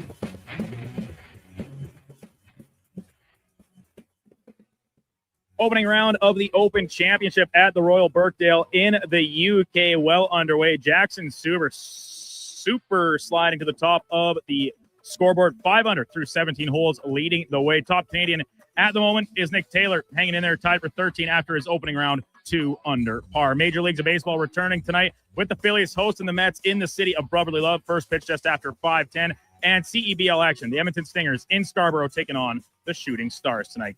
Tip-off 5:30 from Ontario. Coming up on Sports 1440, it is The Frenzy with Hallie and Douglas. I'm Brendan Douglas at your Sports 1440 update. Sports 1440.